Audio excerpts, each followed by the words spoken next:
recommendation is the steak. Hello, mic test. Haven't you Hello, heard? hello. There's a strange wanderer near Wolfendom.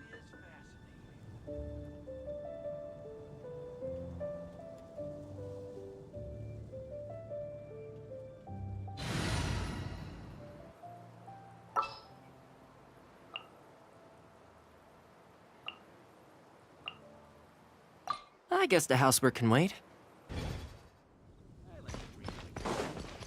Any and every occasion.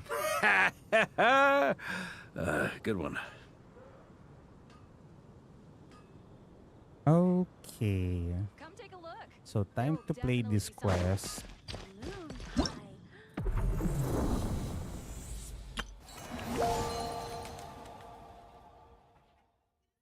So we'll get this and this and this. Whatever this is. A little update. I got C2.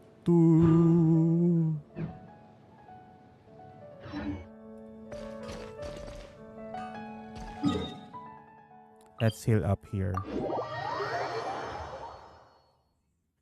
At ako'y nagugutom.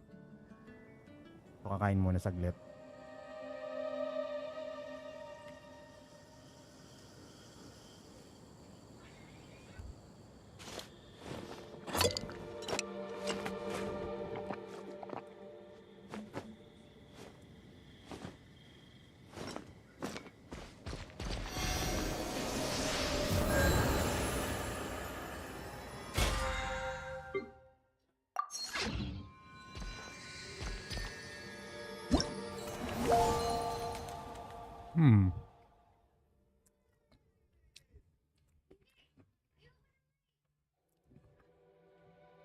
So,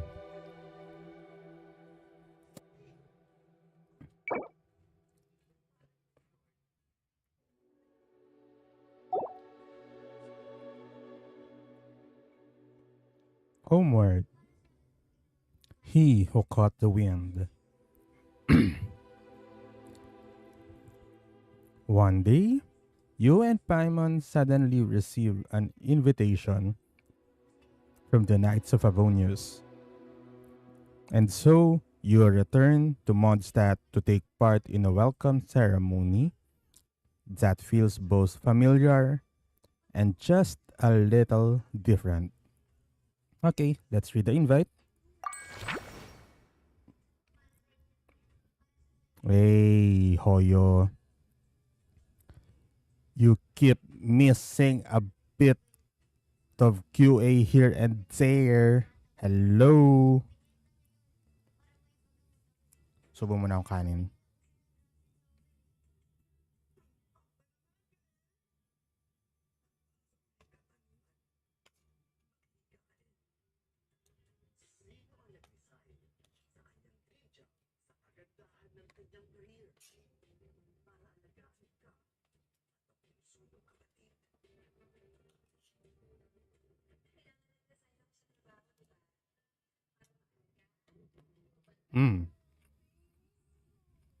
Okay.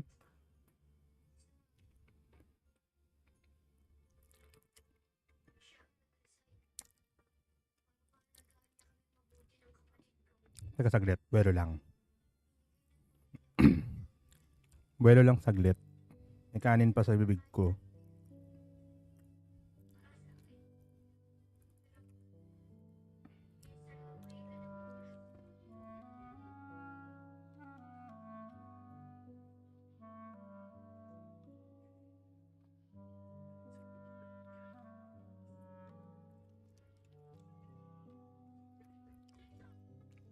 Okay.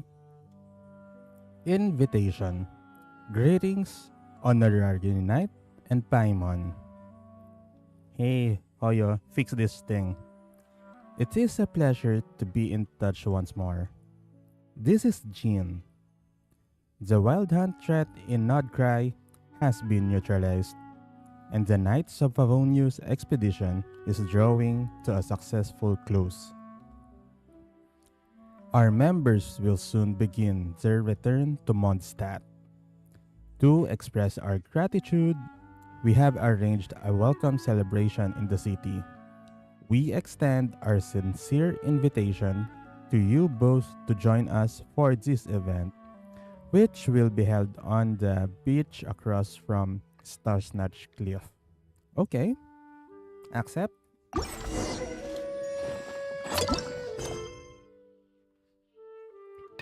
Go to Mondstadt.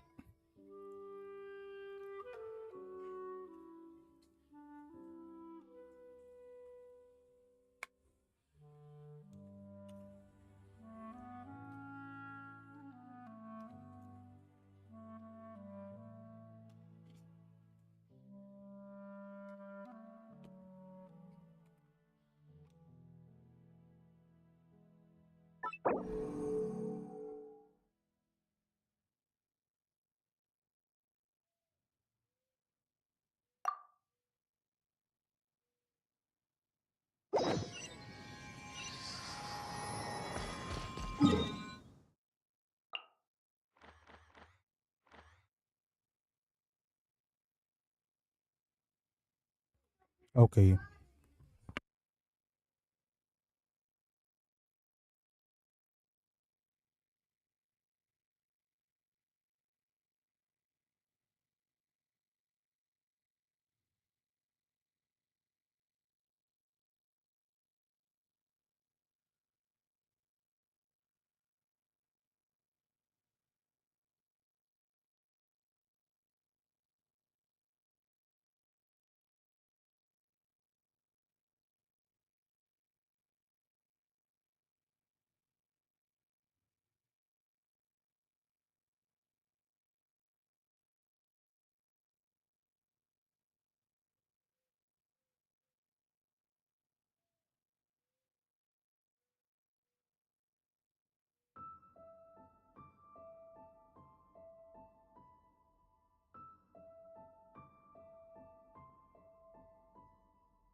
Testing. Okay.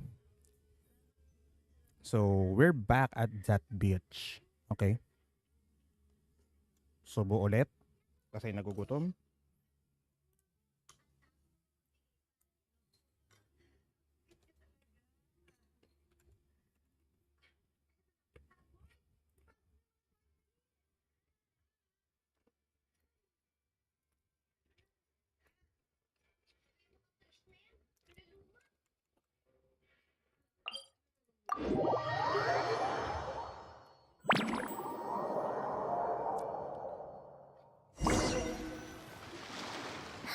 That's weird. Jean said this is where the event is supposed to be, but there's nothing here. Oh yeah, now that you mention it, this is where our journey officially began. That sure brings back memories. Kinda nostalgic, really. Even after all this time, this place hasn't changed one bit. Ah, Rucker's getting all sentimental and poetic. Well, we still need to find Jean and the others. Let's have a look around. Yeah.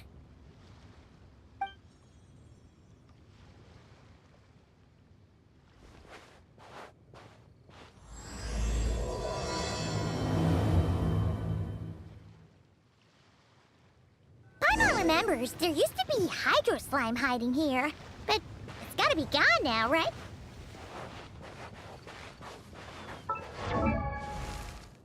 Whoa!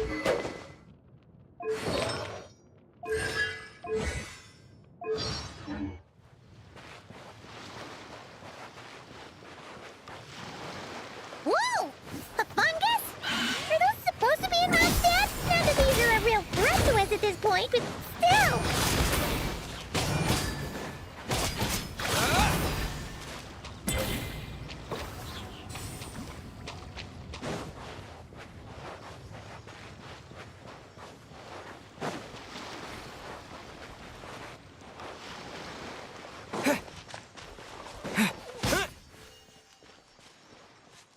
Hear that? Link said this isn't hard enough. Should I grab a geobishop for the next row then? Is this really the time to get competitive? Did you hear that, Paimon? Hear what? Huh. Must have been my imagination then.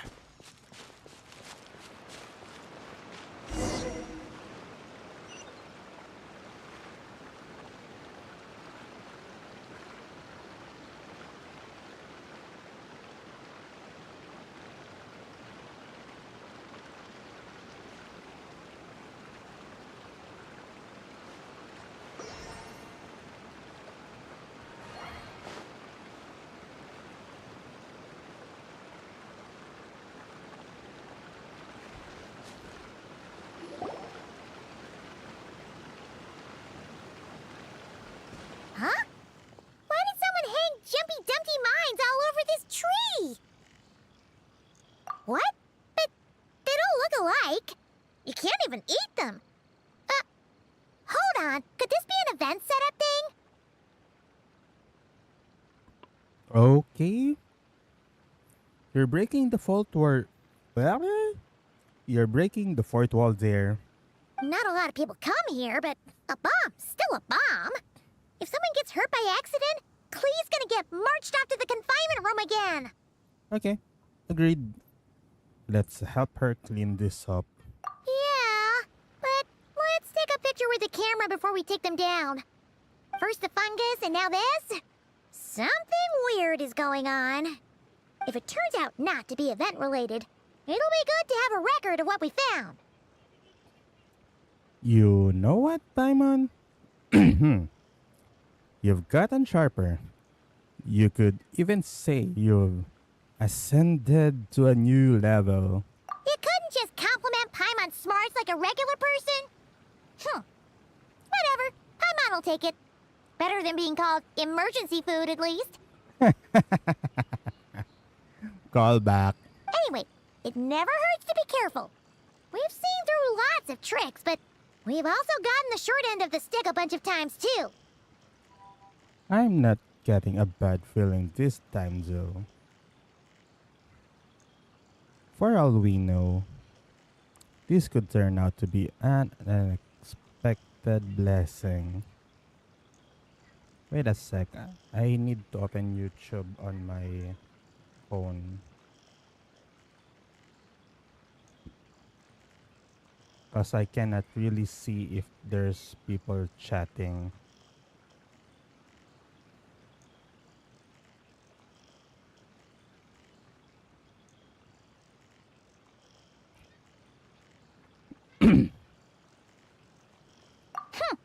Paimon likes the optimism. Come on, let's get that picture taken. Then, get rid of these bombs.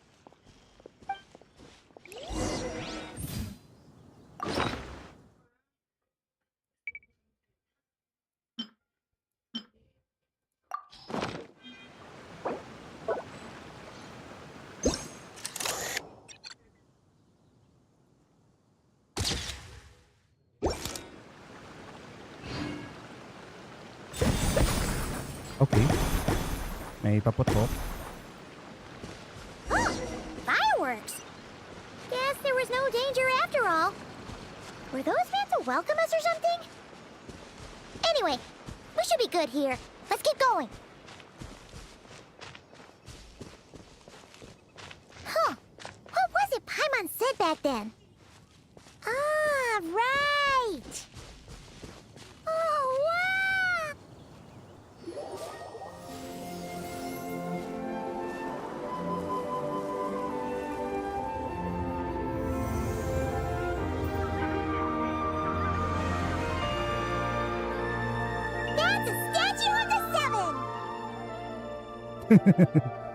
There are a few of these statues scattered across the land to show the Seven's protection over the world. Among the 7 gods, this god controls the wind. You remember too. It's weird though. It seems like there's something different about it. I think so too, but I can't tell what at this distance. Let's take a closer look.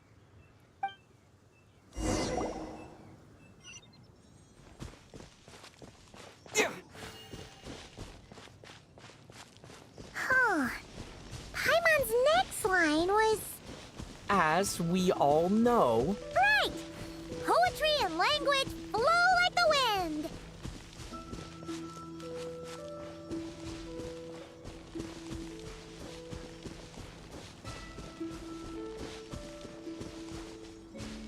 Look! There really is something wrong with this statue of the 7!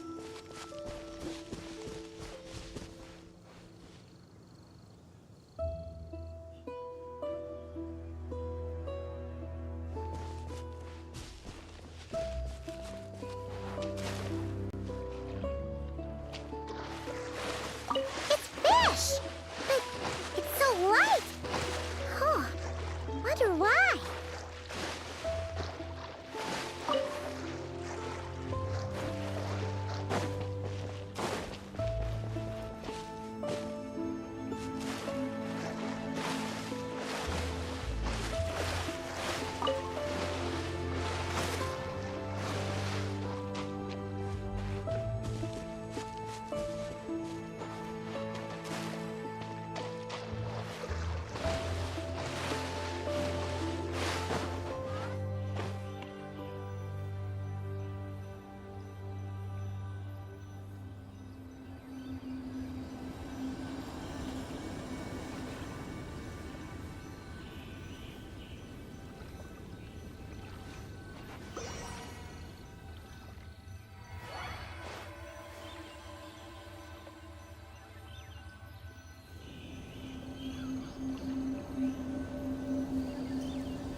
Okay, Paimon's sure of it now. This can't be for an event. No one in their right mind would replace that huge statue of the 7 with a statue of Klee.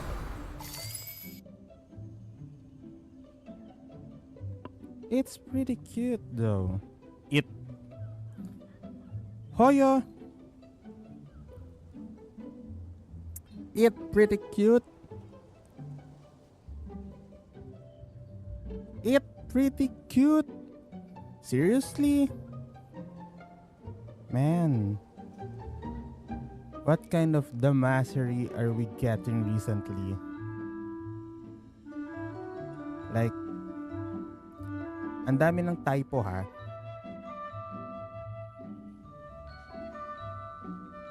Yeah, and well made too.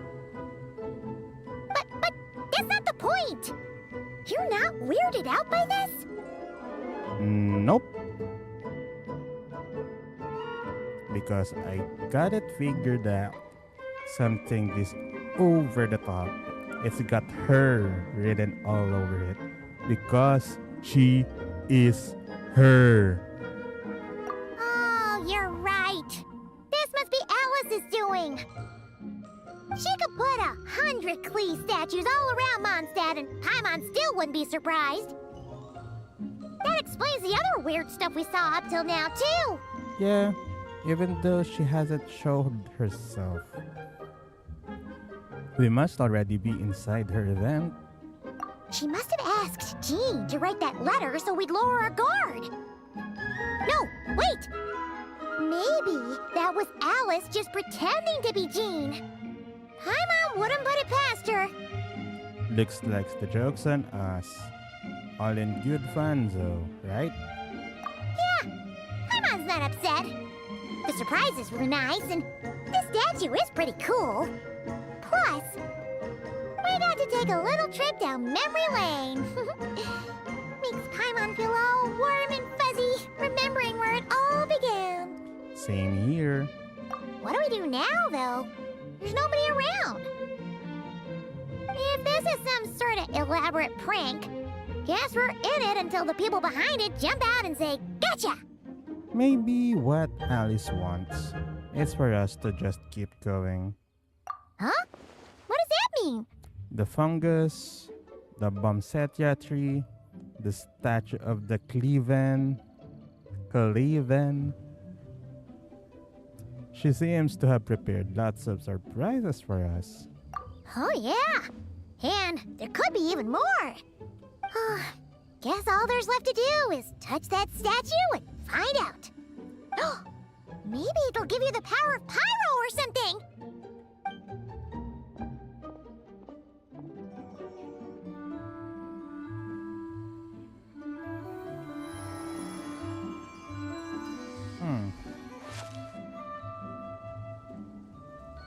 The world opens itself before those with noble hearts.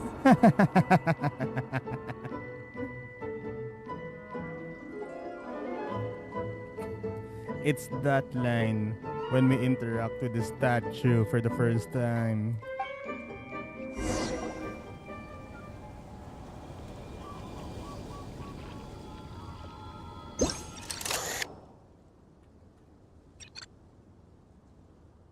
What the heck is this control?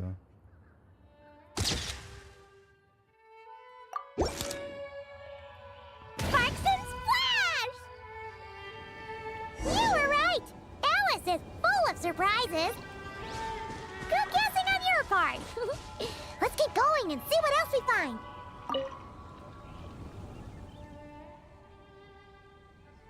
Resonate with an element. Resonate. What does that mean? Oh, wait! I know! It's like how I'm the Spark Knight and you're the Honorary Knight. So, we resonate.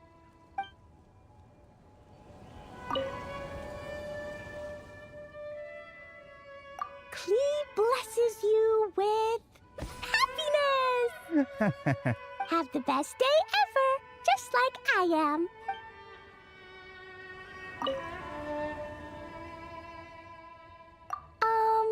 Klee can't reach those from here.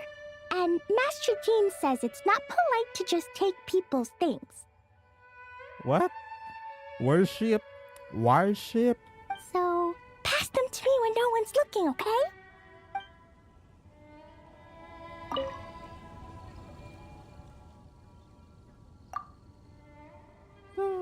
What the heck is that?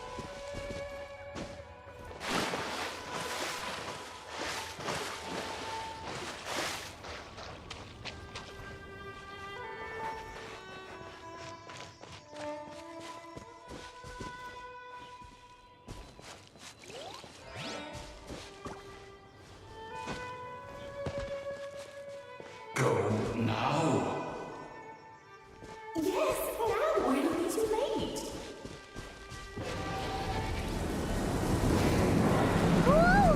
It's the ball! There's something huge in the sky! Okay, we all remember what Paimon said back then. Anyway, since he's here, that must mean we're about to meet another old friend in these woods.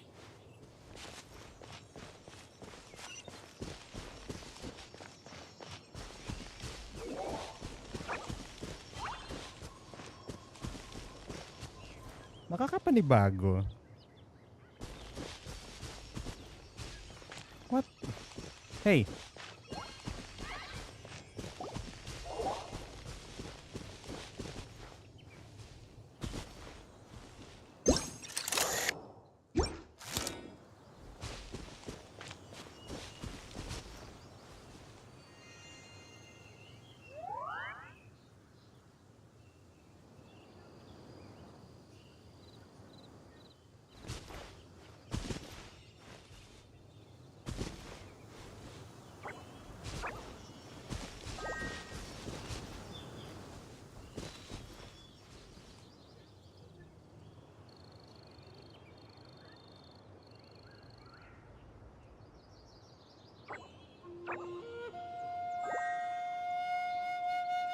Can you do an idle shot?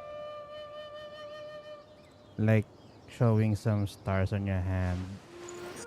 No, not that.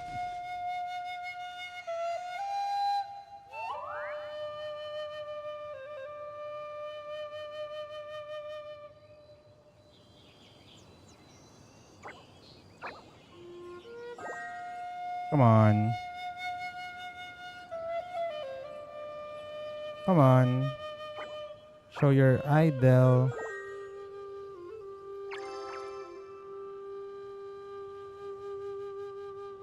Ano ba yan?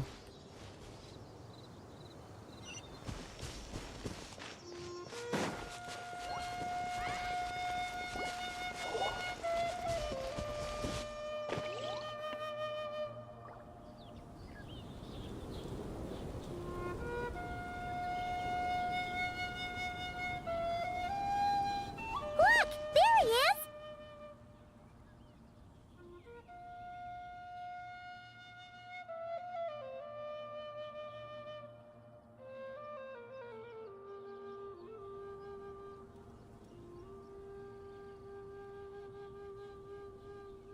Back then, the Goblin was tainted by the Abyss, and Tone-Deaf Bard was about to heal his wounds. But your control over Animo wasn't so great, so they noticed you and ran off. But you've had tons of practice since then, so mistakes like that should be a thing of the past, right? Or we could just go say hi. Let's give them a scare. Sure. Here goes nothing.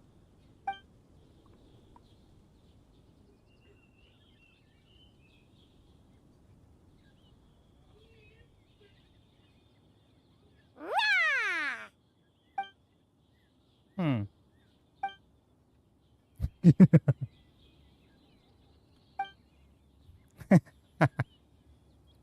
Look at this smug ass smile.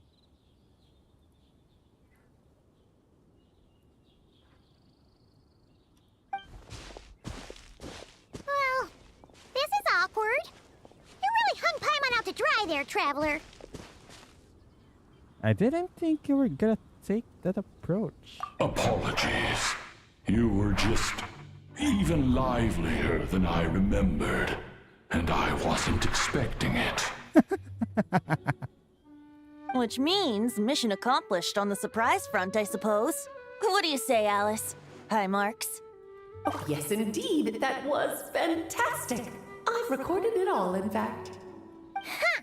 So you were watching us all along. And hold on. You can't just record people like that. Oh nga, you can't just record people like that.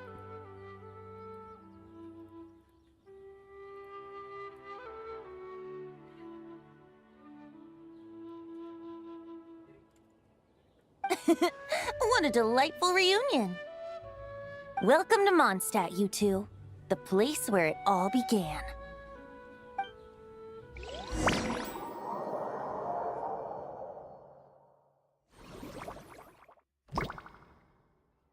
After some confusion, you and Paimon. Okay. Lovely to see you, dearies. So what's the verdict? Did our special welcome ceremony meet the mark? What again? Lovely to see you, dearies. So what's the verdict? Did our special welcome ceremony meet the mark? It was impressive. It was very... you, that's for sure. Paimon can't believe the Knights of Favonius let you go that far. Where'd you move the real statue of the Seven anyway? Oh, gracious me. You still haven't figured it out. It wasn't moved at all. If I had actually done something to that statue, I would have been locked up in the teensy room next door by now. Certainly not my idea of a pleasant afternoon. So, what's going on here? Ah, now you're asking the right questions, Paimon. The answer lies over here. Nicole? You're here too? That's right. Our two lovely mages are here on vacation. In fact, everything you just experienced was their handiwork. But I'll leave the explanations to Miss Nicole. I trust you're well acquainted with her skill at explaining all manner of magic and phenomena.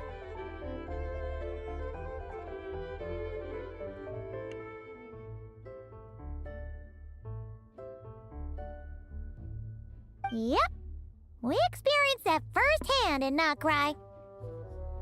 Info dump bigla. This bubble is a new kind of magic Alice and I invented.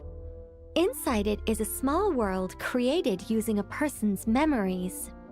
When you were busy reading that invitation to Mondstadt, Alice took the opportunity to place you within it. Oh, we didn't even notice. Huh. I wouldn't be much of a Dodo King if I couldn't pull off a simple trick like that. All that to say, the things you saw weren't real. They only exist within this bubble. Ah, except for Venti and Dvalin, of course. I invited Venti, and he brought the dragon along.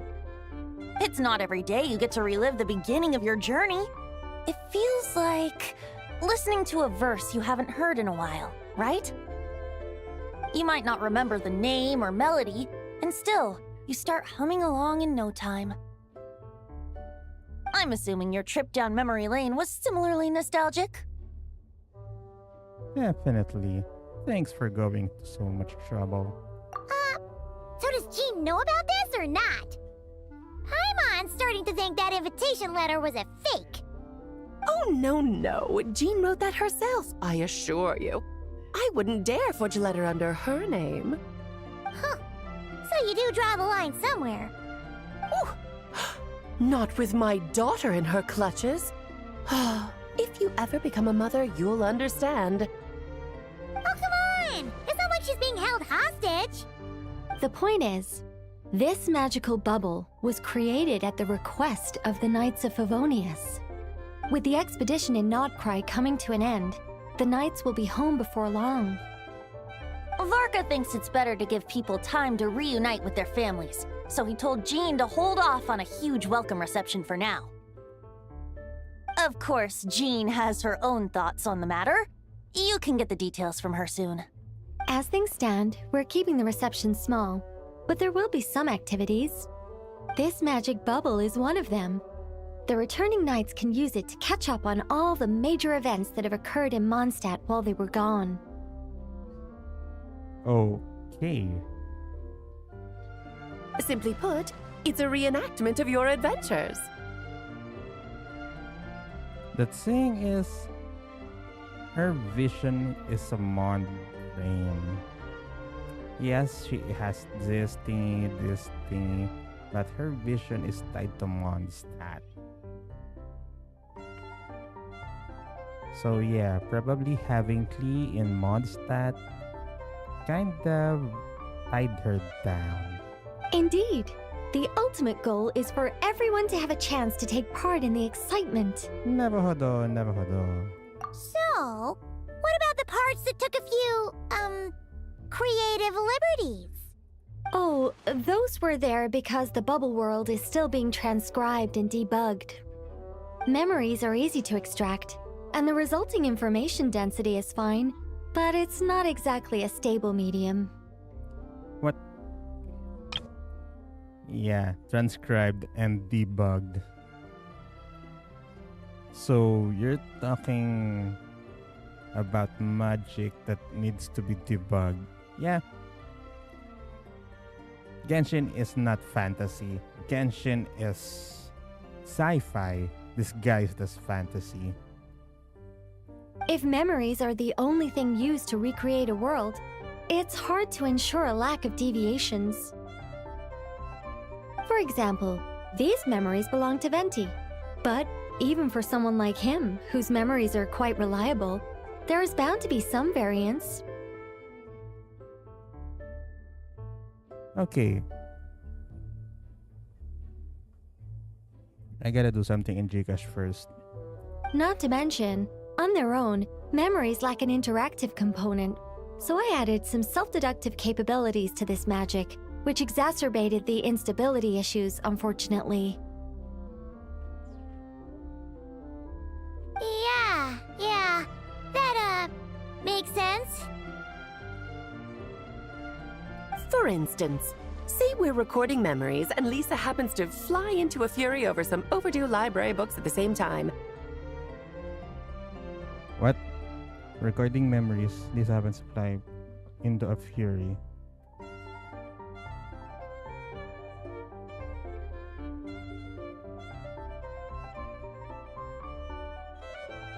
Over some overdue books. Yeah, we could see that.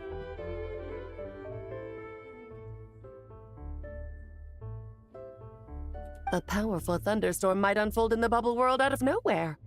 Luckily, there's a simple solution. We just have to send someone to scout things out first. Then we can manually correct anything that doesn't make sense. Exactly. Plus, once the recording is complete, the magic will loop, so there won't be further deviations, and we won't need real people to act things out. Ah, and before it's all said and done, we'll be sure to cover up your identity, Venti. Much appreciated. Otherwise, buying around at the Angel's share is gonna be much more of a hassle. Huh. Like you're the one who does the buying. It's settled then. We'll allow you to be the first to relive these precious memories, and in return, you'll be our eyes on the inside. I knew it. No such thing as a free lunch. Yeah, but it sounds like fun. Besides, we already snapped a few pics of some potential bugs. Like that weird statue of the Seven. So ano to?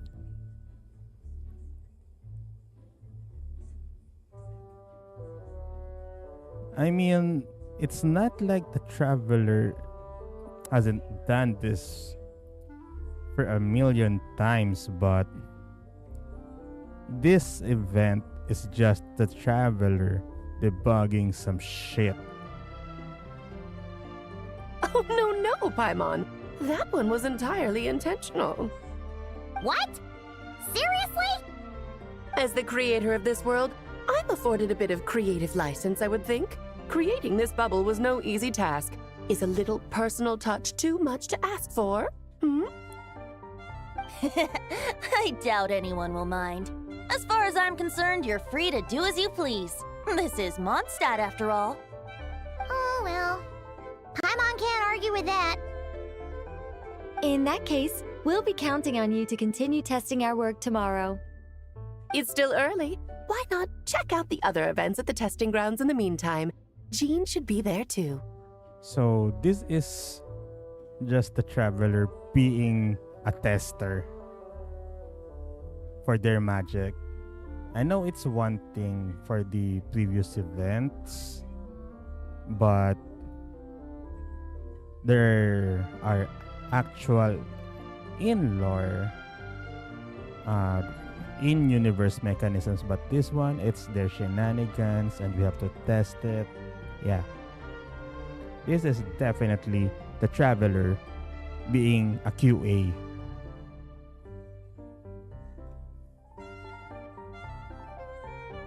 This is just QA session for Traveler. Yeah, we'll go say hi. She's the one who invited us after all. Thanks all. See ya tomorrow. Think nothing of it. Now that the world is at peace, you two are overdue for a vacation. Best to make the most of it.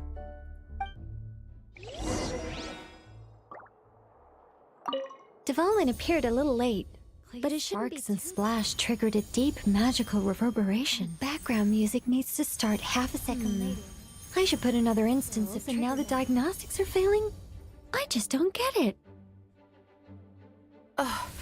Nicole, dear, stop fretting. You're projecting rather loudly, you know. Talking out loud, Nicole style.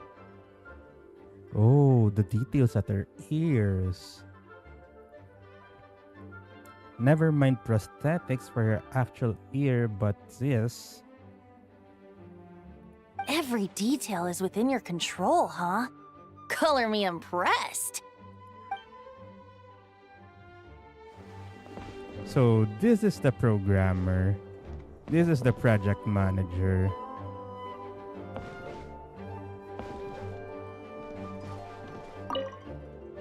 Oh, and didn't you say Kleiner would be making the trip with you this time, Alice? He's been delayed, I'm afraid. Troublesome happenings on another planet. And of course, Just when he jumped through all those hoops to make it back to Tevat, Dottore starts causing trouble. Hoops to make it back. Ano to, Space Jam? The border is a terrible mess even now. So, unfortunately, his vacation has been postponed. Just yesterday, he did give us a call on the Dodo communication device, though. As you can imagine, Klee was pleased as punch to hear her dad's voice. I see. Being a seeker is a tough job indeed. Okay, what's a seeker?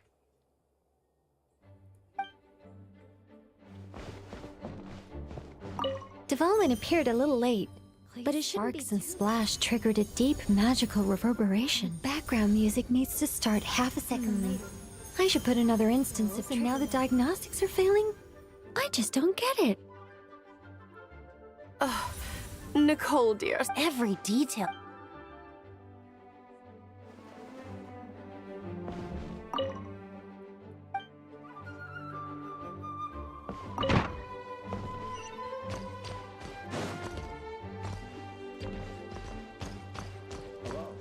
Please be quiet within the premises and refrain from making a racket.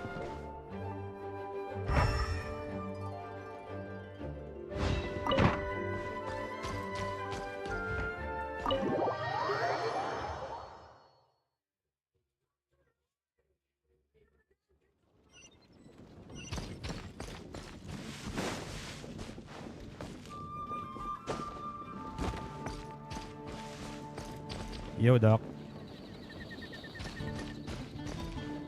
Hedwig.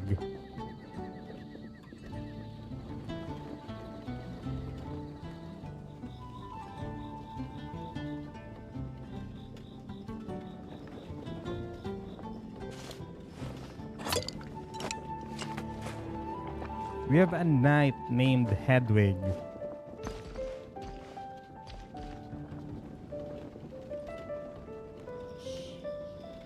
Can you hear that? It's the whispers of the wind. Weapons need regular maintenance. Take good care of them, and they'll take care of you when it matters most. Hi, Jean.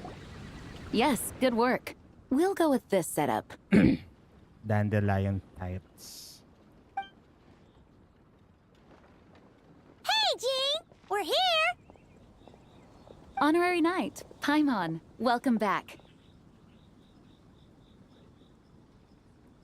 Did you have a good time in Alice's magic bubble? Yeah, it was so cool! Paimon's looking forward to getting back in there tomorrow! I'll be sure not to spoil it then. I imagine you might be interested in what went into the preparation, though. I loved the idea when Alice brought it up, but I knew it would take a great deal of reenactors, not to mention recruiting Dvalin. Luckily, Venti, or rather, Lord Barbados, agreed to help. After that, I opened up recruitment to the people of Mondstadt. Countless volunteers jumped at the chance to reenact your stories, Honorary Knight. It took me 2 days just to read through all the applications. A lot of people have gotten involved, and that includes quite a few familiar faces as well. Are you one of them? Yes, according to Alice, I'm one of the leading ladies. I hope it wasn't too much work. Yeah! There are other activities here too, right? Sounds like there's a lot on your plate. Ah, well, such are the duties of the acting Grandmaster. I'm used to it. Ganun talaga. Sanay na ako. Girl, you sound tired as heck. For those of us who have been holding down the fort, so to speak, the return of the expedition team is a matter of great importance. The Grandmaster contacted me and said not to organize a grand reception on their behalf, and I understand where he's coming from. I'm sure the team will be exhausted upon returning, and making a big fuss might just tire them out further. I'm sensing a butt in there somewhere. Tone-deaf Bard said you had other ideas. Yes, well, those of us here in Mondstadt have been awaiting their return for a long time. Resuming normal life after such a long expedition will be quite an adjustment. An official welcome might help them feel at home and reacclimate to life here. Not to mention, it's a chance for the people to show them no matter how long we've been apart, we're still family. That's also a good point. That's also a good point. As long as we keep it small, of course. Yes, absolutely. And I don't know. Perhaps I am overstepping. I just hope the Grandmaster isn't too upset. So, besides the whole bubble thing, what have you got planned? Here, I'll show you. First, this is an arena we've set up to showcase Favonius blade work. The Cavalry Company is in charge of this one. I'm sure there will be some exciting sparring sessions.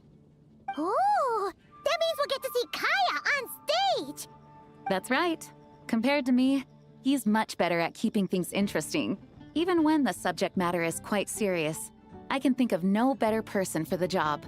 Yeah, I mean, he's the resident troll or trickster of sort. So, yeah.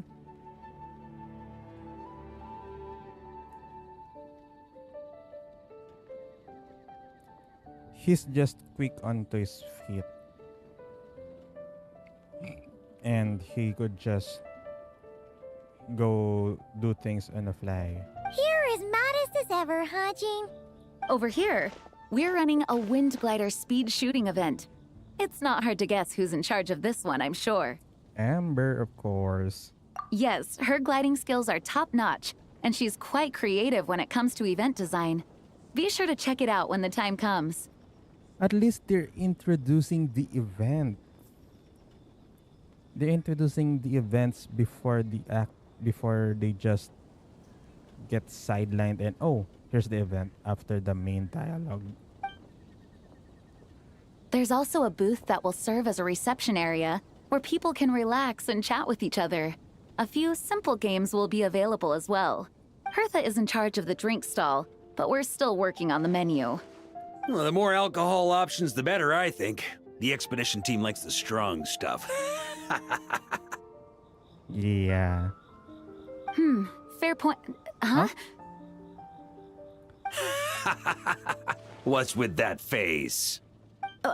Grandmaster, you're back? Has the entire team returned as well? So, canonically, this would be the first time Jean sees Varka after the expedition.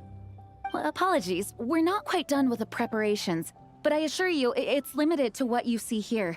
We're exercising the utmost restraint. Hey. Relax, Jean, relax. No need to get all formal with me. I split from the group to make it back first. Pretend I'm not even here. Pretend you're not even there. What the hell? But yeah. Sometimes you just have to remind your underlings that, yeah, just do your thing. Pretend I'm not here. Besides, I knew you'd want to surprise us, no matter what I said. Oh, I see. If I didn't tell you to put on the brakes, I knew you'd go full throttle and start planning the next Ludi Harpastum or Windbloom Festival. You put so much pressure on yourself, diving headfirst into the deep end without thinking about how much is on your plate. I just didn't want you to overwork yourself, that's all. Oh, wow! That's actually really nice of you. Well, looking out for my fellow knights comes with a job. As for the event, food, drink, and fun in spades without too much pomp and circumstance. Yeah, just like a Mondstadt festival should be. The team will feel at home in no time. That's far too kind, Grandmaster. But thank you. I mean it, you know? Just trust my judgment. Anyway, you two got a sec?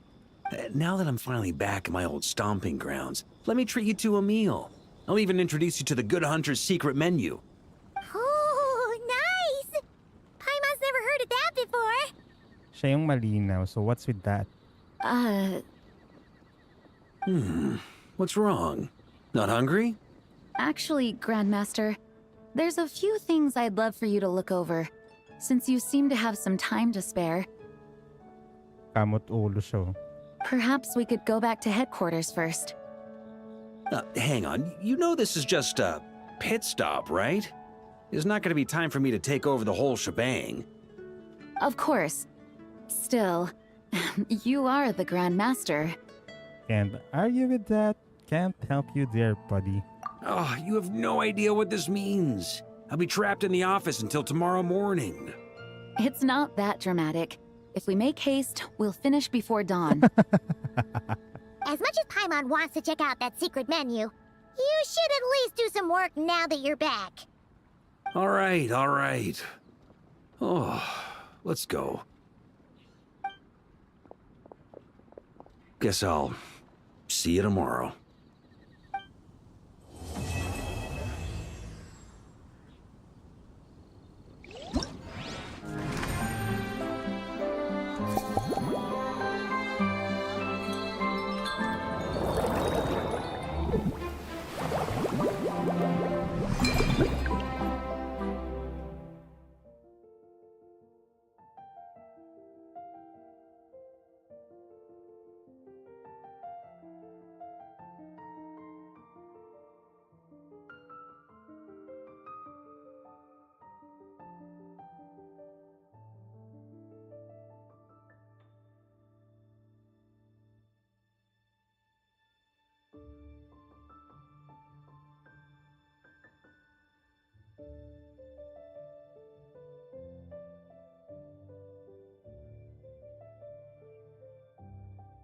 Okay, a chat over fine drinks.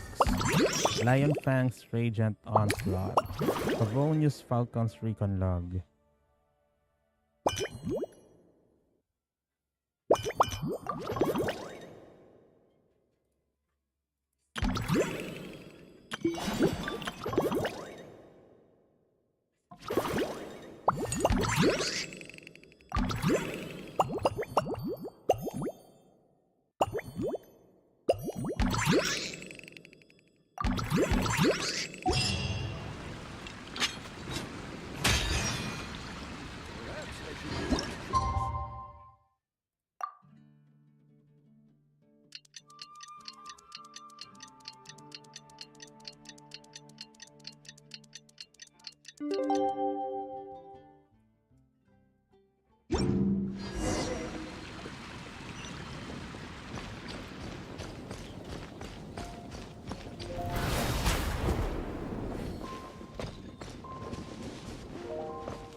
May sumasayaw dun.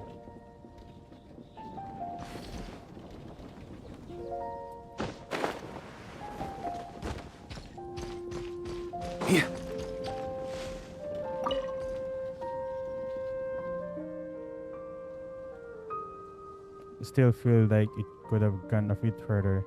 The acting Grandmaster's sword pressure couldn't feel more imposing. Ideally, it would have felt as if a single slash could split a mountain in two. Then it would truly live up to her name.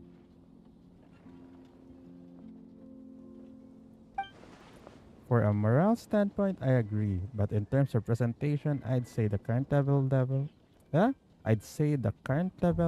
of artistic refinement is already more than enough. When she agreed to let us put her image into the minigame, I doubt she expected us to go this over the top. Yo, what are you two chatting about? Oh, perfect timing. Honorary night, time on. Want to try out the Cavalry Company's nightly play? Why does it have nightly in the name? How is it different from a normal play? Basically, it's a kind of live combat experience, mixing Mondstadt style costumes and sets with contains film tech. Oh! Once you step onto the set, you'll fight powerful enemies and get a taste of that larger-than-life heroism you hear about in stories. As for the nightly part in battle, once your fate reaches a certain point, you can summon a shadow of the Lion Fang Knight. This will allow you to use Dandelion sword pressure to send waves of wind sweeping across the battlefield, felling evil foes like leaves scattering before a storm. Huh? The Lion Fang Knight isn't that Jean? It sounds like you two really look up to her. Haha, indeed. This project was originally meant to be a simple opportunity for friendly sparring Returning knights need a chance to relax, but if they don't practice, they'll soon lose their edge in battle. But then Hedwig came with the idea of adding the shadow of the Lion Fang Knight to spice things up a little bit. I thought it sounded fun, so I helped put in a few words from the sidelines.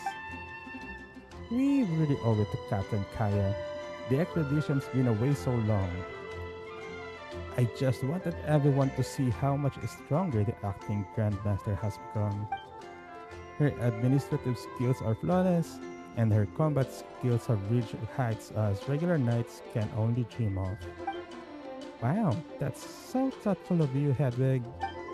I'm super curious to know what dandelion sword pressure looks like. We want to try this. We want to try out this play. Let's witness this shadow of the Lion Fang Knight in action. I feel relieved knowing you two are here in the audience for our nightly play. If you'll just follow me over here, I hope you enjoy the interactive performance.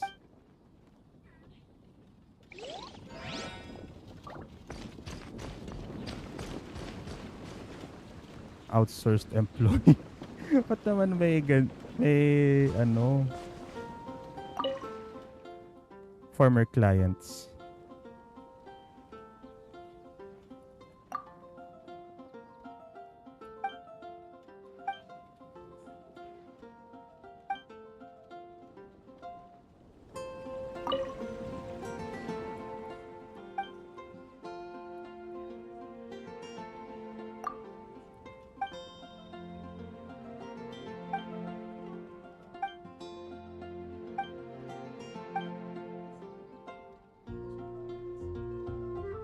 Liluo? Wait.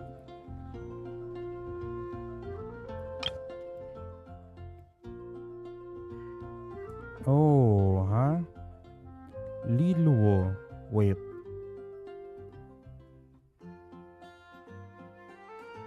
Is this...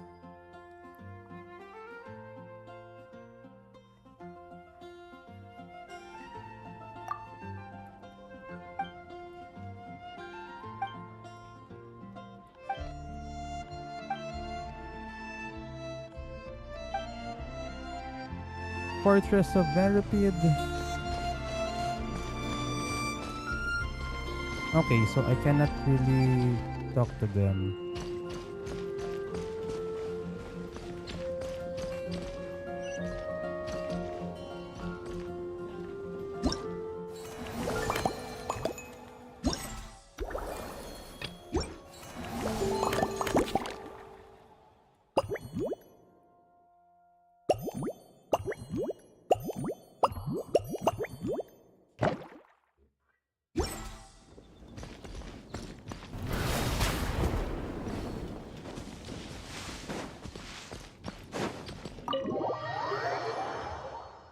We could check them out later. We made it! Wow! The whole gang's here! Even Master Diluc! Batman's there. Wow. Jean wanted my input on everything. Even though I left the Knights, Grandmaster Varka has done a lot for me. Puyat. Tulog. Plakda. And just him sitting like that, his aura farming. He didn't stop me from leaving back then, or throw any administrative roadblocks my way. So I owe him one.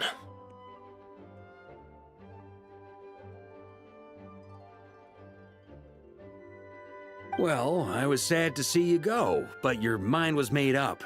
And anyhow, you're an adult. As long as you're prepared to follow through on your choices, who am I to stop you? More like, tanda ka na. Wait.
Eh, and let me tell you, my rebellious streak was way worse back in the day.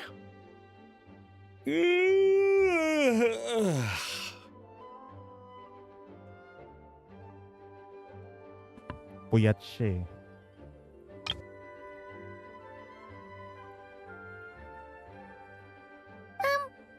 You look pretty tired. Late night yesterday? Yeah, didn't get much sleep at all. And now my head's killing me. My terrible memories of being Grand Master came rushing back at once. The Grandmaster's wording is somewhat misleading, so allow me to elaborate. We made quick work of our tasks yesterday, much to the Grandmaster's great pleasure, so he hit up his friend Charles for a few drinks. Yeah. So mabilis naman pala eh. You know how it is.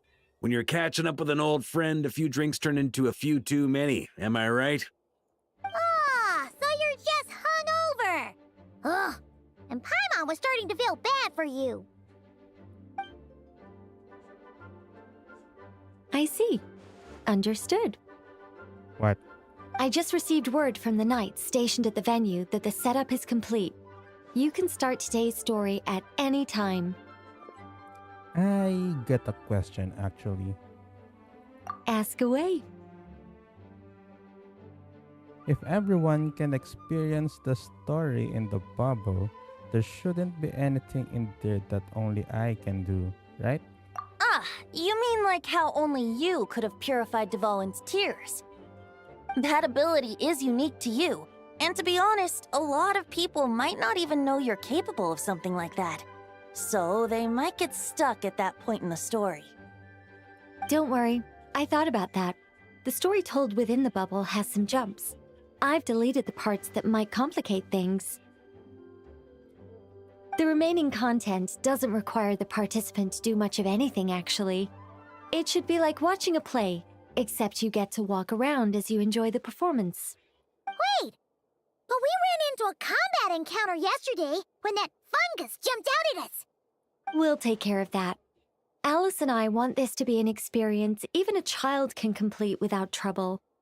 The parts you're testing today are more stable, so there shouldn't be too many bugs. Yeah. They're just QAs at this point. Of course, when you access the dicier sections, be sure to keep our vision in mind. Got it. Speaking of Alice, where is she? Klee demanded some playtime with her mom. And of course, as far as Alice is concerned, nothing is more important than a request from her daughter. Yep, that checks out. Ha ha ha! Well, let's get this show on the road. I'm ready to witness our honorary knight story firsthand. For a reunion without tears.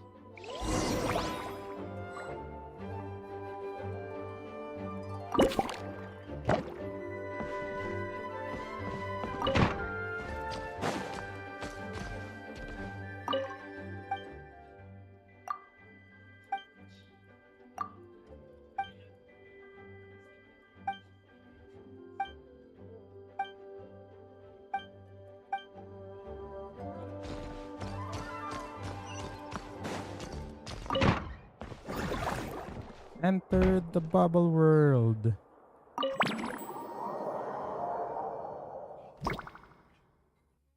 Whoa! Dizzy. That's gonna take some getting used to. Why didn't that happen the first time? Ah, looks like we've jumped forward a bit since yesterday. We're at the Favonius Cathedral now. Ah, yes. The heist for the lyre. Wait, is this the bit where we steal... or, borrow the Holy Lyre? And we're sure we want to expose this little detail. Yeah, Paimon's not sure about this. Also, why is Tone Deaf Bard the only one here? What about Varka and the others? Don't worry. I'm sure Nicole has it all planned out. See? Here comes Diluc now. Word from the Knights of Favonius is that the Fatui are planning to steal the Holy Lyre der Himmel. Unfortunately, that intel came a little late. A conflict between the two parties is ensuing inside. If the Fatui succeed, we'll miss our chance to borrow the lyre. Come on, let's go help the knights. Is this supposed to be the actual Diluc, or it should be double quotes Diluc? What is it? Oh, so that's how we're explaining this part. Huh. Pretty convincing. It's all thanks to that committed performance from our good friend Diluc. I'm just reading the lines Miss Nicole gave me. You need to play along, okay? The cameras are rolling. Don't worry. Our operation isn't that strict. If there are slip-ups, I'll just delete them later. Feel free to take a relaxed approach. Wait, that was Nicole's voice? Where's it coming from? Probably that small bubble. That's right. This is a kind of communication magic. The same one the Knights of Favonius used to get in touch with me earlier. If you get stuck at any point, you can contact me through this magic, and I'll provide a few hints. How very convenient. I suppose, given how the story is progressing, we don't have to worry about borrowing the Holy Lyre then.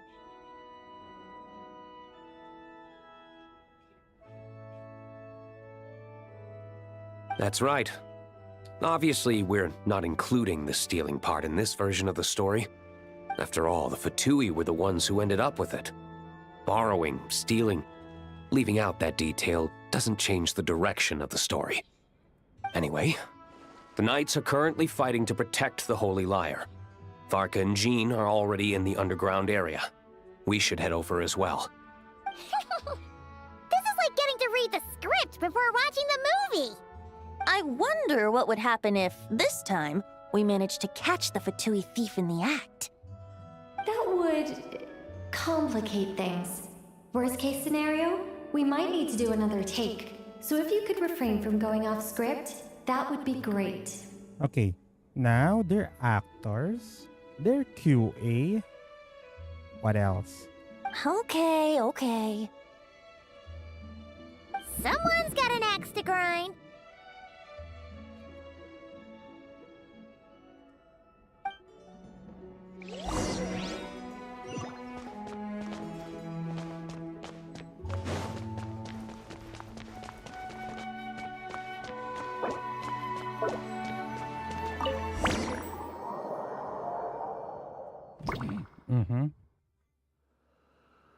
You're just in time.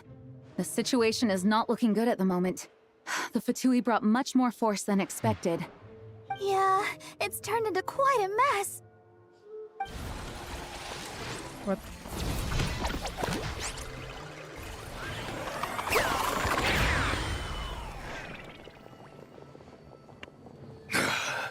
You're not bad, boy. Against the Fatui, though, you'll need to try harder than that. Yeah, some are actors, some are QA. You ain't messing around, huh? Take this! Oh no! If this keeps up, the Holy Lyre's gonna be... Oh, sorry.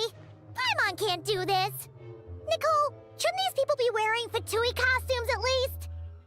Yeah, it's kinda hard to get in the zone when our opponents look like average guild members. Yeah. Let me see here.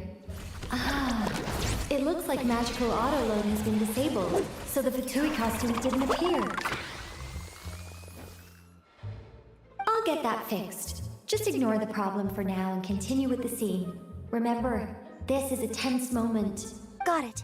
In that case, I'll evacuate the members of the church right away. All right, thank you. As you see, Traveler, the situation is dire. We need to retrieve the Holy Lyre and get it back to headquarters. Looks like the Fatui are tied up fighting the Knights. I doubt they have the manpower to spare to deal with us. Which means, if we rush in, we should be able to retrieve the lyre. I'll see it done. You all sure are getting into character. Okay then, let's go!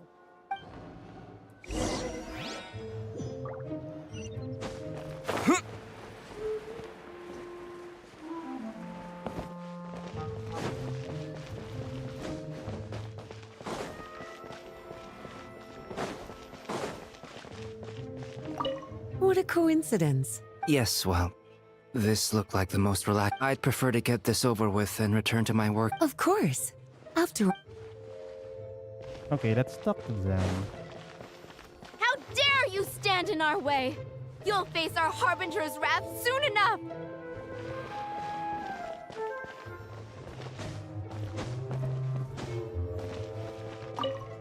I never thought I'd get the chance to spar with the cavalry captain. I'm always up for a duel, as long as you treat me.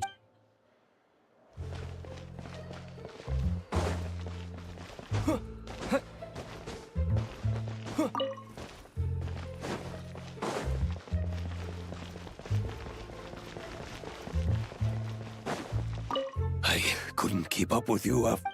Expeditions have a way of doing that to people.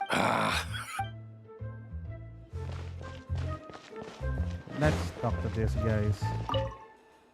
If the conflict really had a... Yeah. When your free time is as precious...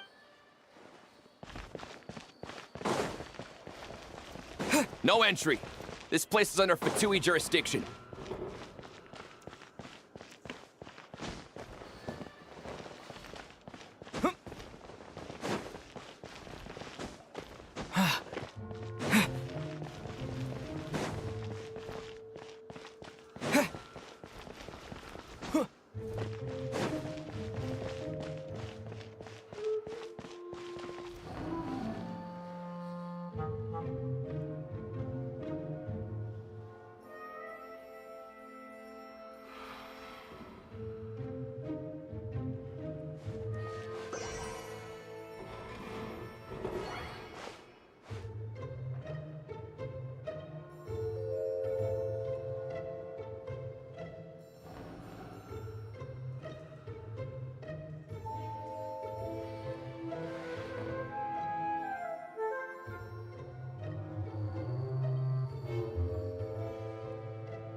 Okay, what's next?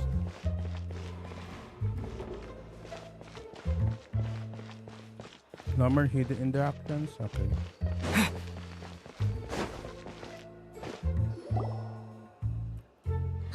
The Holy Liar! There it is!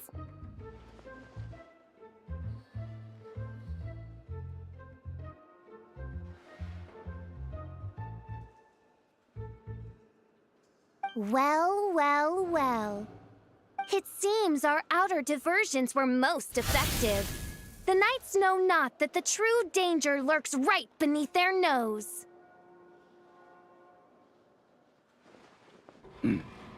Ah, yes. The Electro Season Mage. It's no wonder you're known as the youngest, most capable Electro-Sisson mage in your unit. You can read our enemy like a book. No! We're too late! Put the liar down. You heard her! Put it down and put him up! Or this is gonna get ugly! Wait, why are you the only one with a costume, Fischl? Why? Because I fashioned this headpiece myself, of course. How does it look? I am the spitting image of an Electro-Sisson mage, am I not? Yeah, Paimon is the she's kinda annoying, but so she's the QA that why the fuck is this like this? Why the heck is this like that? What on earth? Anong silbi nito? Anong silbi niyan? It's fine, but you're in a film setting, so I guess you cannot be like that. And I suppose I look enough like an Electro-Sisson as I am. Hold on. Trying to distract me with conniving conversation, are you? Ha! You underestimate me. To think I would appear before you without full confidence in my victory. Go forth, Oz.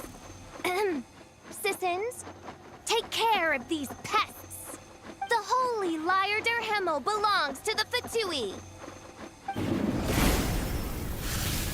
Whoa, that was fast. Mage-powered flight is something else. Fischl is... the Fatus is getting away! After her, quick!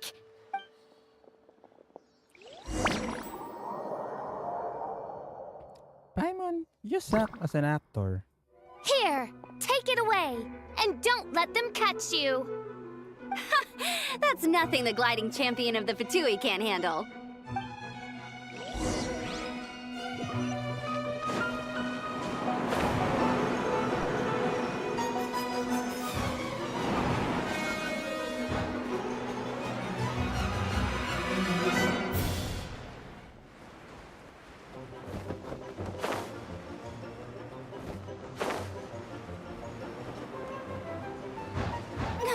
Hey! That goes against gliding regulations! Lighting regulations for acting. Pretty tough, aren't ya? Well, let's see how you handle this.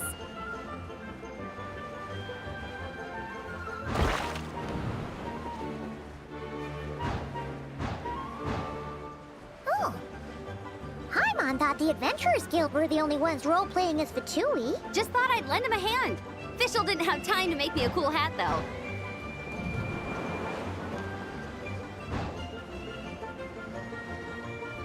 Amber's over there! Let's get ready to land!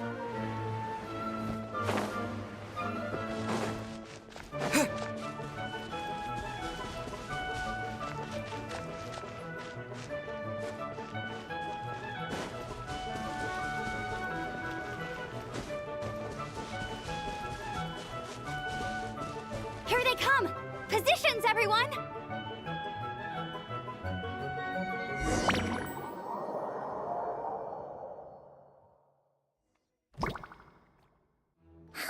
So this is where the chase ends this time.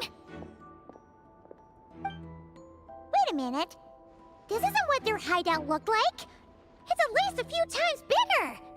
Yes, I remember it being much more run down. This place has far more structural appeal. The Lawrence clan lived here for a time, but this doesn't look like their handiwork. And I know for sure it's not the work of the knights. Must be a bit of creative license on the part of our dear mages, then. Alice said the original was too run down and didn't fit her aesthetic taste. Yeah. So we repurposed some assets from the Golden Apple Archipelago. As you can imagine, Alice has always been a go big or go home kind of person. Assets ang pote. Yeah. Genshin's not a fantasy. Genshin is sci-fi. Yeah, this is go big, all right. Still, our mission remains the same. We're here to get back the Holy Lyre. Yeah, and this time we have a whole bunch of people to help us. Not just Diluc. Should be a total piece of cake.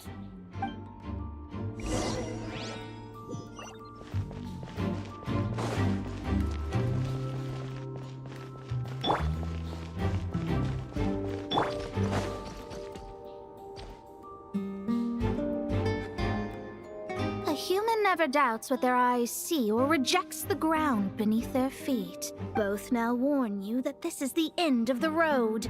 Give up and turn back while you can. That voice.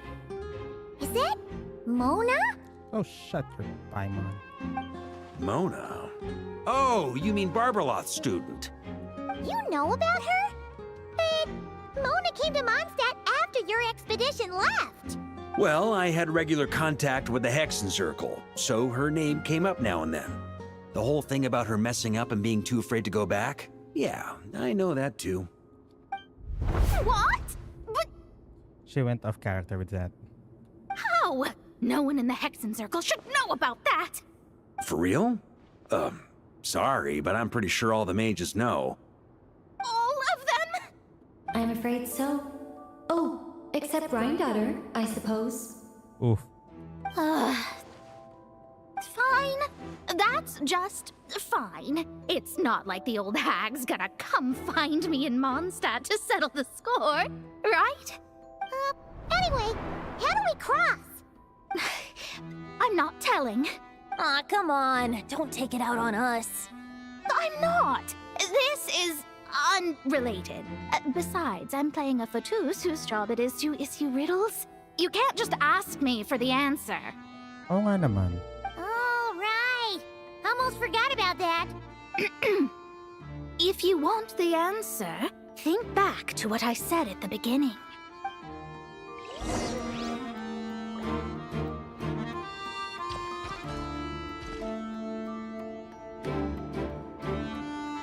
What?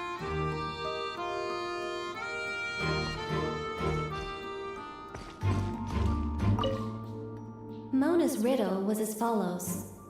A human never doubts what their eyes see or reject. However, things that are taken to be in dispute.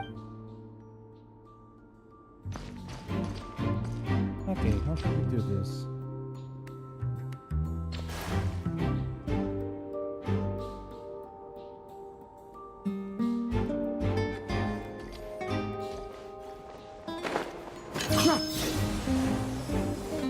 Okay.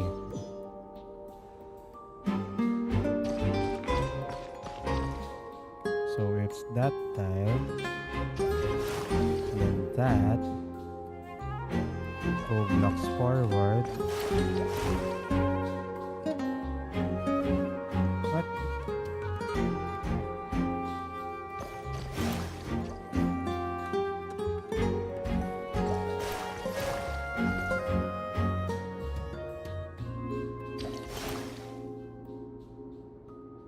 blocks forward.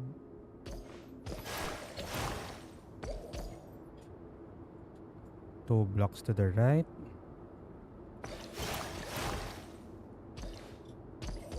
Three.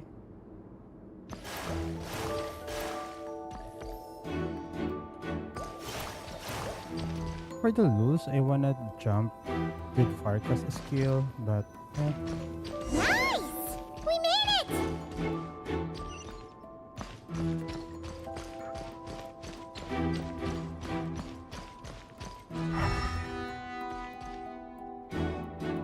there's no hidden chest. Okay.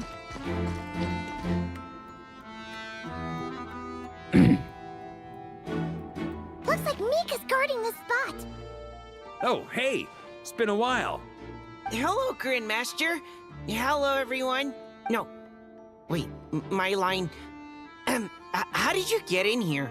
I would think you have bigger concerns right now. Tell us where to find the lyre.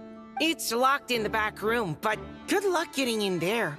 3 crests are needed to enter, and each one is guarded by a Fatus. Wait, but in real life, we only needed 1 key. Oh, shut up. Yes, but there are 3 locations to visit. If there was only 1 key to be found, there's a good chance the encounters set up at the other 2 locations would go to waste. Oh nga. It's like the 3 temples, I guess. All our actors worked so hard to memorize their lines. It would be a shame if their part got skipped over. A fair point. They're playing through the story just like us, after all. To be honest, when I first read my lines, I was kind of confused at how I just give up the intel without a fight.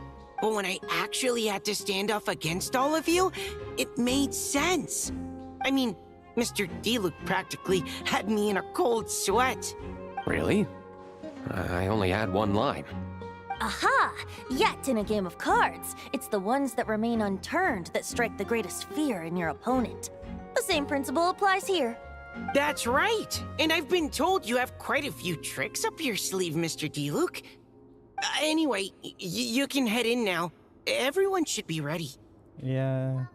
Nico's gonna have a hard time editing this out of character dialogues. One moment.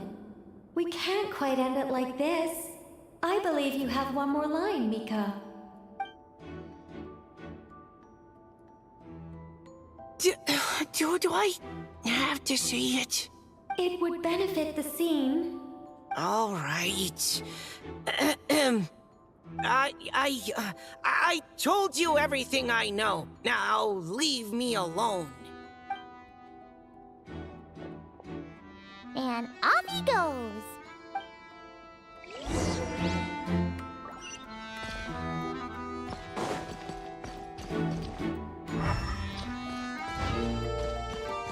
No chest here, no chest here. On me!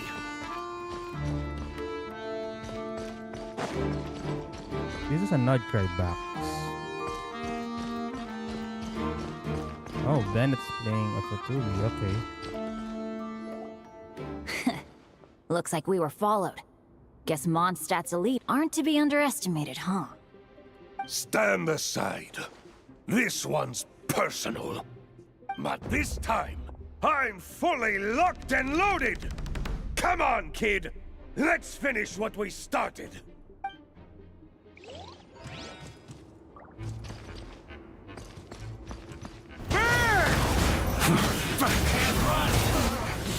Looks like I...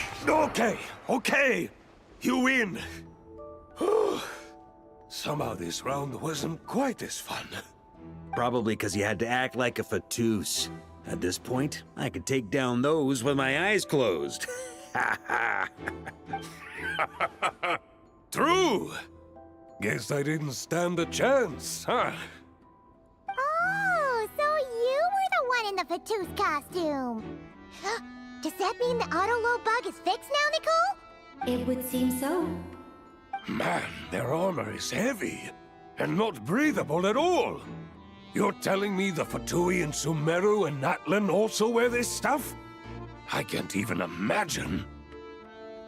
Rumor has it, Fatui recruits undergo rigorous training. I feel like there's some truth to that after all. The illusions might also be involved somehow.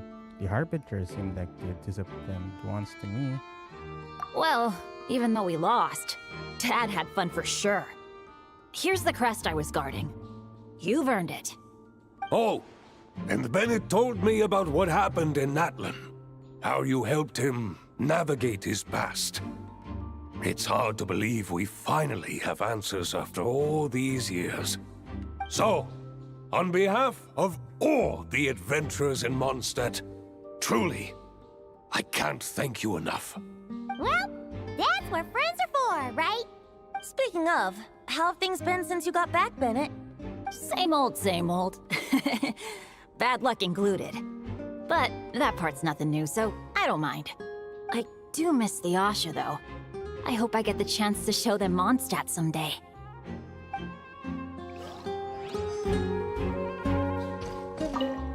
Talk about bad luck.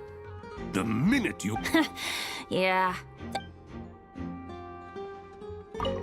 Talk about bad luck. The minute you put on that Fatui costume, the gun stopped working. How weird is that? Okay, that's messed up. I know there's gonna happen. There's something's gonna happen to this guy. Yeah.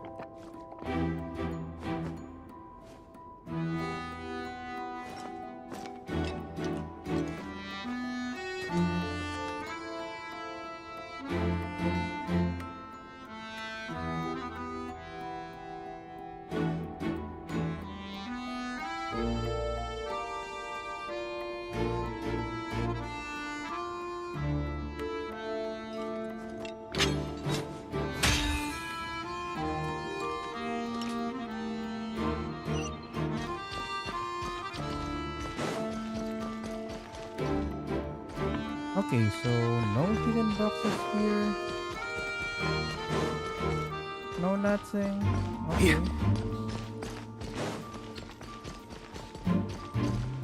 That's so sad.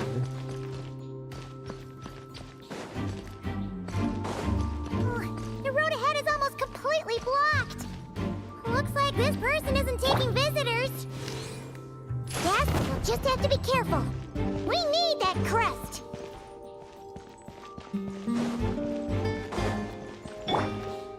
The Fatus up ahead values wealth. Luckily, I've prepared an...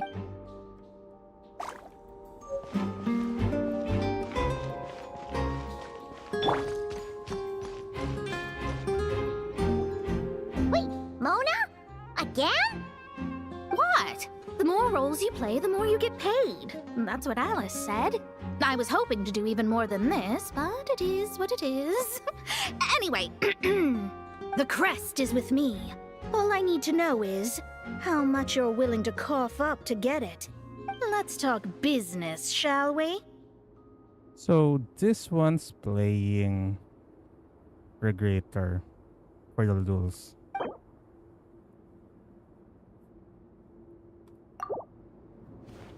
That's all. You have to at least make it worth my while.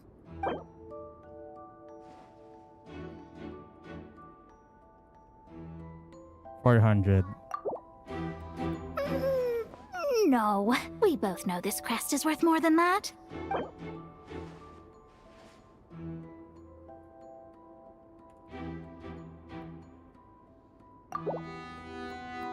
Good enough for me. Gotta know when to fold, right? All right, here's the crest. Oh, and with that, I'm off the clock. Oh, and by the way, word has it you accomplished something major in Nodcry. You reeled in the true moon from beyond the false firmament. Well, I spend most of my time staring into a scry glass, after all. If something changes in the sky, you think I wouldn't notice?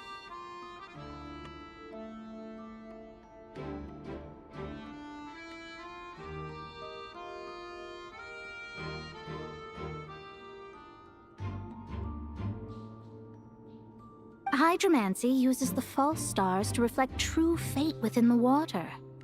Now, I can't help but wonder what I would see if I cast a reflection of the true moon instead. Oh, hydromancy uses the false stars to reflect true fate within the water. Now, what should... Okay. Of course, I need a whole new set of equipment to look into that, which means shelling out a whole lot of mora. So I've been taking on a lot of odd jobs. No wonder Alice gave you quite a few parts in this. Generous compensation, minimal manual labor. It's been a good gig.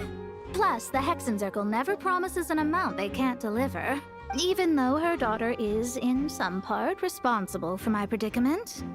That was a long time ago, and I know Klee didn't mean it. Huh. I guess the moon's a big deal in hydromancy. Just spitballing here, but it kind of sounds like your progress would be much faster if you, I don't know, just contacted Barbeloth directly. Oh, come on. Enough about that old hag. You're doing this on purpose, aren't you?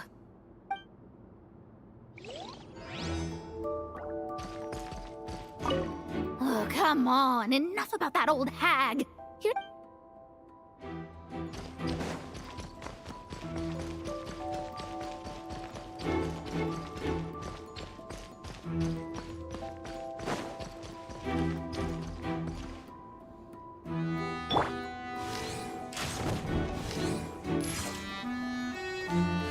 Wouldn't gliding be fast?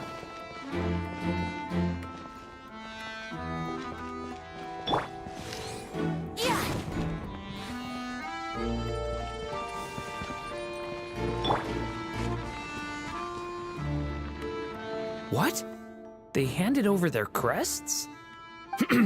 Looks like the decision has been made for me then. Further resistance would be foolish.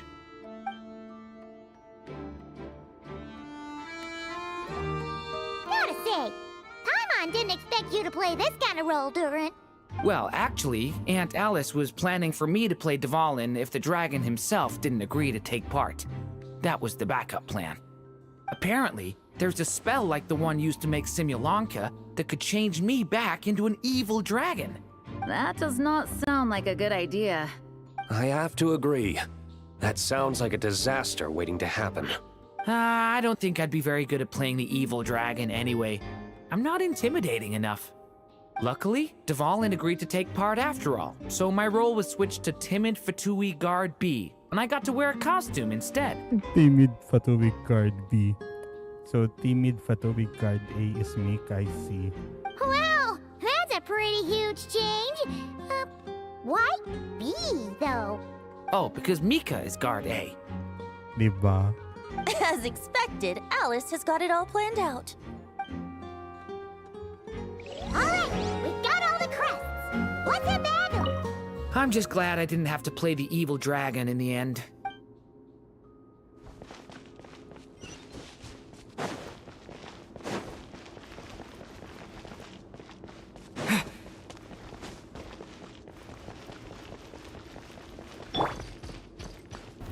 Try to keep up!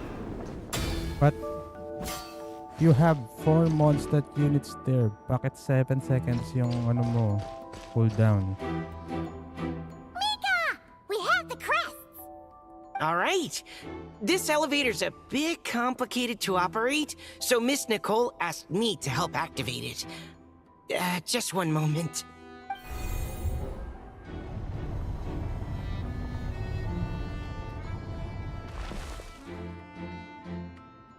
Thanks. No problem. Best of luck up there. Huh. I don't remember Fatui being this nice. Where's the fun in that? Of course you want to make things difficult. Come on, let's get out of here. No, you're the one that makes things difficult.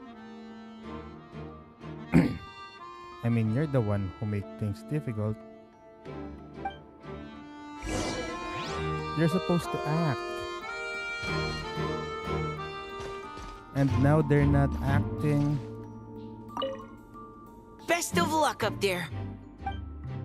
And now they're not acting. You want them to act.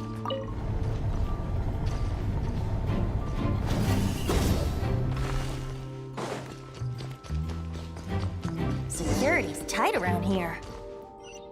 I hope this is safe. The Holy Liar! Here it is! Wait, but Paimon remembers something about a...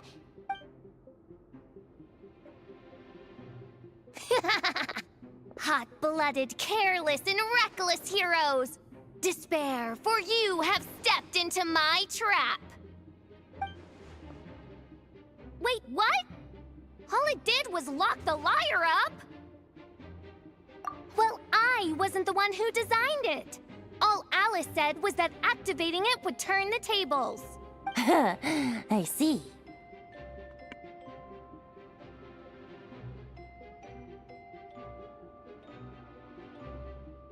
That checks out. They laugh as if they already know what is to transpire. I do not have a good feeling about this. Well, we already know what happened. Just play the part. Allow me to clarify before we proceed. How was it that the liar was retrieved back then? From what I've heard, the Fatui agent guarding this place was given a thorough beating, and then the lock opened. Oof. So then, I'm the one who walked into the trap? Kawawang bata. Do not despair, mein Fräulein. Miss Alice provided us with backup, did she not? We are not entirely outmatched. 'Tis true. Though thine Prinzessin stands on the cusp of defeat, courage has not yet failed her. Let this be our last stand! Okay. Come forth, my loyal servants! Smite all who stand against us!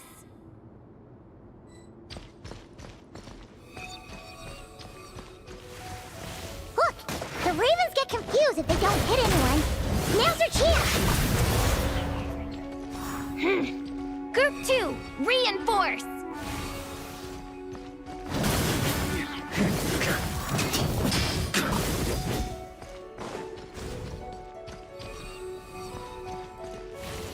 On me! Up the ante!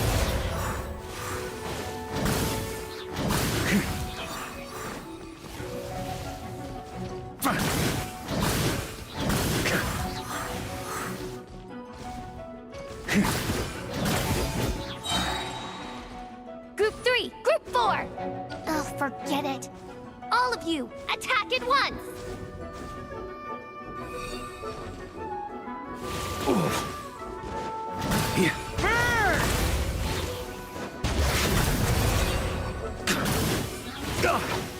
That's gonna leave a scar. Huh? Thunder!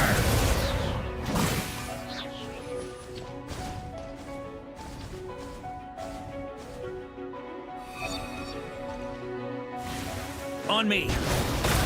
Up the ante!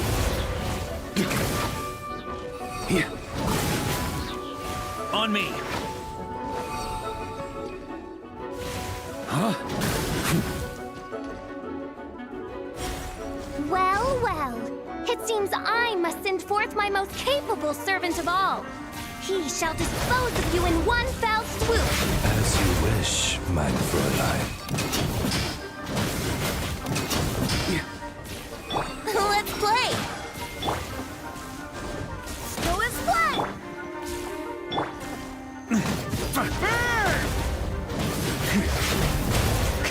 Got a bit too Our situation is dire, mein Fräulein. It seems this is the end of the road.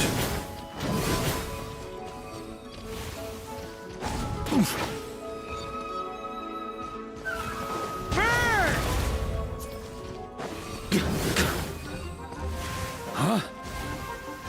Here. Seriously?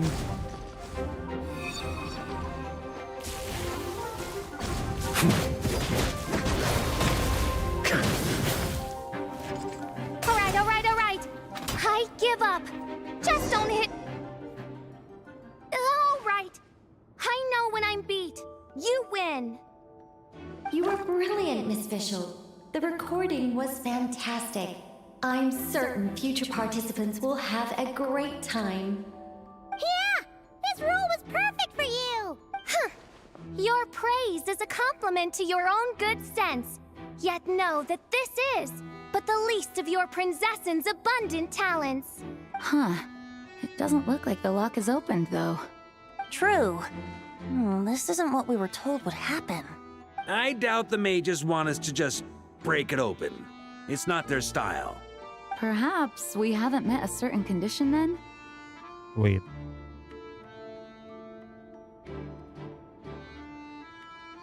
Before, all we had to do was beat up a Fatui agent. And the official has admitted defeat. Oh, wait! Does that mean the beating up part has to happen for this to proceed? You dare place your princessin in such a scene? 'Tis an affront of the highest order! I'm afraid it may be the only way to end this, mein Fräulein. But not to worry. It's all pretend, after all. Very well. I shall allow this trespass, if only to bring this to an end. Just be gentle. You're up, Paimon. Oh, right. Paimon's the weakest one here. Here goes nothing. Honk. It's open! Yeah, just give them a few love taps here and there. Miss Alice does love to tease, doesn't she? Congratulations on obtaining the Holy Lyre der Himmel. That's a wrap for now.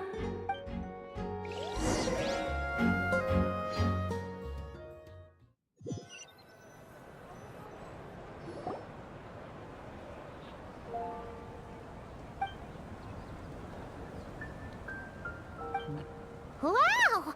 This is quite the gathering. And do you smell that?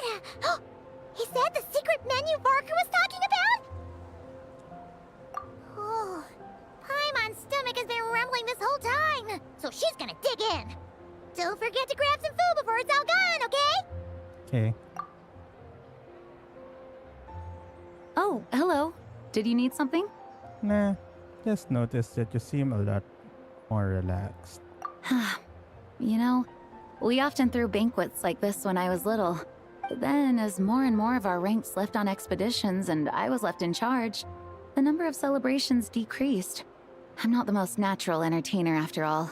Now, seeing a gathering like this after all this time, I can't help but feel a bit regretful for not keeping up the tradition.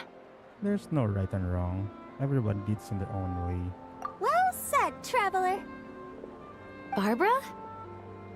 You told me you wanted the expedition members to feel at home.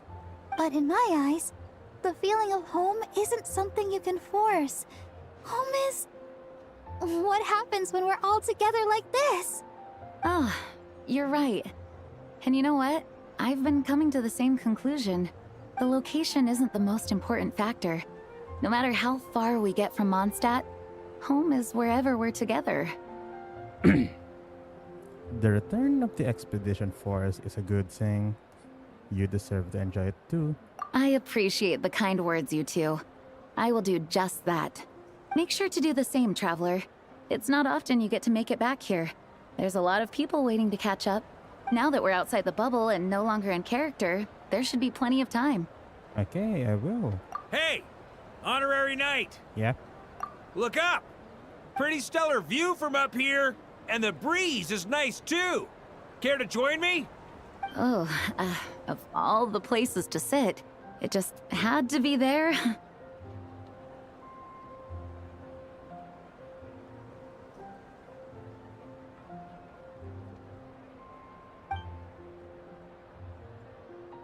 Well, to each their own, I suppose. Just be careful on the way up, traveler. Okay.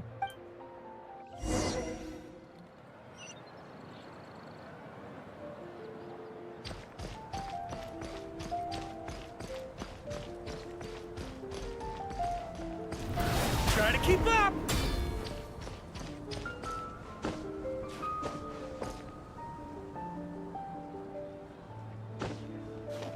here.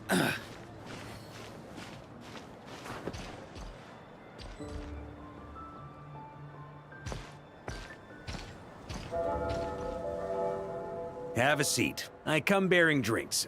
Booze free, of course. You're welcome. This is quite the spot. I mean, if you bring booze up there, you're messed up. Ah, well, that's what being home is all about, right? Letting go, feeling at ease. Figure we both deserve that after all this time. Wait a sec. I gotta listen to something first.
Okay, I'm back. You think so? Glad to hear it.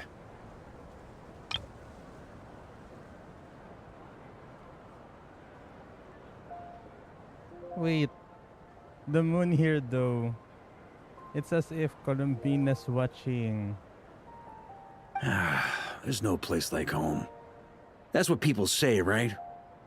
The expedition took me far and wide, and still, little alcohol in my system, it would all come back. The cathedral, the statue, the windmills in the city, the pigeons and dandelions in front of the gate. The further away you get, the more you miss it.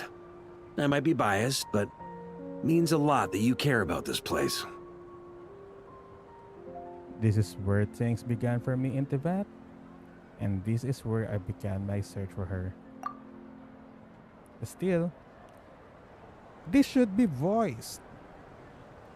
Still, she is more important to me than any specific place. I get that. The people are what make Mondstadt what it is too. All the carefree kids running around, livening up the place. Which reminds me, I never thanked you for helping Mondstadt out back then. It takes a special person to do what you did. Most people are helpless in the face of abyssal corruption. Considering their target was Dvalin, things could have been bad. I don't deserve that much credit. I didn't even know I could do that until that moment. I suppose Barbados could have handled it, even though he hadn't been awake for long. But still, I doubt the ending would have turned out quite so perfect. Dvalin is family to him, you know? Having to choose between the dragon's life and Mondstadt's safety, that would have been cruel. Yeah, that's real sad for Venti. Not to mention, the Wild Hunt would have reached our borders sooner or later. We'd have been stretched thin without your help. Maybe you've never put two and two together, but what you did in that land also helped reduce the threat of the Wild Hunt. Okay. If Natlan's crisis hadn't been resolved, the two abyssal powers might have joined forces at some point, making our situation even more dire. Oh, I guess you're right. Ha! Look at us, taking down the Abyss in two separate nations. Doing the Knights of Favonius proud, aren't we? I feel like Paimon might have a few things to say about that. My title's just honorary, remember? Not quite sure the Knights can take credit for Natlan. I guess not. In any case, for a knight, honor is something you get to define for yourself, no matter what the outside world thinks. And that's the question, isn't it? Why do we do what we do? But I think it's safe to say you already know the answer. Yeah, I do. Ah, so this is where you've been hiding. You know, I don't think this was designed for sitting. So what? You sat there in your Archon quest. Ha! When did you become such a stickler? Come have a drink with us. There's plenty. Don't mind if I do. Grape juice? Again? You know, Charles would never let me hear the end of it if I started drinking without him. Disappointing, but understandable. Oh, I almost forgot. Since this banquet is also for the actors, I invited Dvalin. Oo nga naman. Valen's an actor there. All right. Might hike up the bill a bit, but who cares? Haven't seen him in too long. Yeah, well, he turned me down. He never did like being the center of attention. The city is a little too small for him to spread his wings. Even if no one is afraid of him, he could still take out a windmill or two. Guess it's better not to risk it. Okay. This one's... Okay. After I finish drawing Venti, I might draw Anvius and Boreas on Earth if they're humanoids. Huh. Maybe it's time to draft a proposal to build him a landing pad. Wouldn't that attract even more attention? The Traveler's right. If this is what makes him comfortable, might as well let him be. In the meantime, I propose a toast to our honorary knight. To our honorary knight.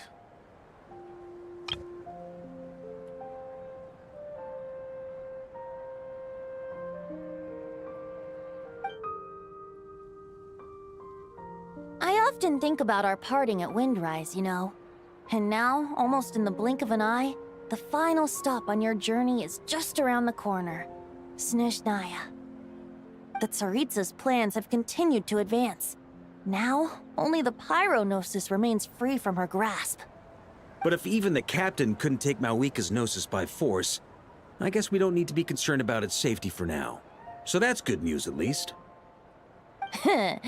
You wouldn't be taking a dig at someone else's ability to hold on to their Gnosis, now would you, Grandmaster?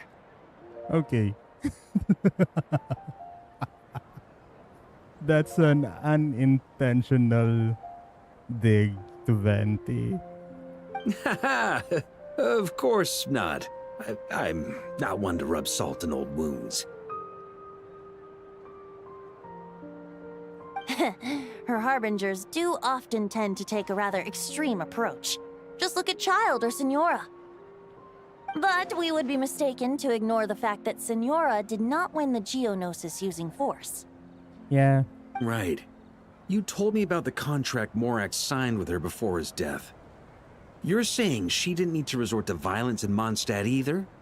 That's right. If she was able to provide a reason convincing enough to persuade Morax, she could have persuaded me no problem.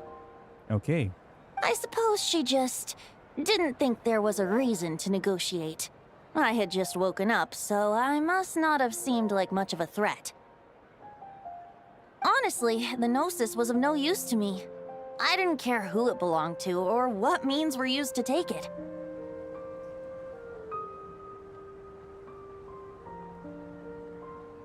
I just knew if I fought her in that moment, the cathedral, perhaps even the entire city, might have become collateral damage. True. I wouldn't put it past Signora to take civilians as hostages either.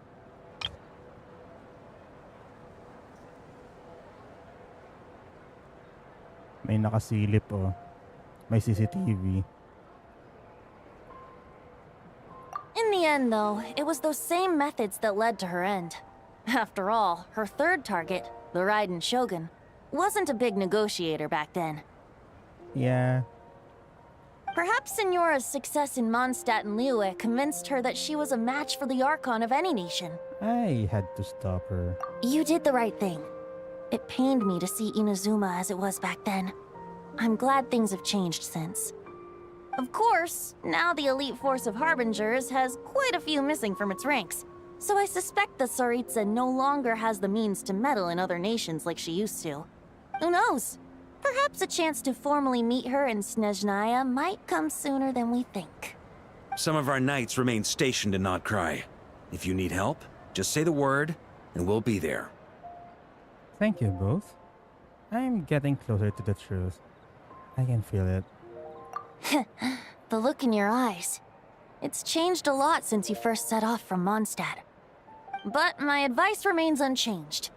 Never forget that the journey itself has meaning, traveler. Okay, that's way too close. Venti, that's way too close.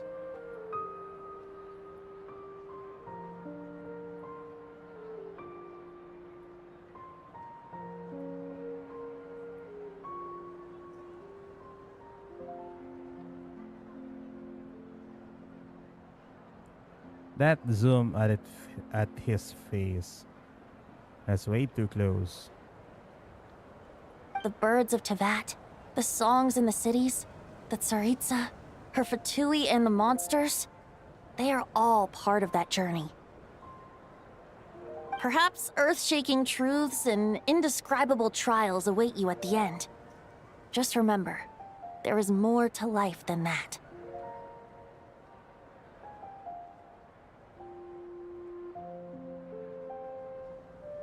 All right, that's more than enough acting like a real Archon for one night. And still, not a sip of drink for dear old Venti at a time like this? You're no fun, Varka.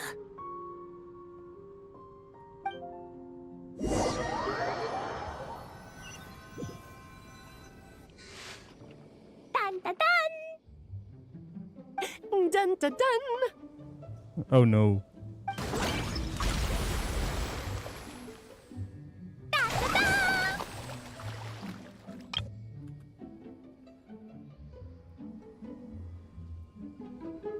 Da da da!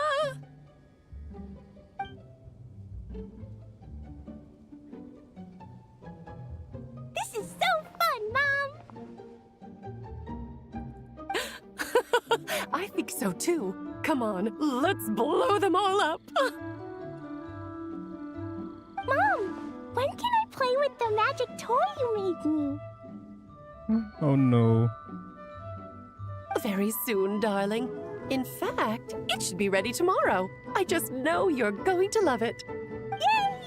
Can we play together? Why, of course! We'll have ourselves a splendid time.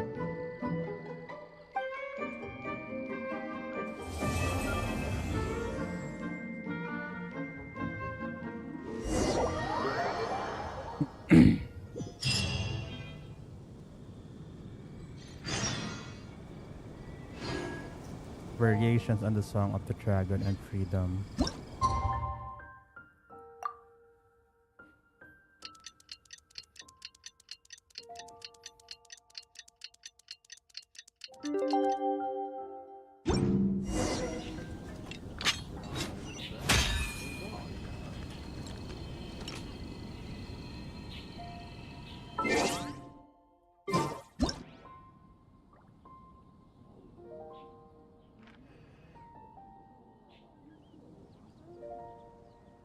Oh no! Hindi ko nakuha.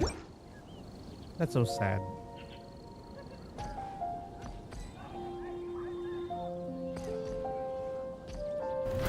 Try to keep up!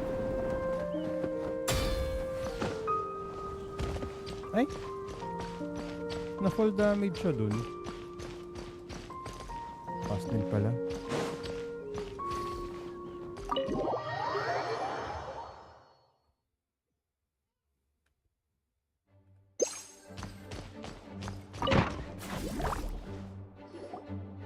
Alright, we made it! Time for round 2! Huh? Was this bubble this color before? Is something wrong? I'm not sure. It was like this when I came to check on things this morning. Wait a minute. Okay. I got hungry again. Wait a sec.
What?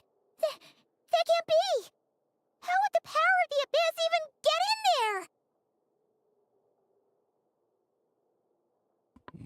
Maybe because the Abyss' ability to infiltrate worlds. You sure know your stuff, Traveler. That's where my head went too. But I don't know. Something is different about this power. It's hard to describe. It's abyssal in nature, but also not a threat. What does that mean? It seems to be in an embryonic state. Like an egg that hasn't hatched, the dark clouds before a storm, or an omen before disaster strikes. Of course, the world within the magic bubble is imaginary, so the same should be true of this abyssal power. At least for now. You created this magic, right, Alice?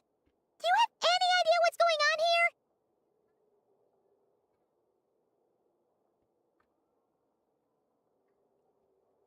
Ooh, new magic does often come with its issues, so I can't say I'm entirely surprised something like this would crop up. As for a solution, however, I'm afraid I need more information first. One thing is for certain, at least. Given the current threat, we'll have to close off the bubble to event participants. My apologies, Miss Alice. I know you've made a promise to Klee, but I'm not sure you'll be able to keep it. Have we ever seen Alice look this serious? Unprecedented crisis notwithstanding, it's too soon to just throw in the towel. What we should be focusing on is how we're going to fix this. Are we talking about the Klee situation or the Abyss situation? Both. Both. Now, I have my suspicions, but I'll need someone to head into the bubble and confirm a few things. See? It's not like we can avoid going in there, right? We have to nip this crisis in the bud, after all. I agree. We have to take action. All right. I'll go convince Klee to play somewhere else for now and then head right back. In the meantime, Nicole, be a dear and keep observing the bubble from out here. Oh, and provide any fixes you can while the rest are inside. I don't know, Alice. There are quite a few unknowns here. It's not like I can force people to head in there and take that risk. We angels aren't miracle workers. You sure about that? Fine. I'll do what I can. Just be quick, okay? This is your magic, after all. Well, guess this is our best option. We're definitely not gonna sit back and watch. The part where Barbados uses the lyre to summon abyss-corrupted Dvalin. Then, everyone joins forces to fight him inside Storm Terror's lair, purges him of abyssal influence, and there you have it. Happy ending. Yep, that sounds like how it happened. Well, we've got the gang from back then all here. Let's go in and find out what's happening. Count me in too. Potential threat or not, if there's even the slightest chance Mondstadt is in danger, I need to get to the bottom of it. Jean? It's nothing. I was just feeling a bit, nostalgic, getting to work together like this again. Okay, fair enough. Yeah. Yesterday felt like that too. Yes, but that was for fun. That which confronts us now is a real crisis. So I suppose the memories just came back to me all at once.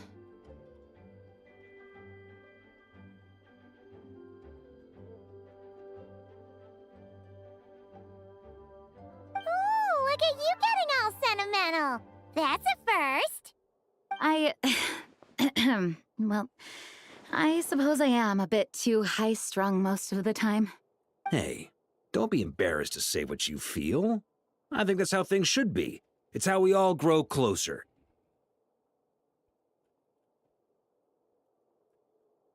Besides, the more you open up, the less people will be surprised like Paimon here when you choose to share something.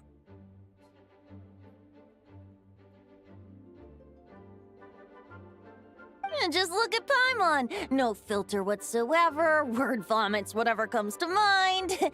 And that's what makes her so endearing and approachable. Ha! It's about time you gave Paimon a compliment, tone-deaf bard. Hang on. Was that a compliment?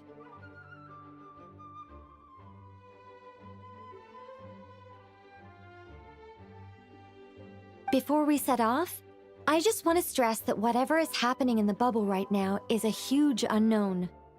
I was able to maintain contact before, but right now all I can observe within is chaos, so I imagine communication might be cut off as well. It might be difficult for us to guide you, so proceed with caution. Don't worry. This isn't our first time leaping headfirst into a dangerous situation. There's also a last resort I can fall back on if worst comes to worst. Though it would mean all our recent hard work going to waste. You mean destroying the bubble entirely? Yes, if it comes down to it. All right, I'll monitor the situation from outside and provide whatever external fixes and support I can in the meantime. Understood. Prepare for the worst, hope for the best. Sound good? All right, let's go.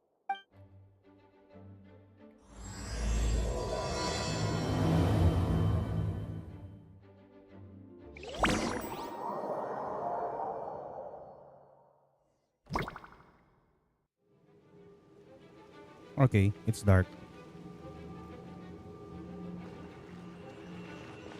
Whoa! Is this Mondstadt? Didn't we all come in at the same time? Where are the others?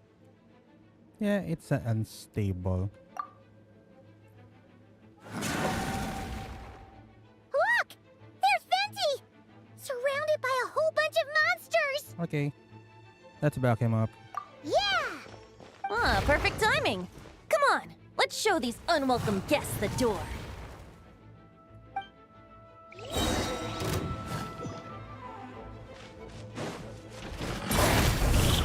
Think you can get away?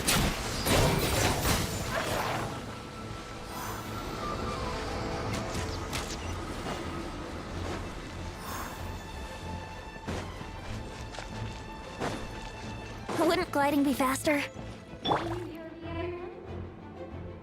fixed together some communication and control functions and managed to smash together some items that should give us an advantage. These aluminum devices should prove useful in a pinch. We still need some things like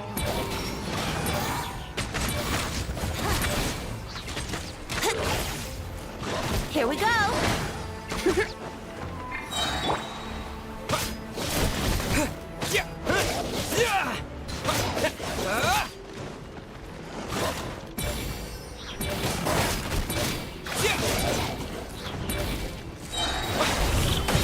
Time for takeoff. Brace yourselves.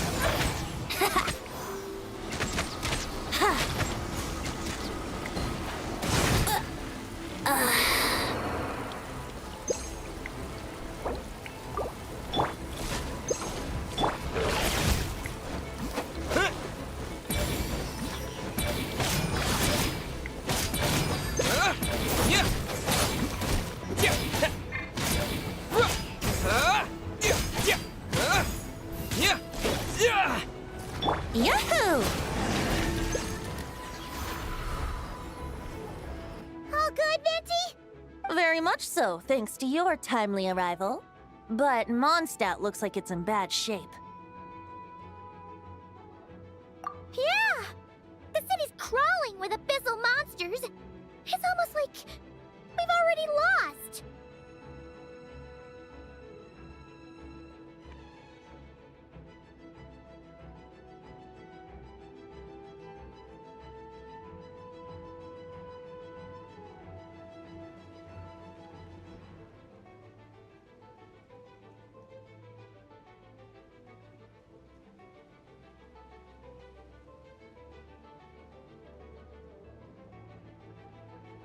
I'm not sure what happened, but the rest of our group might need backup. Let's find them first. Good point. Let's go!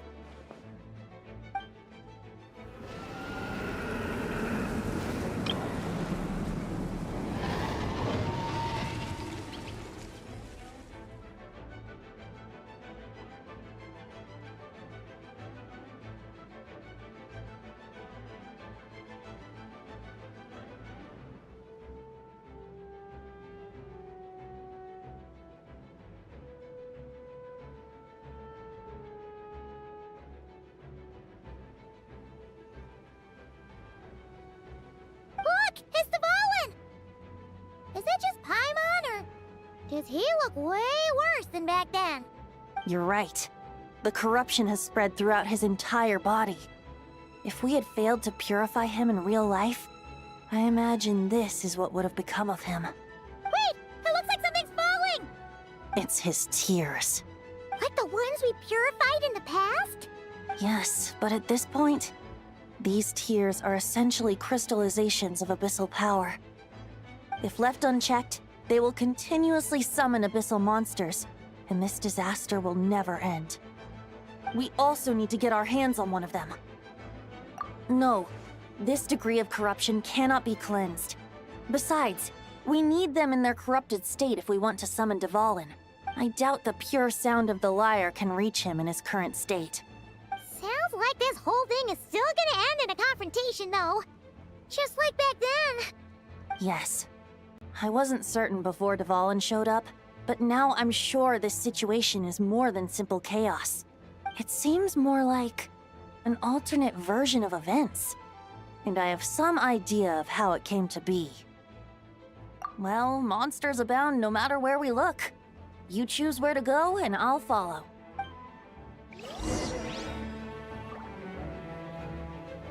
So, where are we gonna go?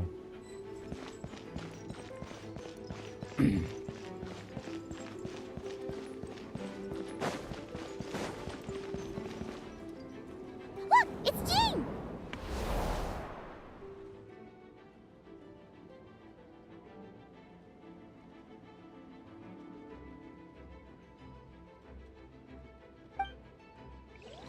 Yeah! Brace yourselves!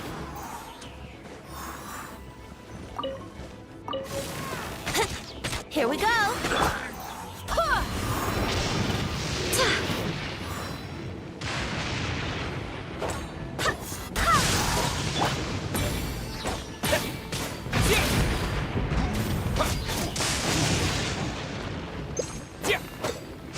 Think you can get away? Let's play!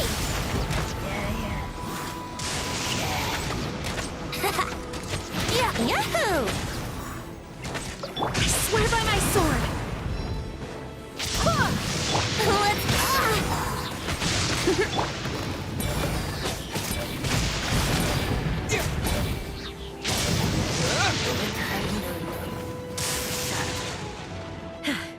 Thanks for the help.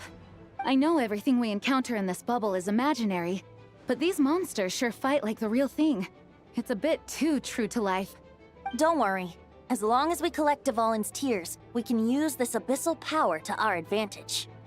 I see. In that case, let's get moving. Have you seen Varka, by the way? We haven't found him yet. No, he might be at the upper levels. Let's search together. Ah, right. I remember seeing D-Luke on the other side of the city. We should go help him first. Sounds like a plan. Let's go!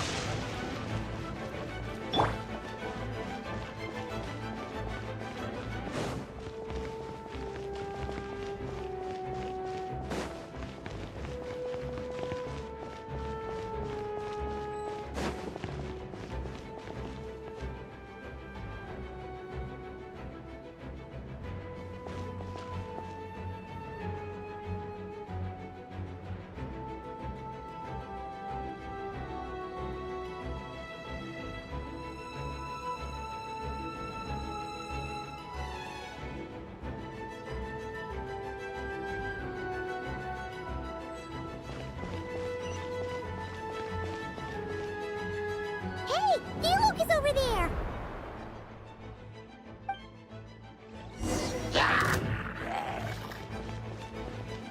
Time for takeoff!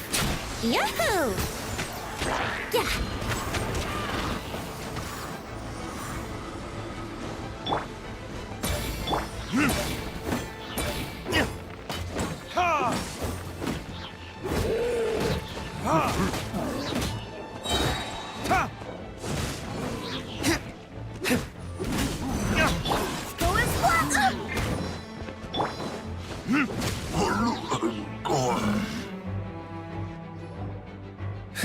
Made it.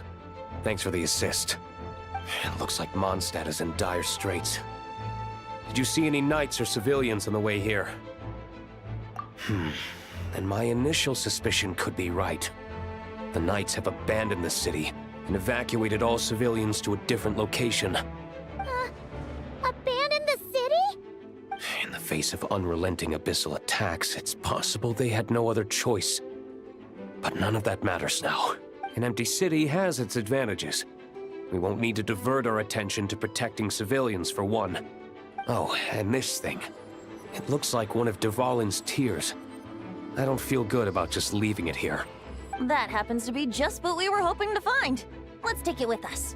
Wait, what about Varka? Have you seen him? No, I'm not sure where he is. We'll just have to keep looking.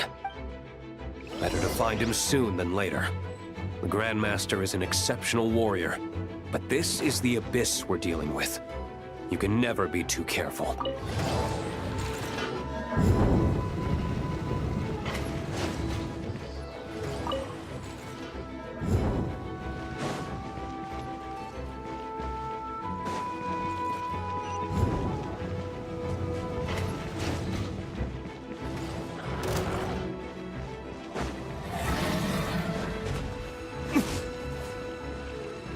Think you can get away? Let's play!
Time for takeoff.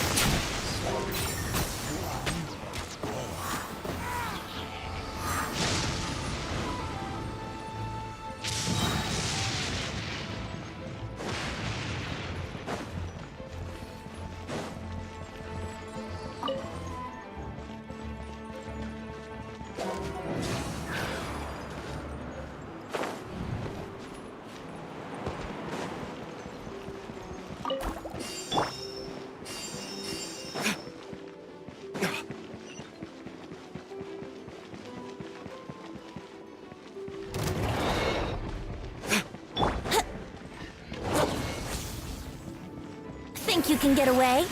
Let's play!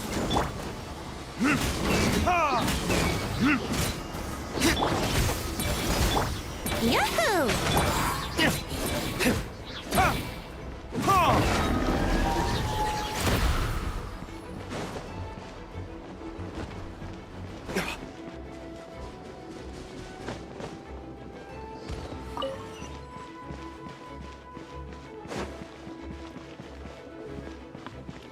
So there are at least 4.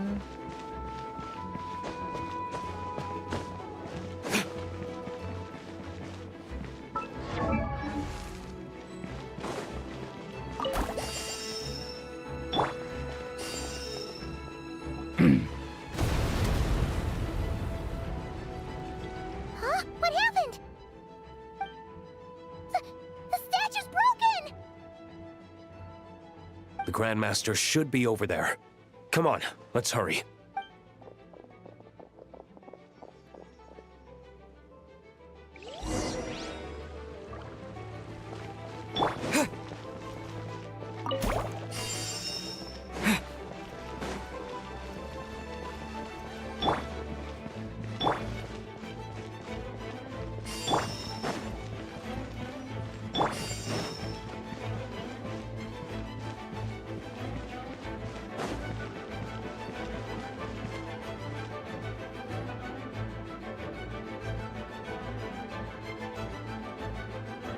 We're here to help. Perfect timing. Let's do this.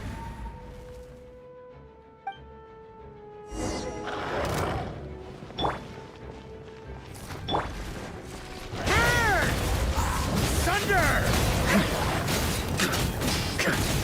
Thunder! On me. Up the ante!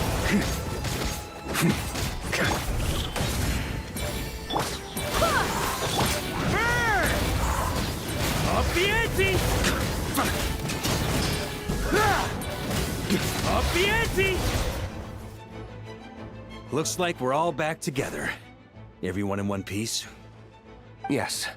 The honorary knight arrived just in time to help us out.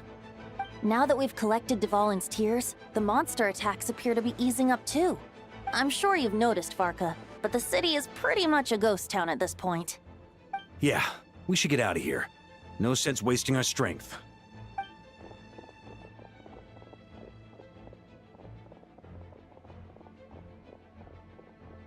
This place should be safe from monster attacks for now, at least. Anyone there?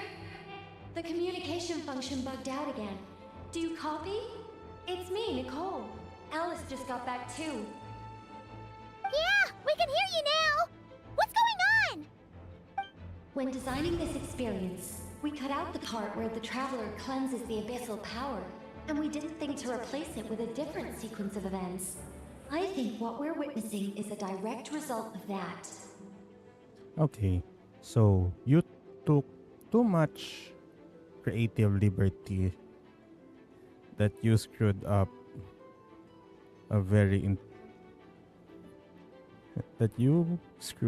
this part. Alice and I thought the events in the bubble would be independent from each other. But since the magic is contained in one place, it appears a casual link has formed between all the events within it. Wait nga. But since the magic is contained in one place, it appears a casual link has formed between all the events within it. I really need to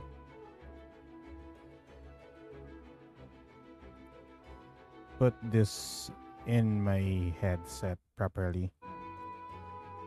But since the magic is contained in one place, it appears a casual link has formed between all the events within it. Oh no, casual link, causal link. That's so sad. And so, because Dvalin was never purified, we've encountered a major bug.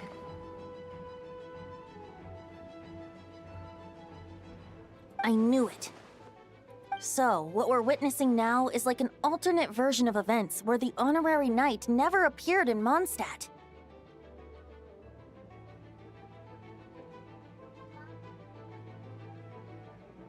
Wait, but even if the Traveler never showed up, you could have done something, right, Venti? The Abyss is a far greater enemy than one person can face. I could have handled that specific situation, sure, but it wouldn't have gone quite so well. If I'm not mistaken, you've seen how that version of the story goes yourself, right, Varka? Through the mage's scryglass? Yeah, it was a kind of prophecy. It felt so real, I doubt I could ever forget it. In the end, you were able to seal Dvalin away, but you were wounded in the process. But if Dvalin was sealed, how did things get to this point? Because a seal doesn't solve the root problem. Over time, the Abyss would just grow stronger and stronger, deteriorating Dvalin's consciousness until there was nothing left. Wait! Does that mean, what we saw earlier was... The aftermath of Dvalin breaking free from the seal. That's right. He is in dire straits. The power of the Abyss has fused with his flesh and bones. Purifying him now in this state is no different than sentencing him to death. Yeah, that's messed up. So, if we want to resolve this crisis, We have to kill Dvalin. I know that sounds intense, but remember, this is a fictional world. The real Dvalin is right as rain and a lot more mellow than this one, that's for sure. We have our solution, so let's hop to it. Should be a piece of cake for a group like this. No time to lose, right? We've got Klee waiting for us after all. She's playing somewhere else right now, so we do have some time. Of course, the sooner we resolve this, the better. You're right. This is the only way. I know Dvalin means a lot to you. If this is too hard, you can leave it to us, you know? No need to scar yourself over a game, right? I'll be fine. I was prepared for that possibility back then, too. Yeah, that's the sad part of it. Is that if the traveler didn't arrive, yeah, the Valen airline would be offline for the rest of this game. Let's go. Storm Terror's lair awaits.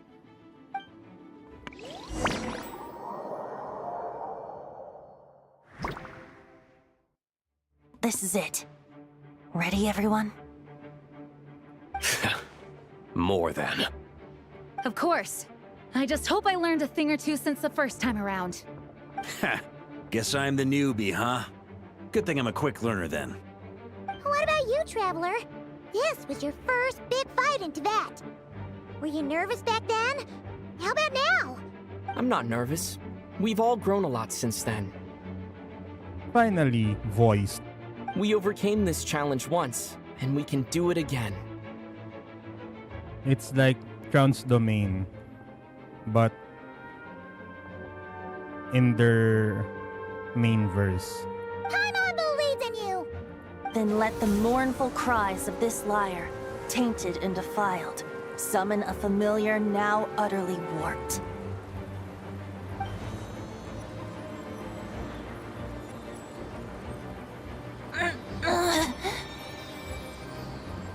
You alright, Barbados? Turning the surging abyss into musical notes is no simple task. But how could I claim to be the finest bard in Tibet if I didn't rise to the occasion?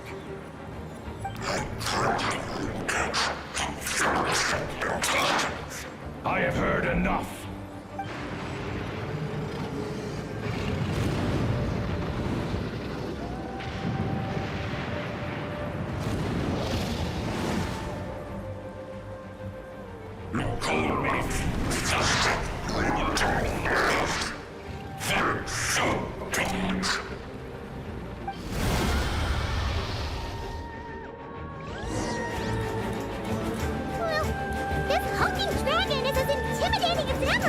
Remember, we need to wear him down first before we can attack his weak spot.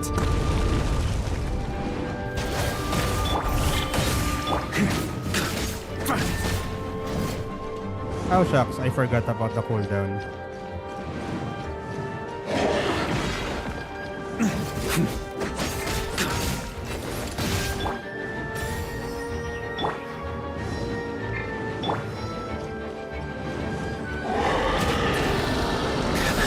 Oh no, a whole dog.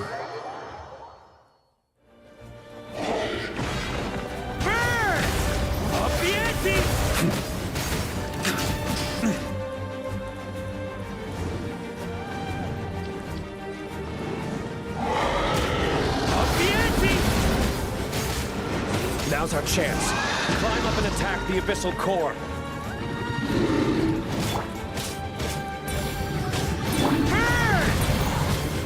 Thunder! Maria sweeping in! Up the ante! Thunder! Nice job! One more to go!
This guy's annoying. Time to switch positions.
That's gonna leave a scar.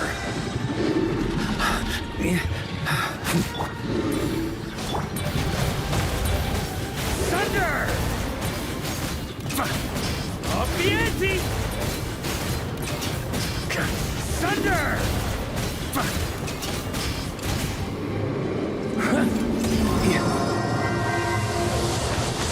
On me.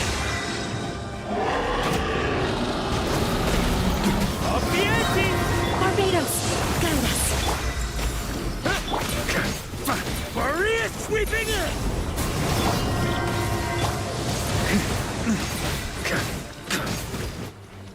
Burn!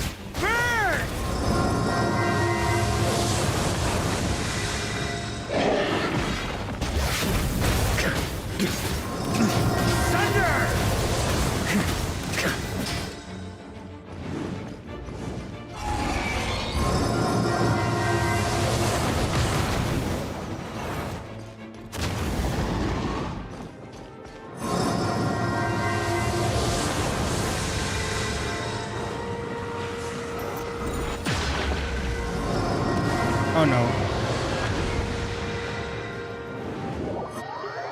Okay, this one's annoying. Here.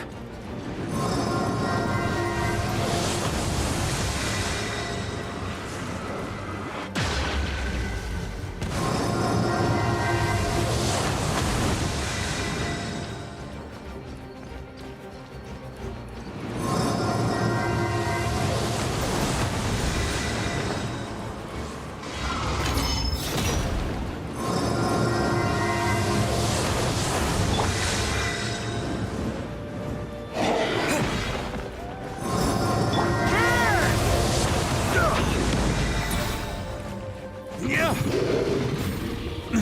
Thunder!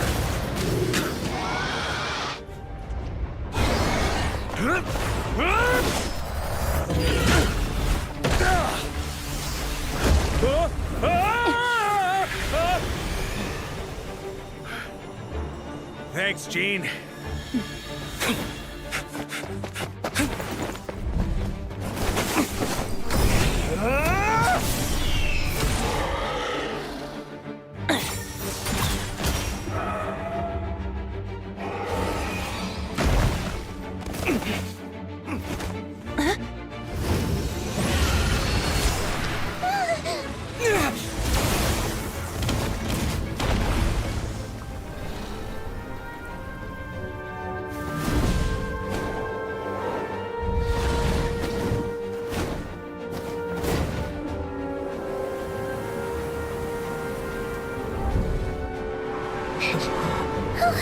Devon, you're here! I follow the lyre's song, wherever it leads. Thank you. Looks like the mage's tale isn't over yet.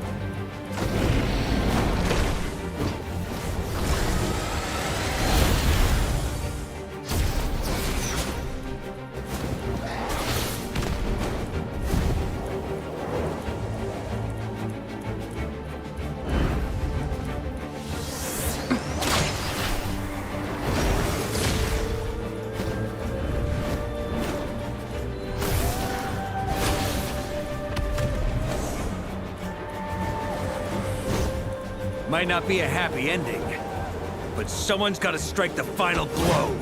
It's your turn to be the hero. I'll take knight over hero any day.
La la la!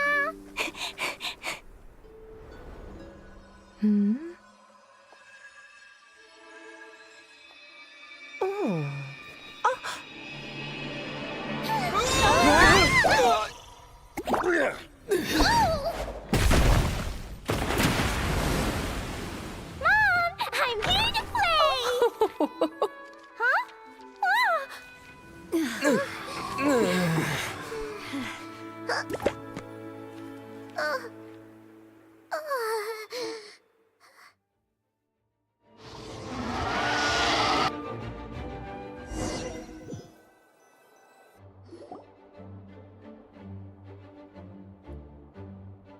Lang niya ka, Paimon.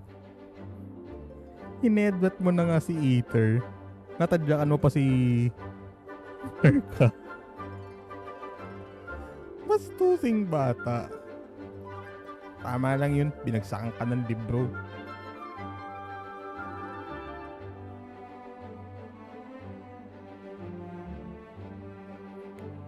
The window. Looks like it was a happy ending after all. It was kind of like a choo-choo car ride. It had its fun moments and its thrills. All in all, Paimon had a great time. Guess it wasn't without some collateral damage, though. Sorry about the window, Jean. It's fine. As long as the building itself is intact, I consider that a win. I'll arrange for the window to be replaced at a later date. In any case, we were lucky Dvalin arrived when he did. It would have been tricky to deal with a flying opponent otherwise. Well, you have this one guy who doesn't skip leg day. I suppose I could have created a gust of wind to whisk us up, but I'm not sure our gliders would have survived the process. Honestly, after everything we faced, I can't believe Alice still decided to bring Klee in there to play. She's a daring one, that's for sure. I mean, can we be certain there aren't other bugs that just haven't cropped up yet? I suppose that speaks to the confidence the mages have in their magical mastery.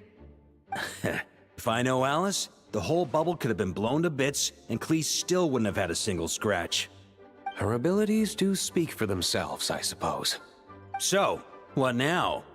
Anyone down for a drink? My treat. Sounds like a great idea. But tonight it's on me.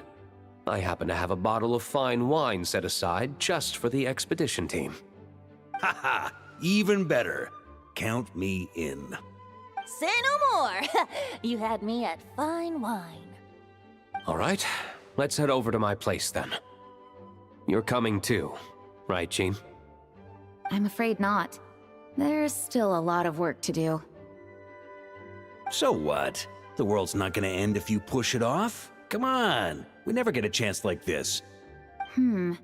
I suppose that wouldn't be a problem if you head back to headquarters with me after we're done and help make up the work. On second thought, how about you just join us when you're done with that? What about you, Honorary Knight? Gonna tag along? Yeah, he still got questions. Okay, all's well that ends well, am I right? To the bar! Alice loves going to the library.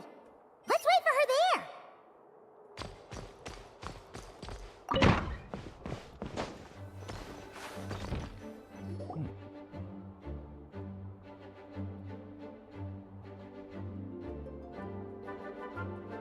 Looking for me? I'm glad. I wanted to thank you for helping me keep my promise to Klee. She had a splendid time in the bubble. Nicole came with us to make sure all was in order and prevent any similar incidents from happening in the future. You live and you learn. It's rare, but even the Dodo King isn't immune to a small slip-up here and there, I suppose. So, it's all fixed? Yes, quite. The recording work is done as well, so now all we have to do is play it on loop. It should be smooth sailing from here on out. Anyone and everyone can now enjoy the bubble at their leisure. Nicole will keep an eye on them, of course. That was fate before we changed it, right? I wouldn't put it quite like that. It was more like a fate that will not come to pass. I wouldn't put it quite like that. It was more like a fate that will not come to pass. Huh? What's the difference between the two? Let us not forget the courageous dragon slayer in the story. Well, in real life, he had already left on an expedition to Nodcry at that time. Of course, that doesn't mean Dvalin would have escaped his destined death, for another hero would have come along and paid a painful price for victory. But what we saw in the bubble was what happened after Dvalin broke free from the seal. So, couldn't Varka have been back by then? Dear Paimon, you're free to ponder such questions yourself, of course, but it's of little use to ask them aloud. Word to the wise, do not lose sleep over all those what-ifs, over the fates that will not come to pass. It's an exercise in futility. What's... Do not lose sleep over all those what-ifs. Over the fates that will not come to pass. Just do that saying. Those who can observe fate see both the good and the bad of what could have happened. But all that matters is what did happen. Those alternate fates are nowhere near as important as the world that exists in the here and now. All right. The abyssal power is too real. Ah, you're saying it was as if the bubble itself had become contaminated. I suppose some gunk could have stuck to my luggage while I was wandering the border and got mixed into my magic without me noticing. Just kidding. I would never be so careless. Your intuition is spot on, Traveler. What developed in the bubble was a nascent form of abyssal power that, if left unchecked, would evolve into the real thing. What? So it didn't come from outside? It just appeared out of thin air? The abyss is perilous, cunning, dangerous, obsessive, and most infuriating of all, a complete and utter mystery. I'm sure you've seen for yourself how complex it can be. The Hexen Zircle has been observing its energies for a long time, and I think Barbalot's interpretation is the most accurate.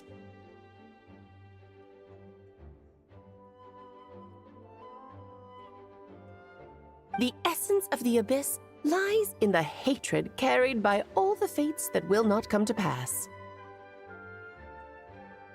This world is filled with conflicting elements.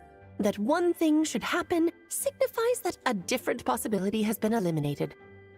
These events can be small, almost trivial.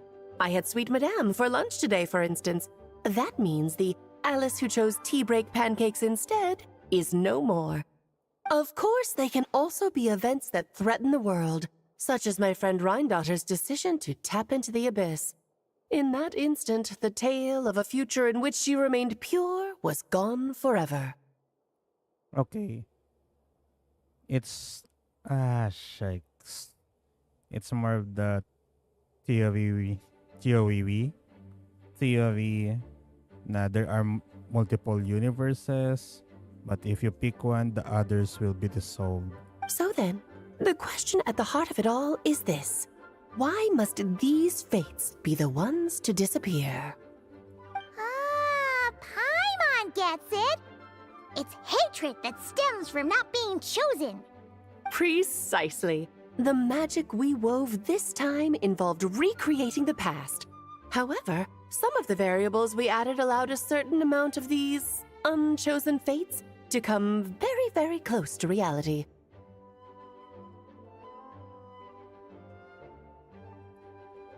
And thus, the abyss showed its teeth. Of course, much like always, it is not existence that it seeks, but the destruction of all. In the end, though, it wasn't a huge issue. Things like this happen on the border all the time. It has quite the victim complex, that's for sure. It's obsessed with entering this world at all costs. And that is precisely why we must protect our lives and those of our loved ones. There's some recording shenanigans at this part. Because when you think about it, to exist in this world is to be a spark of luck amidst countless possibilities. How precious is that? Ah, Alice, you're here. Okay. I'm truly sorry about this, but per the regulations of the Knights of Favonius, I'm afraid I must send you to confinement. Yeah. Hexendzirkel witch, my ass. You're nothing beneath the gene. Whatever for. Things turned out just fine with the magic bubble. Besides, if that's what this is about, shouldn't Nicole come along too? Nah, that's not it. It's not about the bubble. We received word that a number of fish have been injured as a result of explosions near Starfell Lake. It would be funnier if letter X na yung mata nila. As I'm sure you're well aware, fish blasting is strictly prohibited. Dynamite fishing. They can't say dynamite fishing. So fish blasting it is. Oh dear. Oof. Run, Klee! Save yourself! She's already inside. Oof.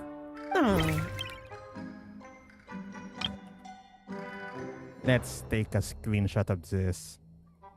Guess it's a day of first for the Dodo King, huh? Oh, farewell, forever traveler. You shall never see me again.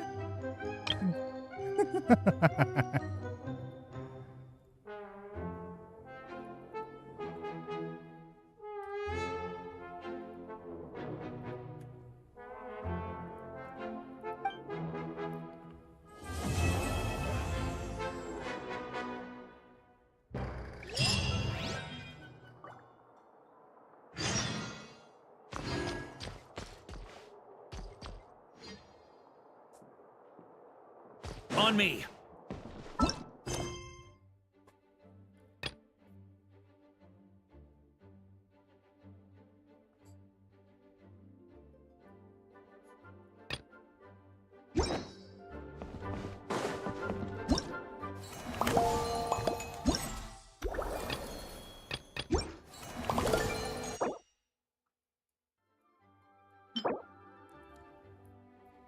They went with weapon appearance instead of a new weapon.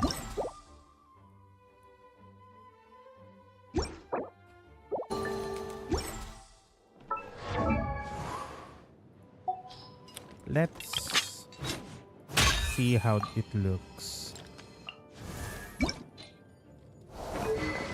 Ay? Wala. Okay. I can't show it yet unless I have it.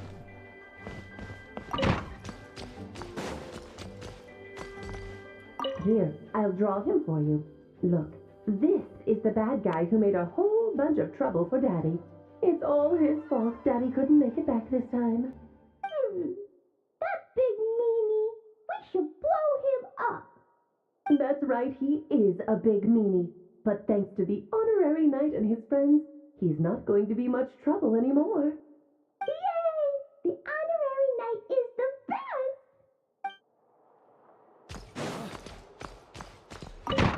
Whoa! Looks like it's been fixed already!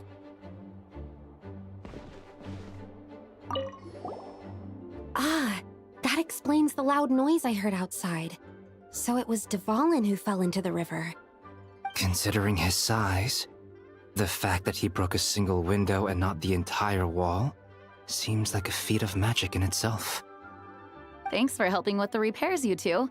This place looks as good as new now. Does that count as a great feat of alchemy then?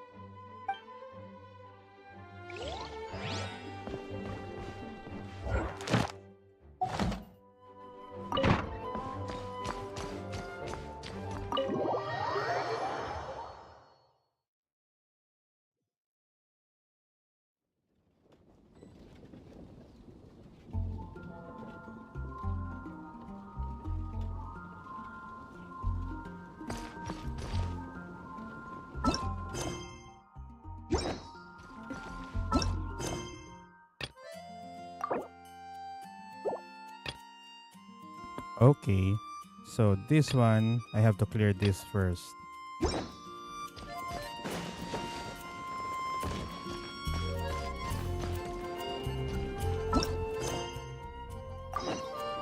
Ah, okay.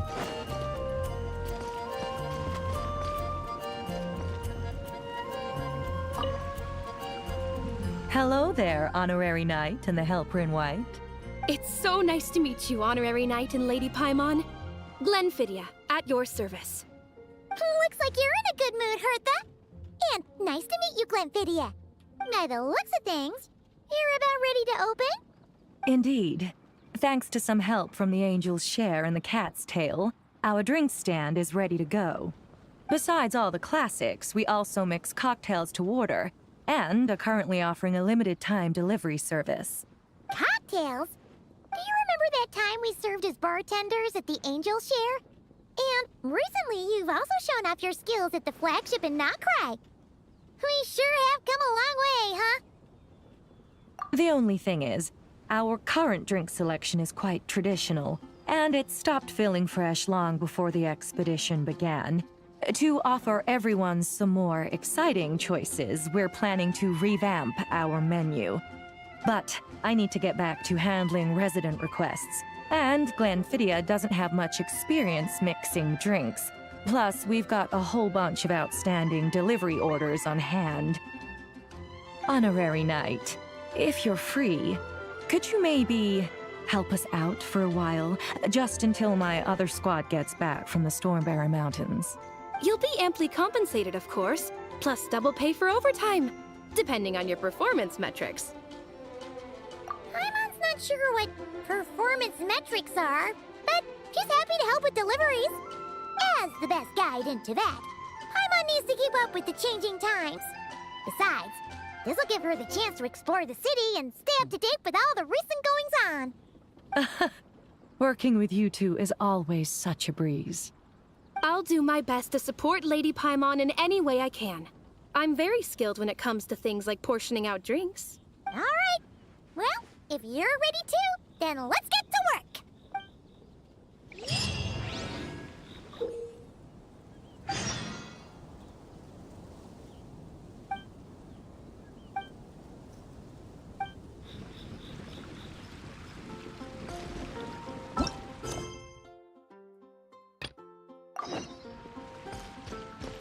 Amber. Oh no, this is unvoiced.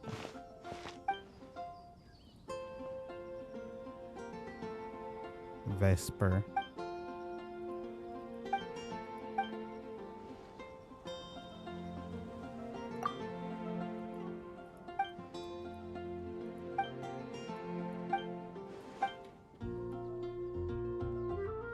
Tinamad na akong magbasa.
Let's do some other stuff.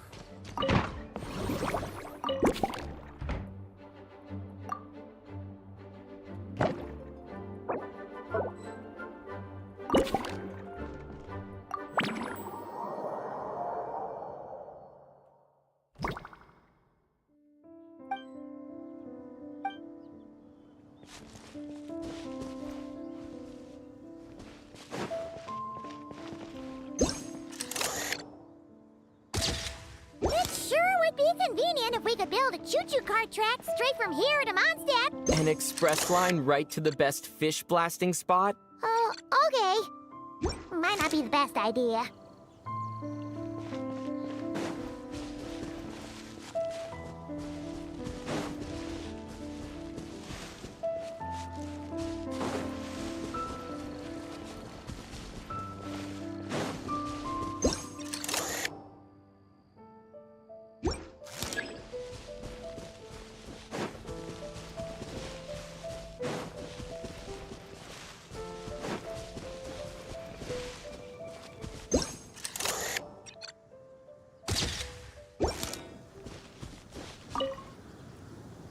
Razor? What are you doing here? And shouldn't this thing be in Wolvenden? Fiery woman came to take Lupical. I said no. Fiery woman, it's Alice. She backed down, but then said I would do just as well. This sword is here, for now. I am here to protect it. Hold on, let Paimon get this straight. Alice was planning to bring Boreas here, but you stopped her. So, she took the illusion of the sword and left you to guard it instead. That would make the trial of Boreas the trial of Razor now, wouldn't it? We fight. I protect Lupical. Wow! Looks like Paimon's guess was spot on. Don't worry, Razor. No one's gonna take this sword. It's not even real. Not real? Alice's scheming claims another victim, huh? Let's take the photo and get Razor out of here.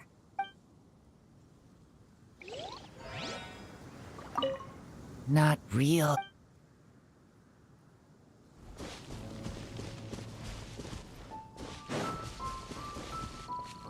I think I saw something else here.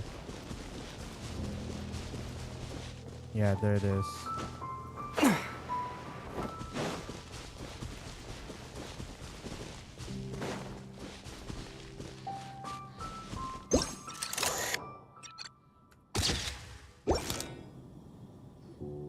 Oh, it's Eula and... Clarand? You're here in Mondstadt?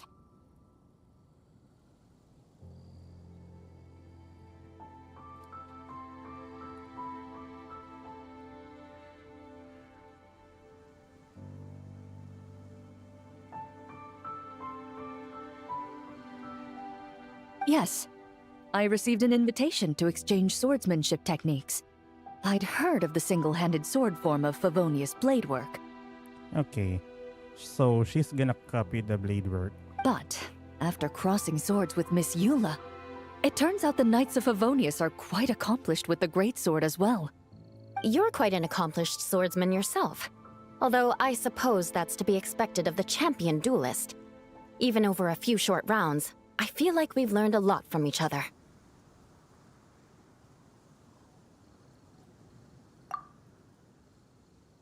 For sure. You don't have to worry about breaking stuff or accidentally hurting anyone nearby. Wait. Alright, there's the copter. That's right. There also appear to be automatic harpasta launchers in the area. Ah, that's one of your local traditions, isn't it? Shall we have ourselves a game then?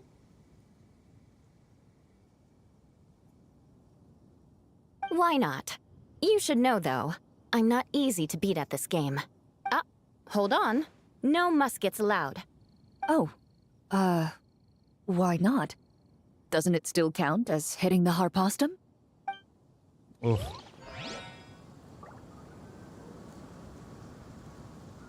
A sword's range is limited, though, so it wouldn't be fair. Ah, of course. Then you should use a gun as well. Voila, problem solved. She doesn't know how to use a gun.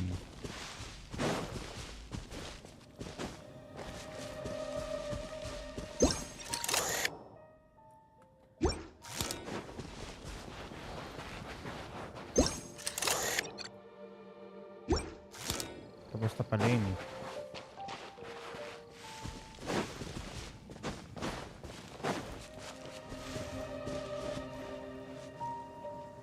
Yep, that sums it up.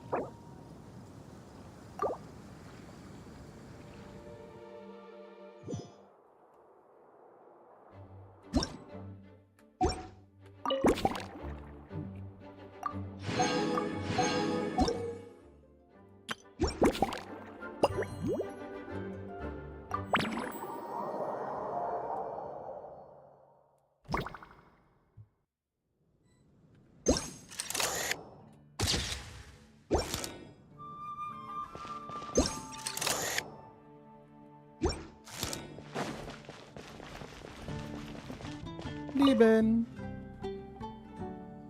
Hey there, friend. Well, we couldn't just drag Catherine in here, could we? What would the Real Adventurers Guild do without her? Not that she ever shows it on the outside, but she's one busy bee, that's for sure. I mean, just think about how much time it must take to travel between all the different nations. Yeah. Anyway, I heard this whole world was constructed for magic. Incredible stuff. Even the books on this shelf are real. Not a single prop to be found. Huh. I really gotta take a better look around once this gig's done. So, same arrangement as always? Not today, I'm afraid. The funds I need haven't transferred in yet. Once I've earned enough more from this trip, I'll open up shop at the usual spot. The person who does this...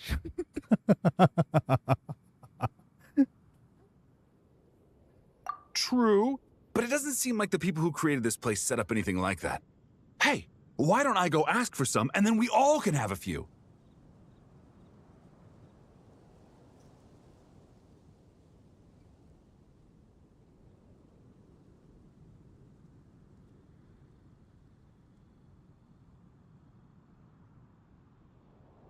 Huh. But could we even take them back into the real world? That's the question.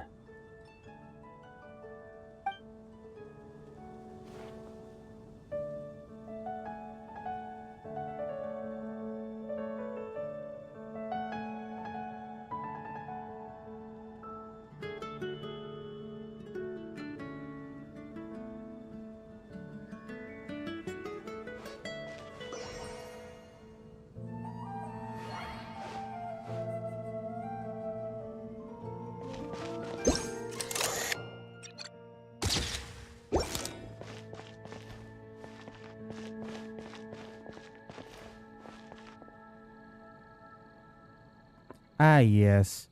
Yung chismosong kapitbahay andun sa tent. it was. Diona? What are you doing here? It's my first time seeing these little guys. They're from that land, right? Oh, they're so cute. Alice put a version of the cat's tail here and asked me to run it. It has the setup I'm used to and everything. Now, all I need to do is make some drinks. And you know what? This is the perfect chance to change all the ingredients to super weird stuff. I'll get people to lose interest for sure. Looks like your campaign is going strong, huh? Even out here. Of course. The only thing missing is... the cats, actually. They seem to prefer the real cat's tail. But that's not a huge surprise. Cats are sensitive about where they live. Even if the place looks exactly the same, they'll know something's off. So, Alice said she would find different staff instead. And then these little saurians appeared. Aww. Bennett gave me a few pointers on how to get along with them. Turns out, there's not a huge difference between them and a cat or a dog. Hey! Then you should call this place the Saurian's Tail instead. The Saurian's Tail.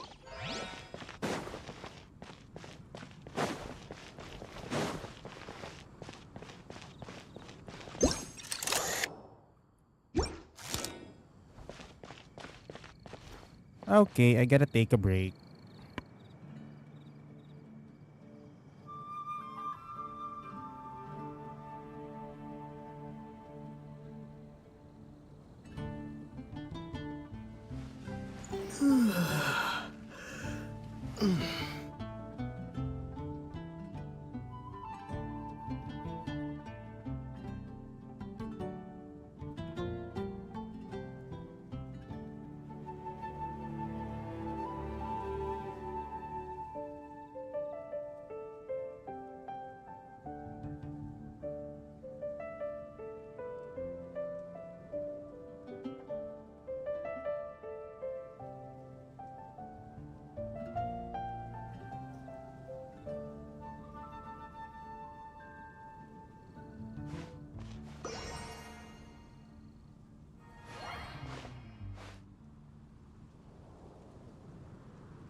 Okay, I'm back.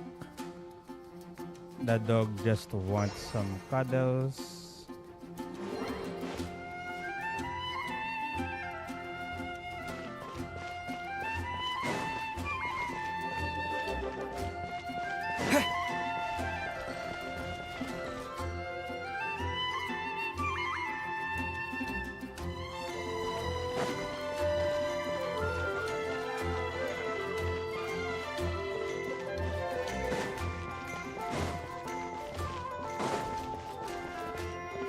Okay, may baboy ka mo dun.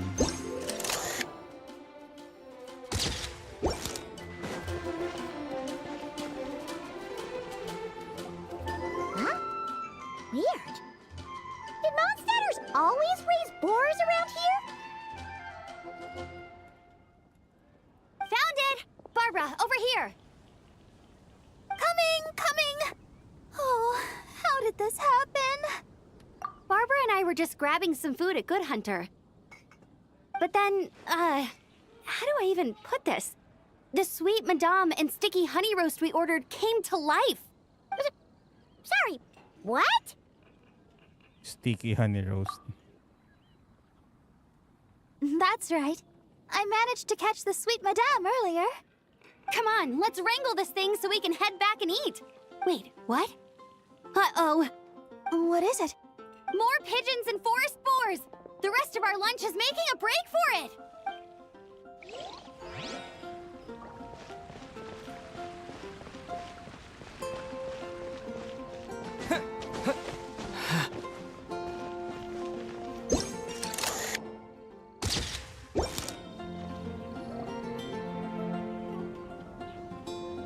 Huh?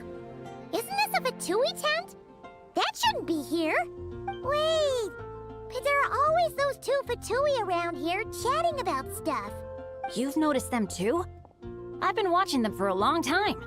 Not that I've overheard anything useful. Guess it's just my luck. Well, actually, they seem to get information a bit slower than the Knights of Favonius. So they usually end up discussing stuff that hasn't been secret in a long time. Yeah, so Bennett, it's not your luck. It's theirs. Have you guys ever wondered why they don't just go home? Their mission's gotta be over at this point, right? Oo nga naman. Maybe their names got skipped over on the mission roster, so they never got new orders. That's happened to me before.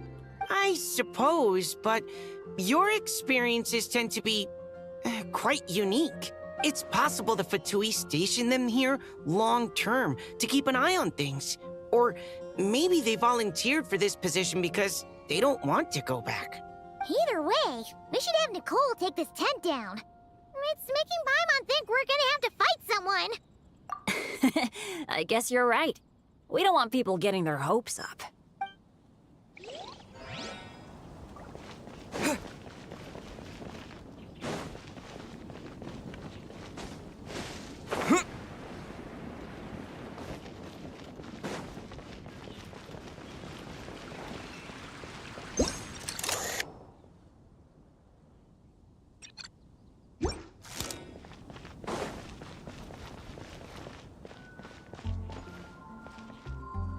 What else is wrong here?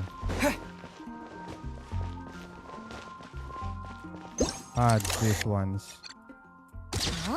None of these flowers look local to Mondstadt.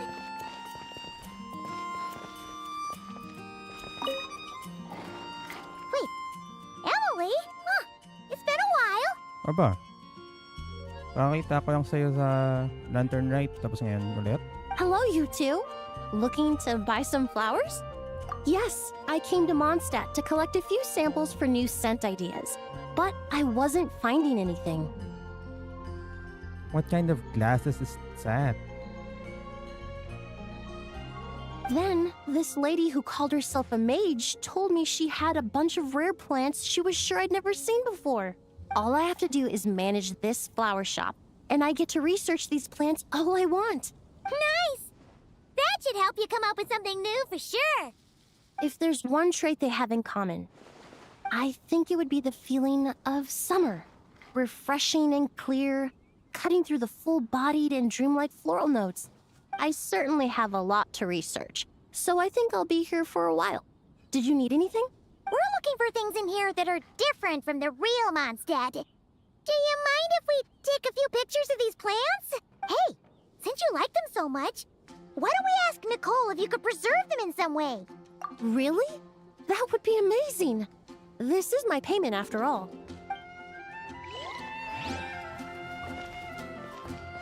Okay, I need to find another one.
Okay, bridge.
Don Winery. Oh.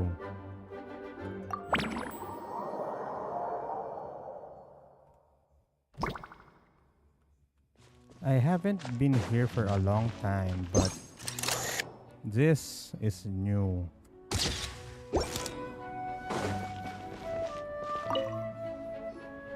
Such a succulent fragrance of grapes. Ah, this place is heaven. Had I a mouth that could move, I doubt I could resist eating them right off the vine. This is awesome. Whoever lives in here must be a person of means indeed. Even in a storybook world like Simulonka, we can never afford such a big estate. Wait, but this is a world inside a story too, isn't it? Oh, hello! Is something wrong? My apologies, but the event taking place at Dawn Winery is not open to the public quite yet. Allow me to show you around a different area. Okay, Noel. Ah, I see. That's unfortunate. Oh, it's Noelle! Hey there! Oh, hello, you two. Well, Miss Alice thought things might get complicated around here, so she said she needed someone capable who could get the job done. So she flattered her way into dumping a bunch of work on you? Stuff that isn't even related to the Knights at all? Oh, no. Mr. DeLuke was there, too. He said he would appreciate some help guiding the tour groups from different worlds that are here to visit. Tour groups from different worlds? Oh, right! The Golden Apple Archipelago, the Valurian Mirage, Simulonka. The gang's all here! She really put you to work, though. Oh, it's all right. I'm happy to help.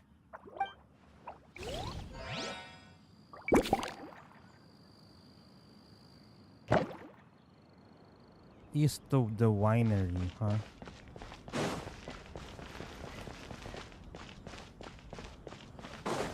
Ah, yeah.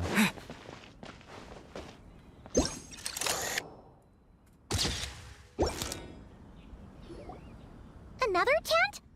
Huh. This one's kinda nostalgic too. It's here because I refused to let that mage use my house as her playground. But we still needed an additional rest area for the guests, so we set up this tent instead. Huh. Looks like we can use this device to keep in touch with the mages or get some hints. Kinda like we were able to do back then, remember? Now that you mention it, the arrangement is almost identical.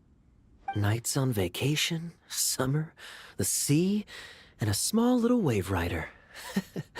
It's all taking me back. However, you're forgetting about the part where we were stranded on a deserted island and couldn't even make it across the water.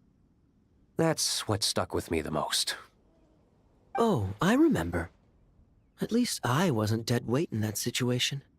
Fun times, huh? So, the mages prepared this stuff then. Guess we should take a picture and go check in with them. Be my guest. You know, the expedition in Nodcry is coming to an end, but knowing Grandmaster Varka, I imagine there will be another chance to set off in the near future. Not that I'm extending an invitation, I'm just mentioning the possibility, that's all. Shut out. Shut up. Count yourself out. That's our honorary knight. No matter the mission, you always have a place among our ranks. Come talk to me when you do have an official invitation, then. I have other things to do in the meantime. The intel I have on hand is pulling me in 100 different directions, but unfortunately, time off isn't one of them.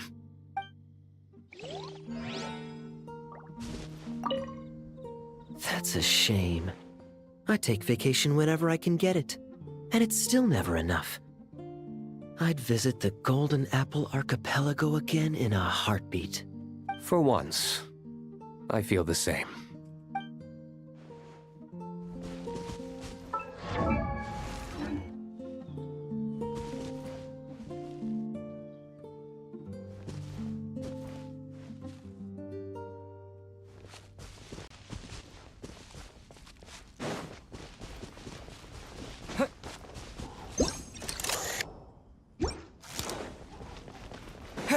Ah, yes, the first event. Oh, there you are. I've been looking everywhere for you.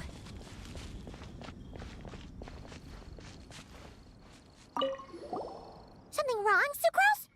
Oh, no.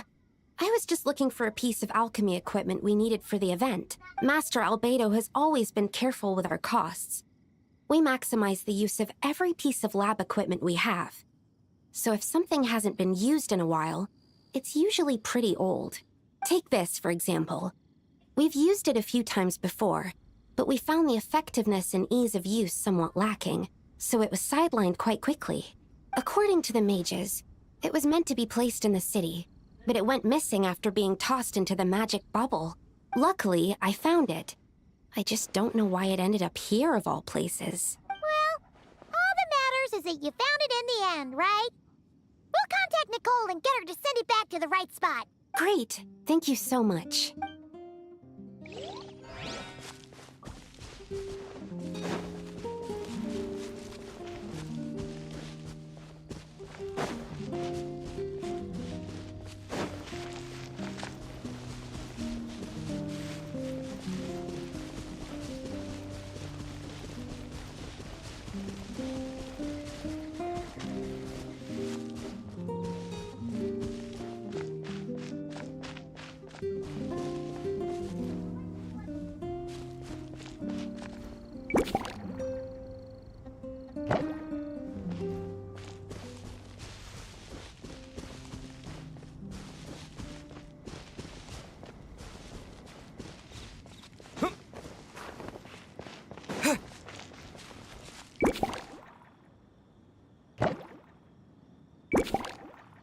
Crystal flies flocking behind.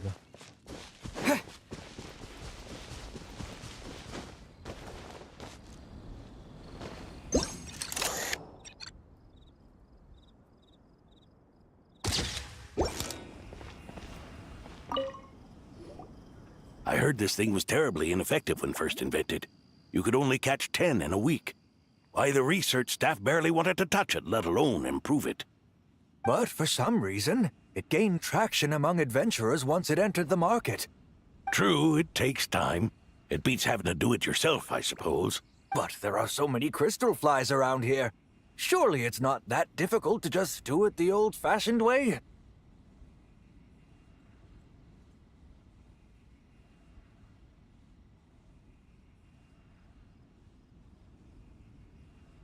It's a bit far, though.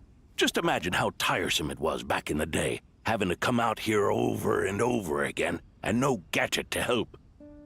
Does that count as trespassing on private property, I wonder? I suppose it hardly matters anymore. Adventurers aren't quite so keen on crystal flies nowadays.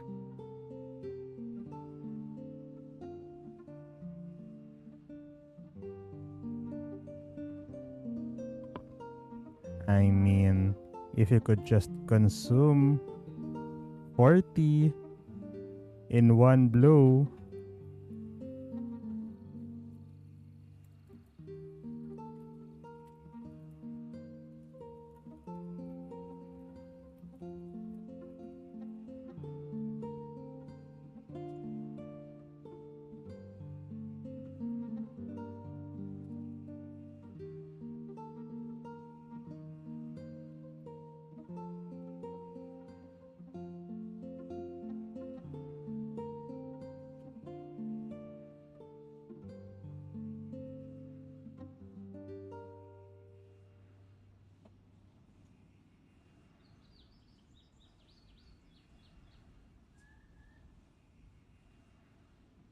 The times, they are a-changin', eh? Yes, they changed a lot. So it would seem. What are they mumbling about?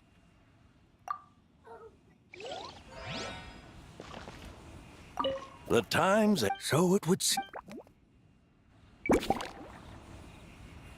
Norse.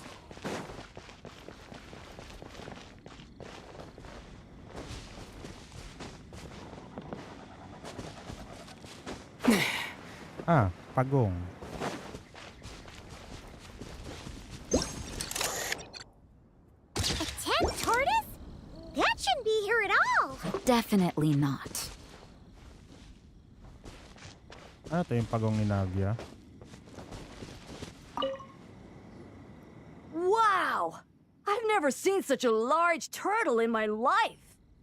There was a time, back when I was little, when almost every child in Mondstadt had a turtle as a pet. It was quite the trend. Oh, yeah! Jean and D-Luke mentioned that a long time ago. I had one too, of course. Quite the hassle to take care of. Small pets like that always are. Wait, you had one too? Is that so strange? Oh, no, of course not. I could bring it back to the church and raise it. It can stay behind the cathedral. I'll even build it a pool. Can't be too hard to raise, right? It looks like a tough cookie. Not happening. The next thing you know, you'll have an invasive species on your hands. Yeah. Just tell that mage to put it back where she found it. Guess that's for the best. Can't be too hard to not But why is she wearing default costume here though? Like,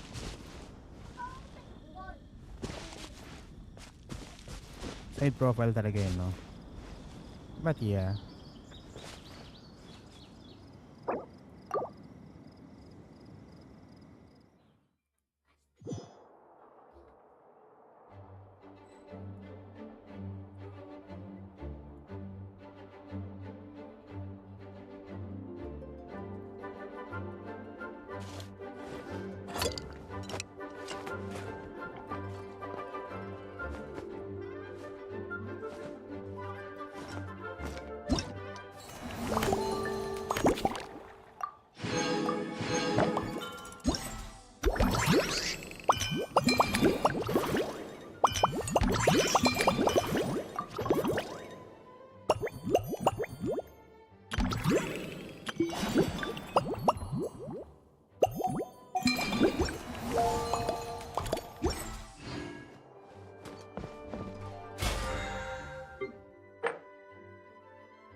Okay. Let's make some drinks or this one first.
Okay, next level is...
You're not watching naman eh.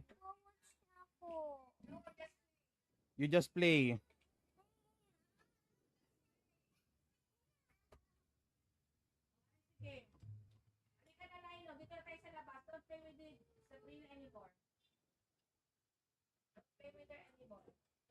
Ay, ay, ay.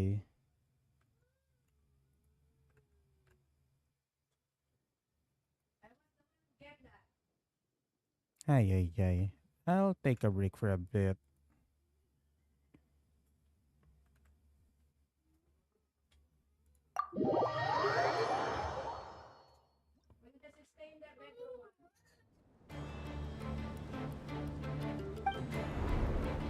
Nah, just kidding.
Okay.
Okay, I'm gonna take a break for real.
Okay, so I'm back. I'm gonna do the next challenge.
Ano ba yun?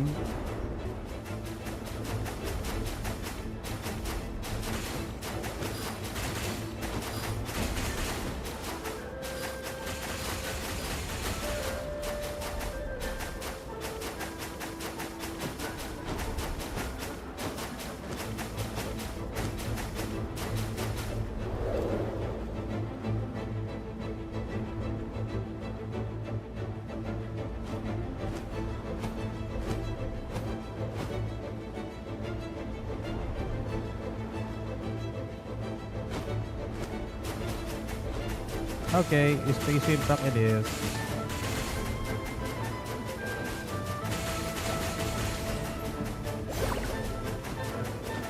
Space impact and Genshin impact.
Okay.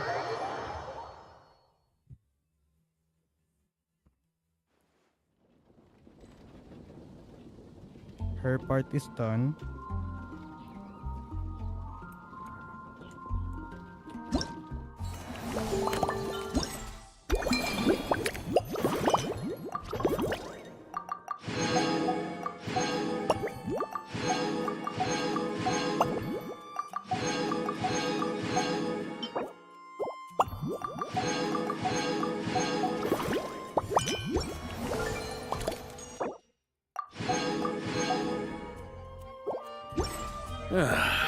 Sure feels good to get away from my desk. Now, where's a good spot for a nap? Okay.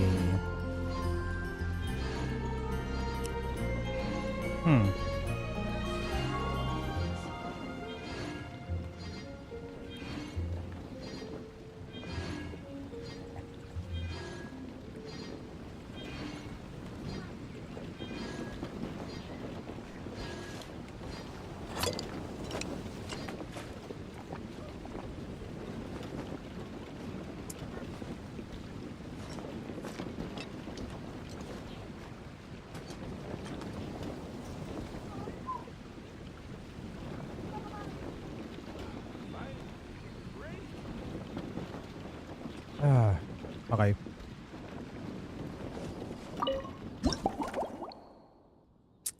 The first guest of the night's newly opened drink stand soon arrives. The familiar shade of rose purple is instantly soothes your mind. This might be the perfect opening.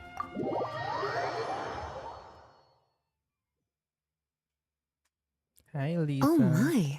It looks like Hertha has gone back to her duties, and Glenfiddia is away somewhere too.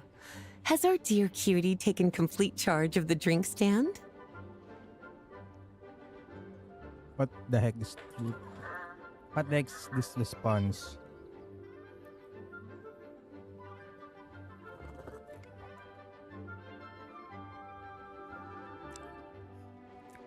Honorary mixologist.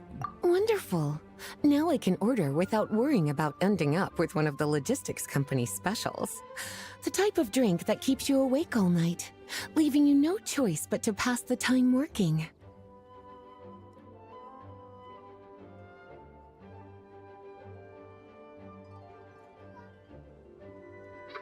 That's right. I'm just a carefree librarian now. If only there weren't so many people with overdue books, and I didn't have to go door to door to get them back. I would have dropped by to chat with you sooner, and try out your delightful creations, of course. So, what will it be? Any particular flavor you're after? Let me think. I don't really have a favorite drink. Just rustle me up something rejuvenating that'll lift my spirits. Right. And if it could help me nod off to sleep later, that would be even better.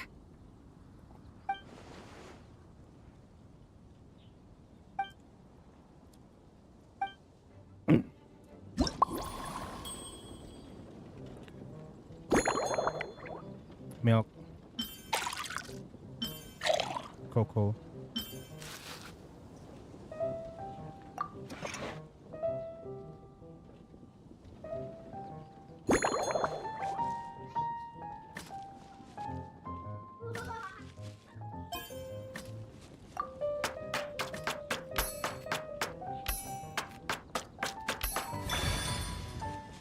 Yun na yun.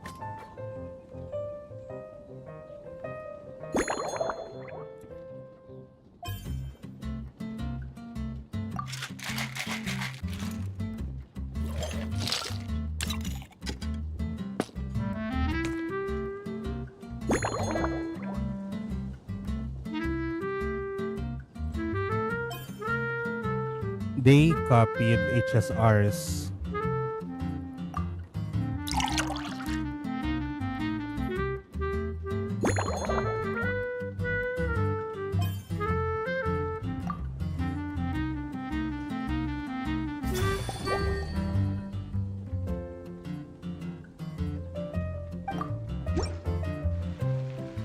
Here's a snow-kissed dawn. Hope you like it. It's delicious, cutie. Pleasantly tart, sweet, but not cloying, smooth on the palate, with a refreshing aftertaste. If anything, though, I seem to be feeling a little more energetic than I'd like. Perhaps you've unwittingly unraveled Glenfiddia's secret and concocted an even more effective pick-me-up? Come on. Don't worry, there's no rush. Your eyes are aglow with curiosity, as though you have many more questions to ask. Let's chat for a while. Take your time. Inspiration will come soon enough.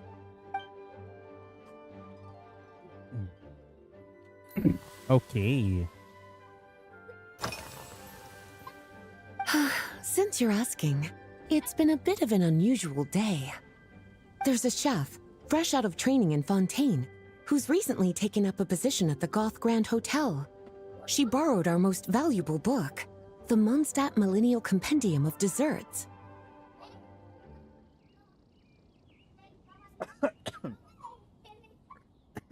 Ouch. Ah, yes, that naked apron girl. Apparently, she plans to use dessert-making techniques to improve the taste of various savory dishes. Something about reducing their greasiness. Sweet meat dishes. Okay. Indeed. And judging by the results, she rather overdid it with the caramel sauce. What should have been fragrant meat slices ended up tasting nauseatingly sweet. Caramel sauce is such a fantastic ingredient, you know? It never fails to please when added to drinks. Sometimes, I even add a spoonful to my afternoon tea. Improving food, I suppose, isn't always about being as creative as possible.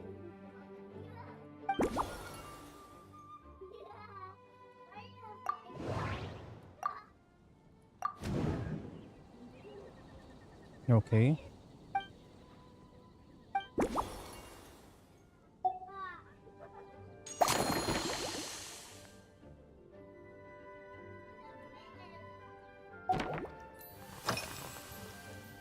Oh, this?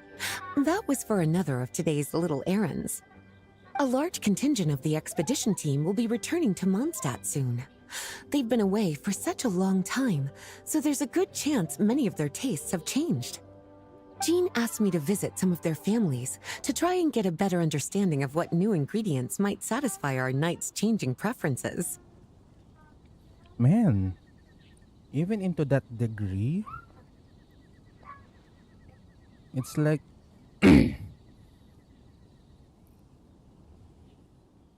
even into their diet or preferences, like it's not like they have religious reservations towards food items, but even up to their personal preferences, that's crazy. Well, they've all devoted their blood, sweat, and time to protecting Mondstadt. They deserve some care and respect in return. Based on what I gathered, the most requested ingredient was cacahuatl from Natlan. It seems like our knights have developed a taste for cocoa. In their letters, many of them mention that they rely on cocoa to keep themselves energized. I've tried hot cocoa myself, and I must say, I find it just as effective as coffee when it comes to staying alert.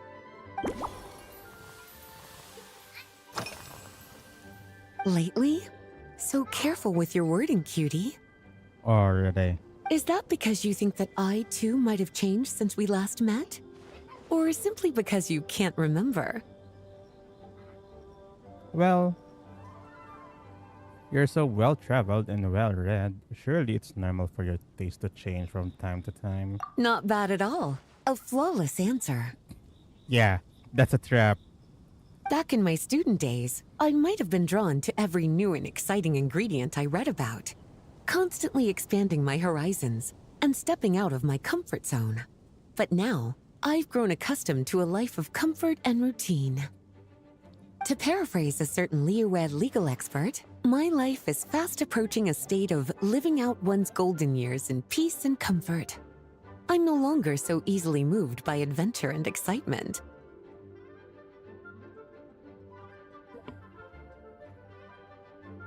Living out one's golden years in peace and comfort. I'm sure you remember, a few years ago, when we were adventuring together, you found me that sweet-tasting alchemical ingredient. Well, my tastes haven't changed a bit since then. Alright. Surely you're not suggesting I'd take this opportunity to sneak off on a little countryside wander. You caught me. My investigations into Mondstadt's lesser-known drinks took me to Dawn Winery, where I had a little chat with the head housemaid, Adelind. On my way back, I ran into Emmetall out on patrol. She'd encountered some monsters she didn't know how to deal with, and in her desperation, asked for my help. I accompanied her on a detour to Wolvendom to teach some raving hounds a lesson. It's been a while since I've had such an invigorating workout. Alright.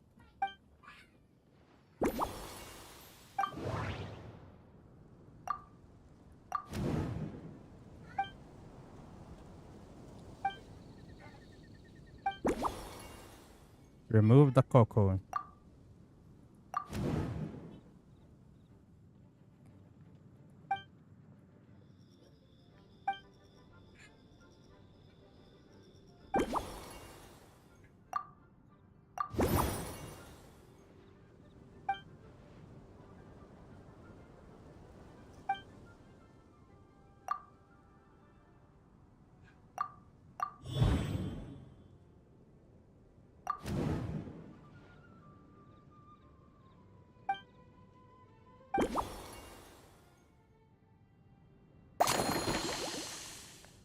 Okay.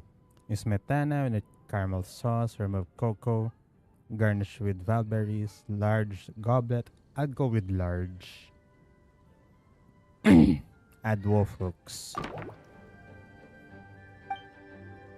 As expected, cutie, your brilliant mind has grown even sharper. Just a few gentle hints were all you needed to light that special spark of inspiration.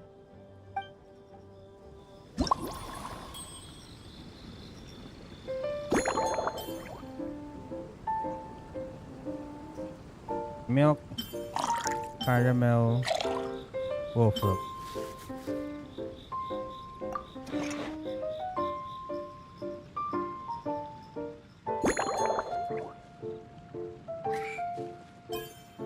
Ingredients into pieces of any size.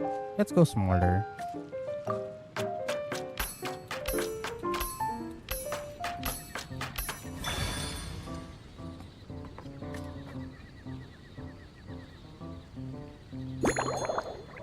gently.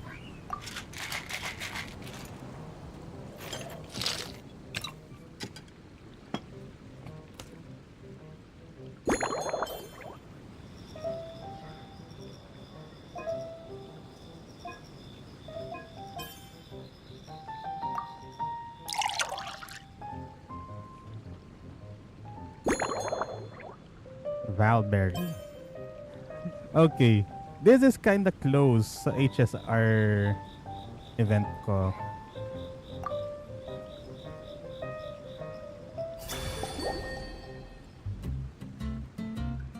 Based on a sun-kissed dawn, this novel cocktail was concocted especially for Lisa. After a long day, the librarian needs to recharge without risking sleeplessness.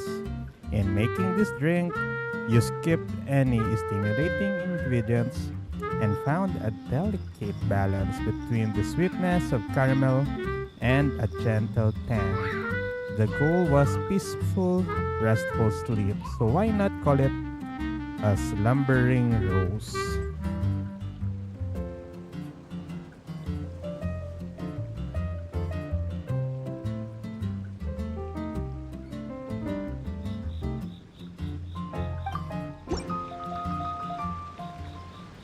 Finished! A new creation, custom made for you. This should help you fall asleep quickly and guarantee you peaceful dreams. It's called a slumbering rose. From the colors to the choice of glass, everything's been carefully crafted. You've turned it into a completely different drink. Based purely on appearance, it's exactly my style. Time to see how it tastes. Full marks. It's like savoring an exquisite dessert before taking a stroll along the shore of Cider Lake, with a gentle breeze caressing your skin, relaxed and at ease. I no longer feel drained of energy, but neither am I overstimulated. I'm actually starting to feel a little sleepy. As a bedtime drink, this is pure perfection. So good, in fact, that I feel like writing an article to extol the virtues of this slumbering rose. I can use it as an opportunity to crown you the new maestro of mixology. That's a little too far. Speaking of lakeside strolls, why don't you join me next time there's a clear, warm day, when the sun is bright but not too harsh? Any walk would be more relaxing with you to talk to along the way, cutie. Alright.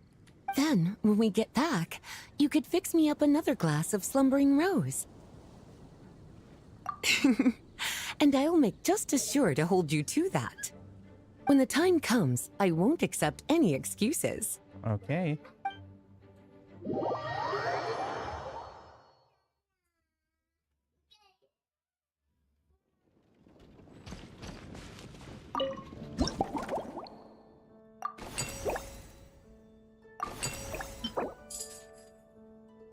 Oh, so it became an ornament.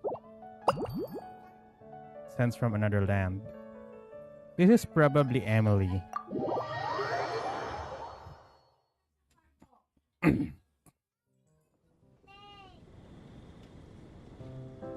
Good afternoon, traveler.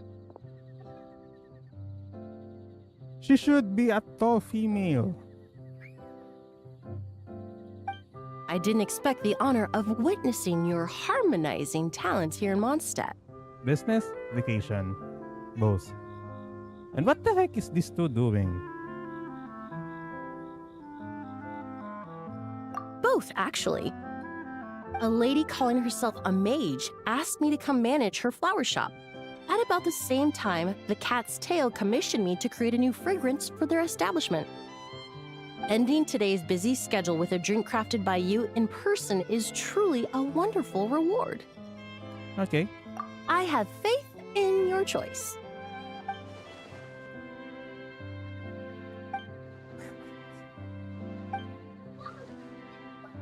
Lumidus Twilight.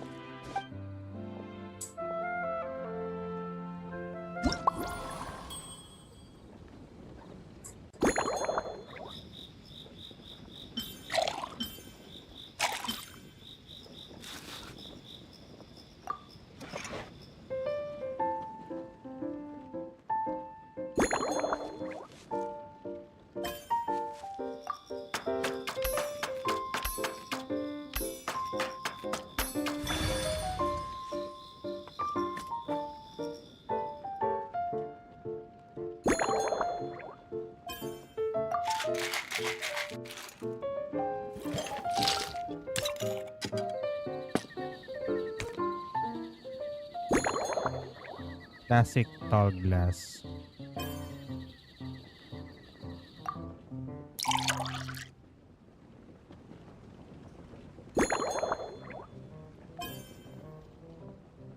Okay. Let's see what you did there.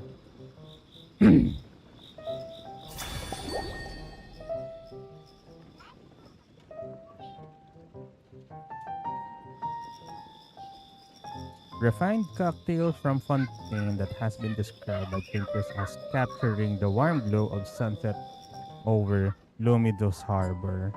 Rumor has it that you can still order this gem from the hidden menu at the Rusty Rudder, so it's there for the bartender to recreate its original flavor perfectly. Care to give this a try, Miss Emily? Your artistry is truly a pleasure to watch.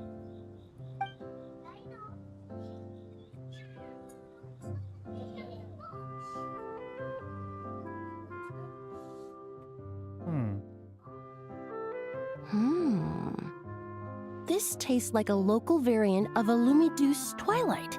Am I right? Spot on. The gentle and elegant taste, with its distinct layers combined with a hint of Mondstadt's characteristic scent, offers quite a welcoming flavor, all the while avoiding potentially discordant aromas. Though in reality, there's no need for you to be so conservative. I have quite a high tolerance for flavors that stray outside the boundaries of conventional wisdom. Avant-garde it is. Your drink was nice, but it would be perfect if you could make one with a little more depth. A cocktail that shows off your unique understanding and enhances my impression of Mondstadt. If you need time to mull things over, perhaps you might find inspiration in a little light conversation?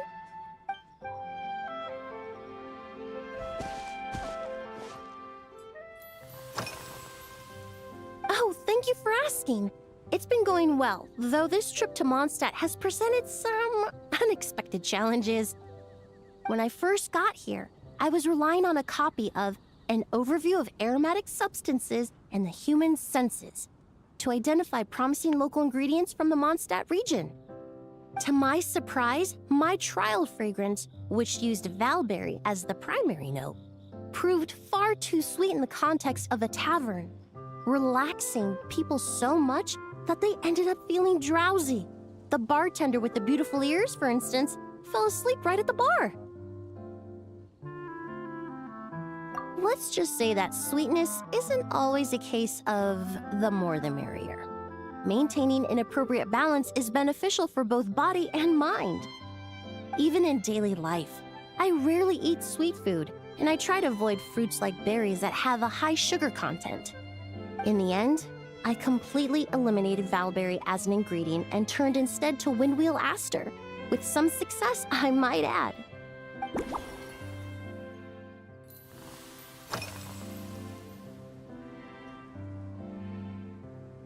They're part of my reward from the flower shop owner. Important ingredients for making perfumes. Thanks to these, I was able to complete my commission for the cat's tail. I studied Mondstadt's Cecilia flowers many years ago. In fact, the fragrance of Cecilia in certain fields has become synonymous with Mondstadt itself. However, this is a special case. Some cats are quite averse to the scent of Cecilia, and we need to be particularly mindful of their preferences. Windwheel aster. The various parts of the windwheel aster plant can be ground into a powder to extract their essences. I then blended the scents from its petals and leaves. The result carries the intoxicating sweetness of mead, while still emphasizing the fresh notes contained within the flower's stems and leaves. I just took it for a little trial run at the cat's tail, and the cats seemed to really like it, while the clients themselves found it comforting and invigorating. Extracting exquisite fragrances from ordinary overlooked ingredients? Oh, that's what truly brings me joy. Okay, windwheel asters. Usually, after work, my friends from the Maison Gardiennage sometimes treat me to a few drinks. I usually stick to fruit tea, That way, I can get straight back to work after our gatherings. If it's before a holiday and my friends are in high spirits, I sometimes order a small glass of sparkling fruit wine. There was an officer named Terena who used to treat me to aged Corte wine. But since she was transferred to the Special Security and Surveillance Patrol, we haven't had the chance. Yeah. In the world of science, high-proof alcohol is a widely used solvent. I've grown well accustomed to the smell of it by now. Besides, when I'm slightly tipsy, my state of mind changes, which in turn alters my approach to perfumes. It doesn't matter if the result is good or bad, it's all about trying something new. The camera worked, so... So I don't mind drinks with just a little bit of alcohol, but I don't like anything too strong.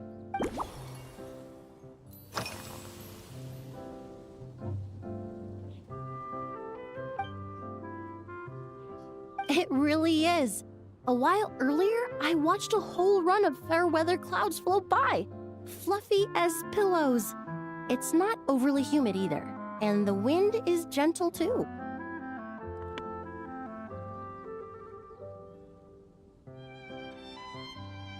In such conditions, one's sense of smell is heightened, but not to an excessive degree. When scents are blended well, they naturally combine with the ambient context, leaving particularly powerful impressions. It seems something similar is true for mixology. As long as you choose a base of appropriate strength, the various flavors will blend seamlessly together. When mixed properly, all the ingredients work as one to create a most wonderful symphony for your taste buds. Yes, that's it. Now I think about it, layering distinct flavors doesn't really suit my personal preferences.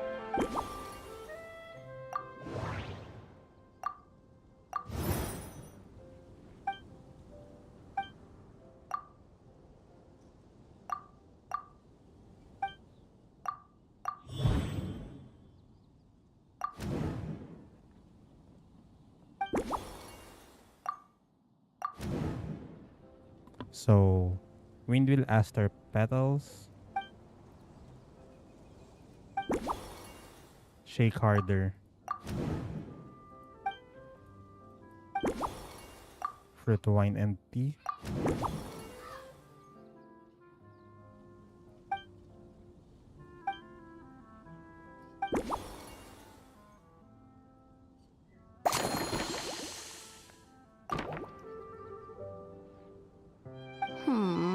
Just from our brief chat, you've already formulated a new concoction. Perhaps you possess a natural talent for this kind of creative work. Okay. Tea. Fruit wine. Fermented juice. Chopped petals.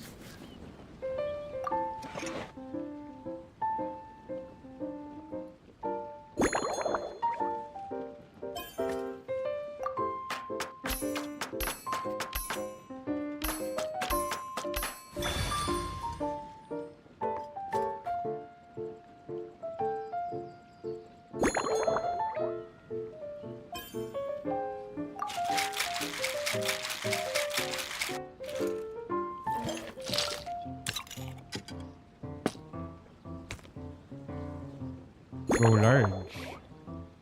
What? Ah, okay. Double walled. Kala ko yung go large double walled glass.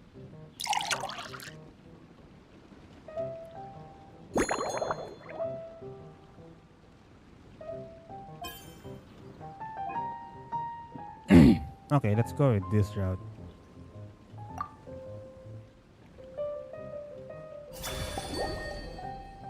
Lumidus Twilight Special Blend.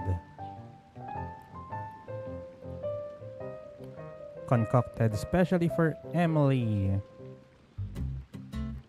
The perfumer from Fontaine told you that excessive sweetness makes people drowsy, and she prefers to enjoy just a light touch of tipsiness.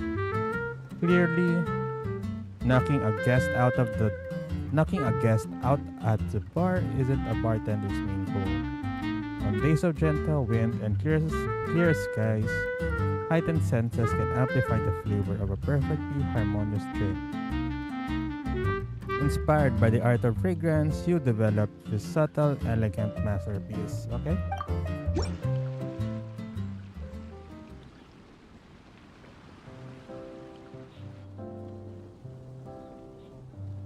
Here you go. A new and improved, Emily-inspired Lumiduce Twilight. I haven't come up with a name for it yet. The colors are cooler and more refreshing, and the fragrance is delightfully subtle to match. Are these bright specks on the surface the crushed petals and leaves of windwheel asters? I'm sure it must taste wonderful. Let me try.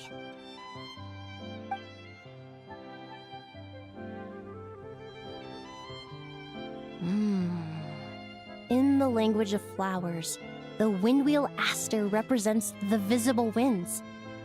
Your cocktail not only captures their form, but also the fragrance they carry.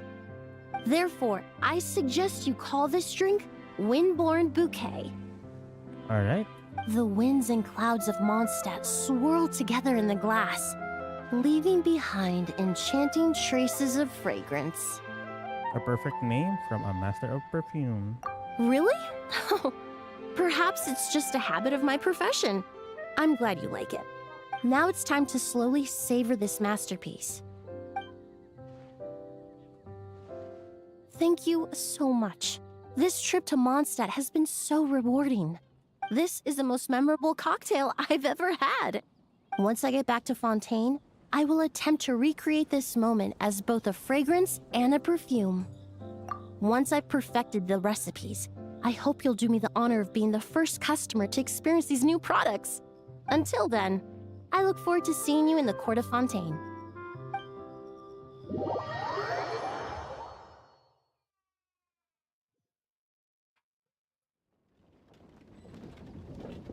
Okay. A bit of a break time for now.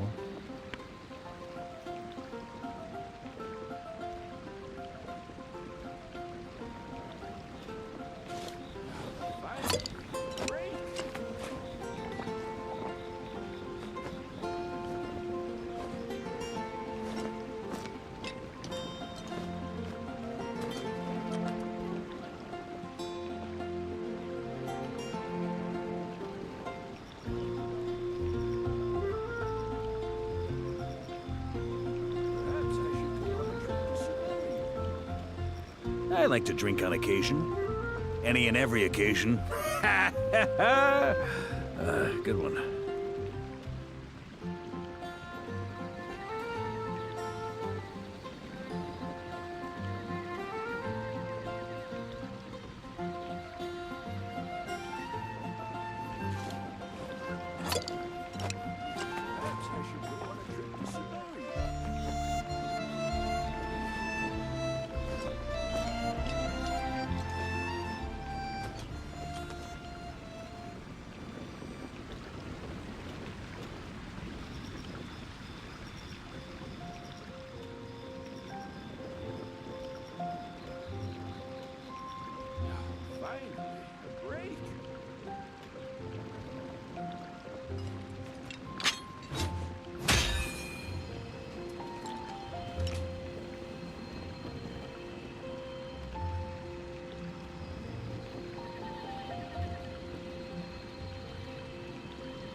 Weapons need regular maintenance.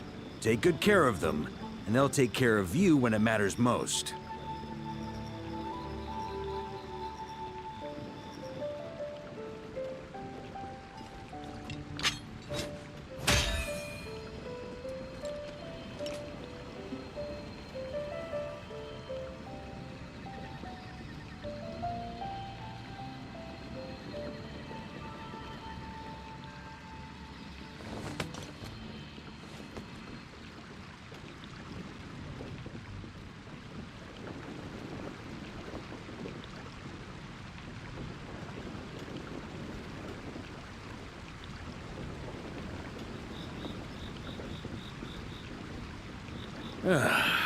Sure feels good to get away from my desk.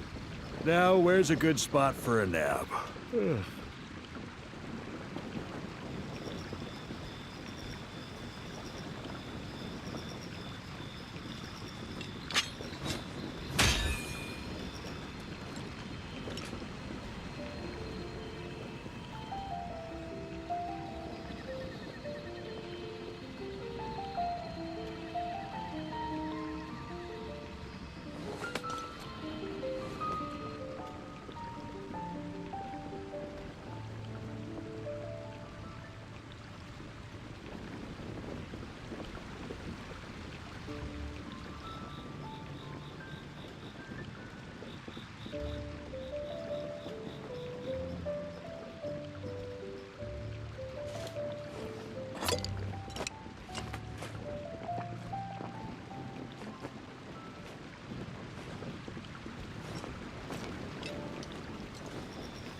Weapons need regular maintenance.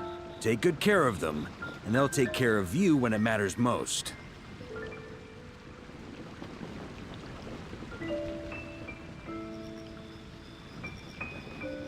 Okay, back to the event.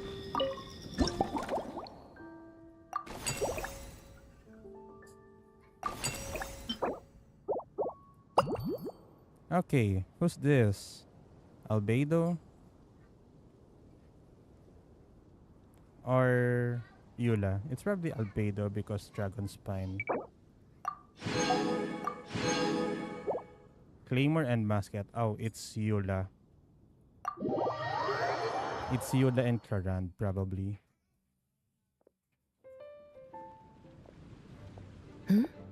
So you're looking after the drink stand now. If I'd known sooner, I would have stopped by this morning. Yeah.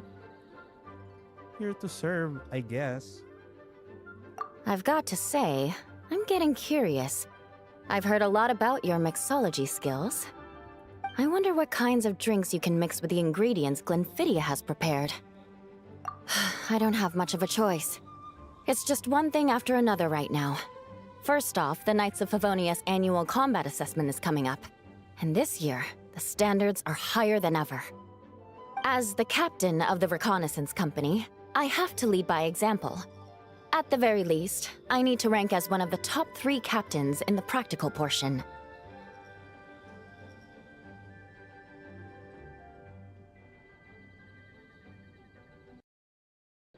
So, I've been intensifying my training lately. Alright. Being a descendant of sinners means I have to work hard to maintain my position. I'll have you know I've never once neglected my duties. Anyway, on top of all that, my duel with Miss Clorand required a lot of focus and energy. Learning how to turn defense into attack and seize the initiative when facing a combined assault from sword and musket. Even now, I'm still chewing through the details. Man, their swords were grayed out. It's like the phase shift armor of their weapons got deactivated. But in the end, the exchange went well, and both parties learned a great deal. Never mind writing reports from 6 different perspectives, I feel like there's enough worth mentioning to write 24 of the things.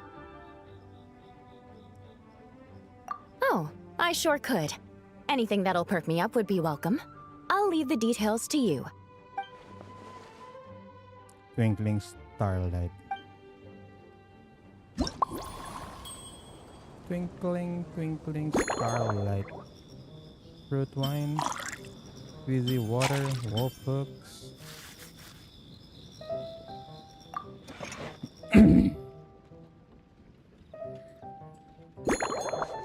Small bits.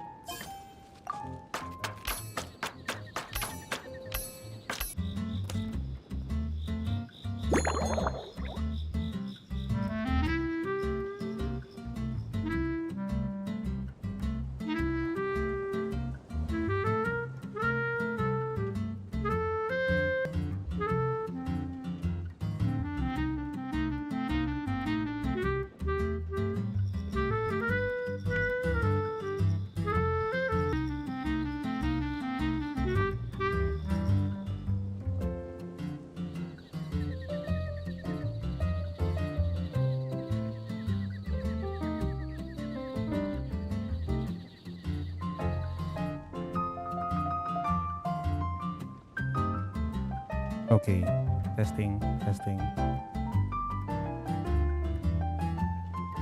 Aromatic goblet.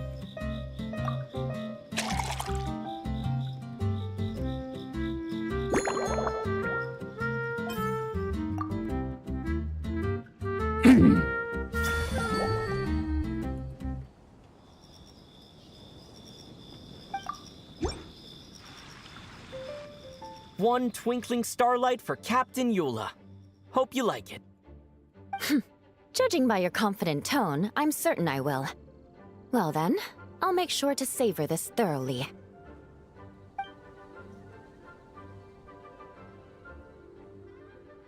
Huh, not bad. Sweet and tingly, with a delightful airiness. The fizzy water really brings it to life. I suddenly feel full of vim and vigor.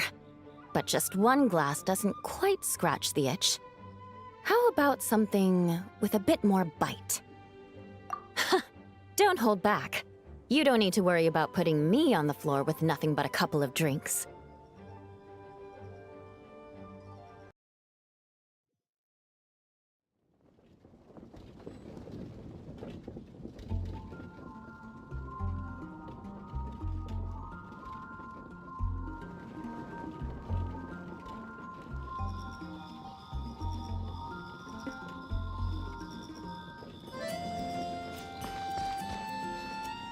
Uh-oh.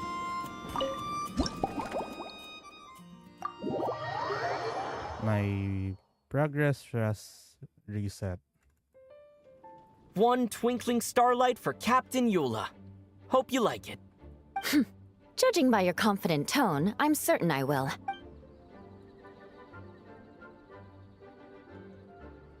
Huh. Sweet and tingly. I suddenly feel full of vim and vigor. But just one glass doesn't quite scratch the itch. Don't hold back. You don't need to worry about putting me on the floor with nothing but a couple of drinks. Okay.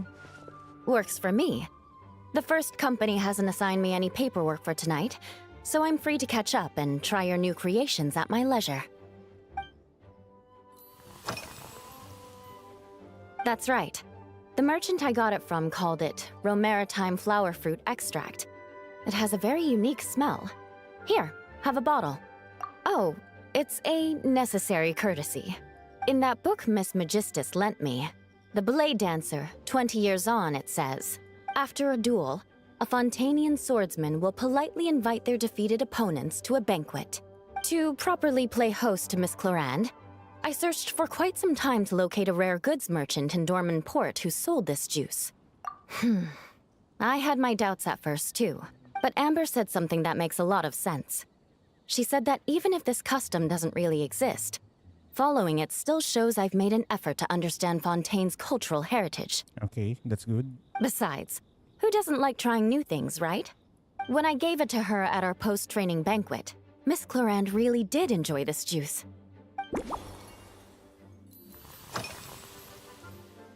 Yes, I have.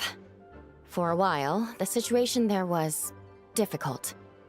A gang of outlaw engineers was messing about with some sort of mechanism control technology, attempting to manipulate ruin graders so they could rob merchant caravans. To make matters worse, several veteran knights who had been stationed at Dorman Port were transferred to my squad, and they weren't happy to be taking orders from that Lawrence girl. Leading them on this mission was quite eventful. It took 3 weeks of stealth operations in the snow, with no fires to keep us warm, before we finally located the enemy's stronghold.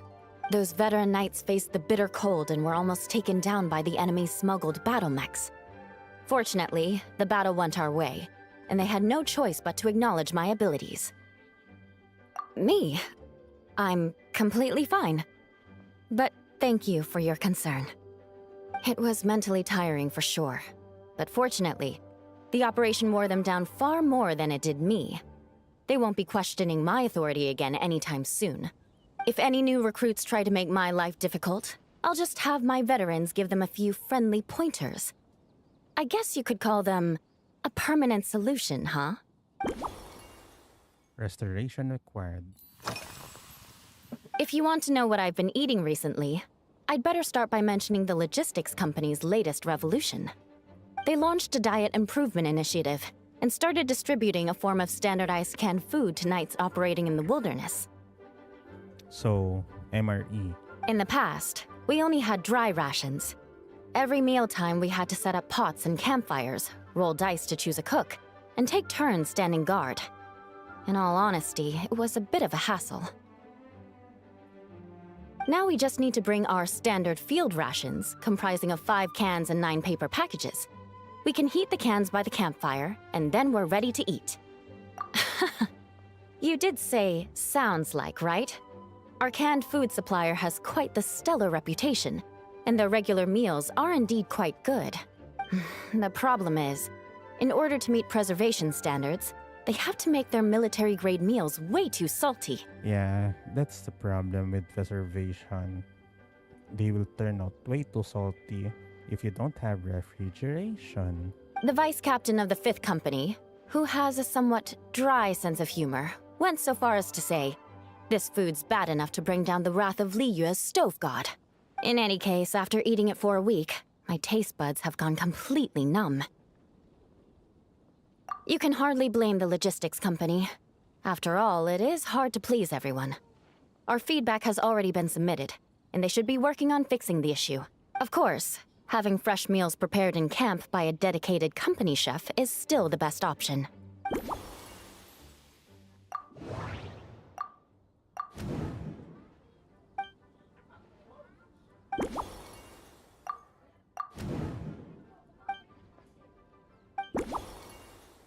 Maritime flower juice.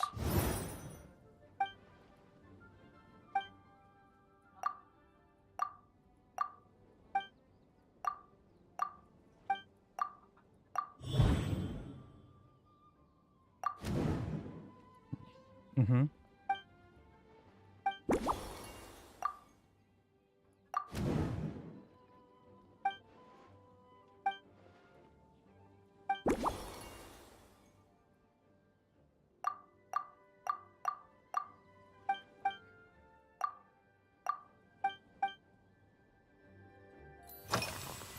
Oh my.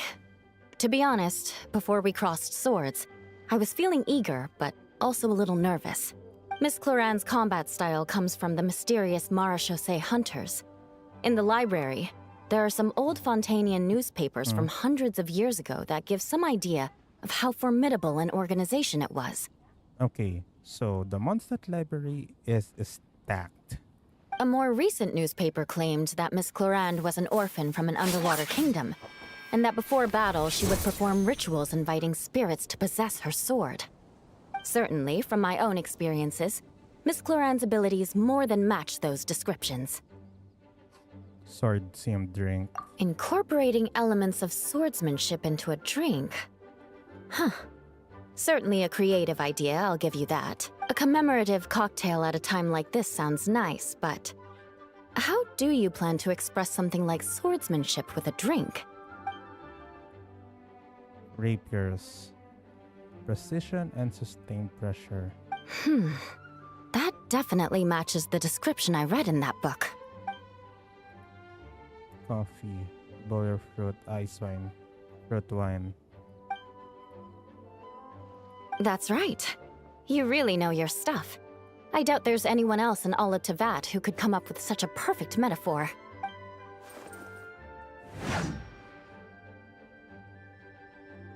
Ba't anong boses to? Lead dancer. There's no need to make it sound so fancy. It's just an aristocratic variant of Favonius bladework, with a bit of personal flair.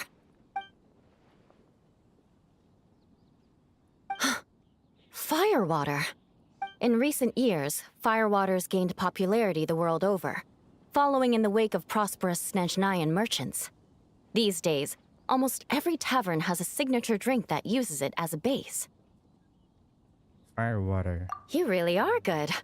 Why don't we try replacing the fruit wine with firewater? It's basically vodka. As for the alcohol content, that's not a problem. Plenty of the expedition team may have drunk themselves senseless with firewater.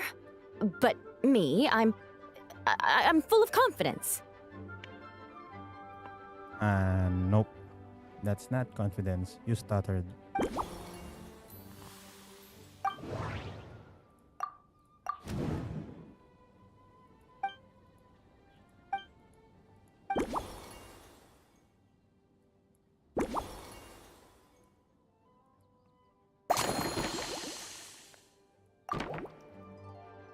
Brilliant. I'm looking...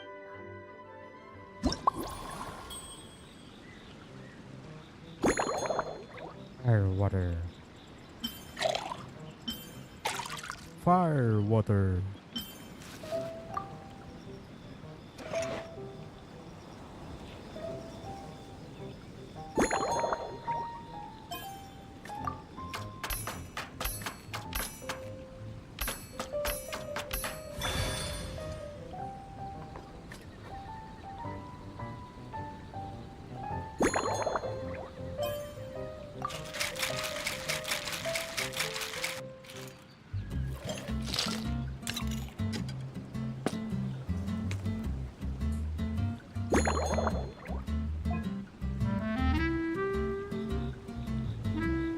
Goblet pala. Okay.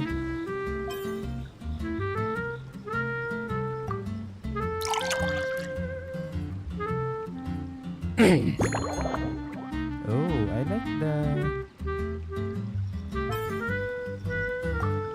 I like the colors. Based on a twinkling starlight. This novel cocktail was concocted especially for Yula. Her swordsmanship is like a whirling waltz.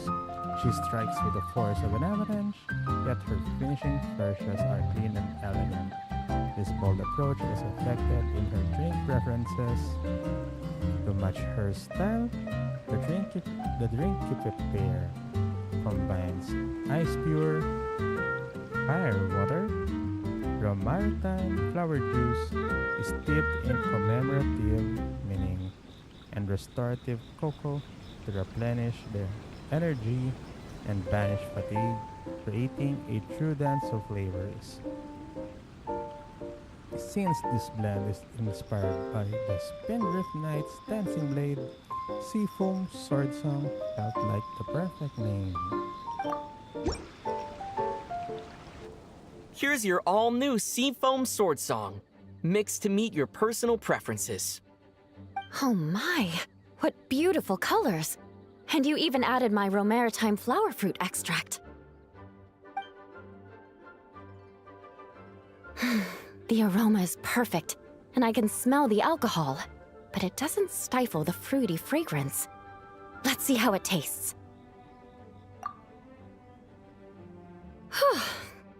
Give me a moment to come up with the right words. I need to think carefully. I know it's unbecoming of a lady, and a proper connoisseur would savor their drinks slowly. But I'm sorry, this is just too good to be true. Can you mix me another?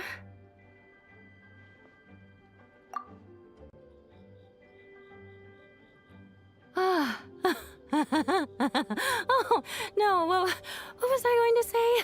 I've completely lost my train of thought. Yeah, lasing na si ate.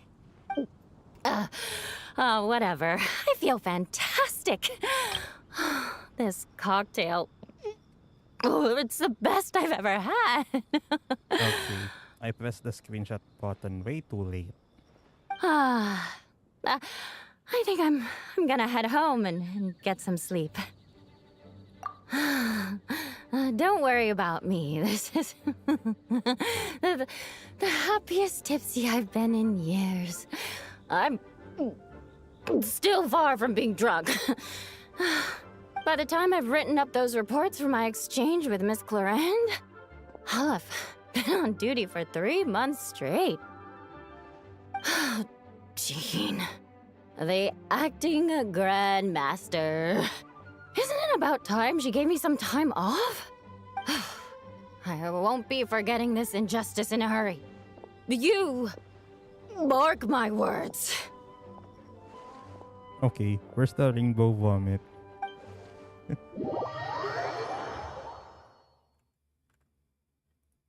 Where's the rainbow vomit?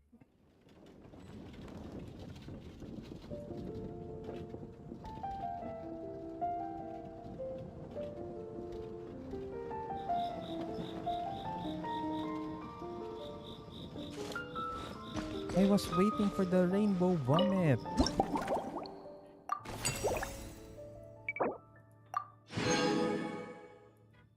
A smoky taste of steel?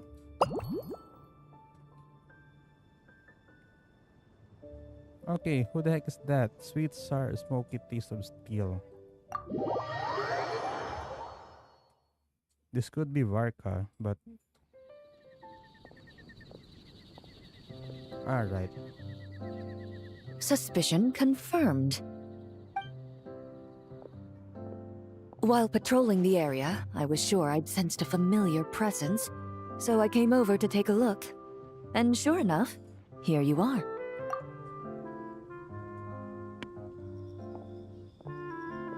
If Miss Charlotte were to see you like this, I'm guessing she'd take 100 pictures and write up a report.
Sword-wielding traveler's secret side hustle. Exclusive cocktails from Tevat's Explorer Extraordinaire. You'd make the front pages of every major newspaper. And there'd be crowds of Fontanian tourists flocking to your drink stand, causing gridlock on the streets of Mondstadt. We can cope with that. Luckily for you, I turned down Miss Charlotte's request to accompany me here, so you're unlikely to be seeing any scenes like that. Let's quietly celebrate this moment of peace. And on that note, I'd like a caramel blaze. That look on your face tells me you have a lot of questions you want to ask. We can drink while we chat. Calm and effortless. I'm shocked to learn you're a real pro at this sort of thing.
It's like Lisa's thing.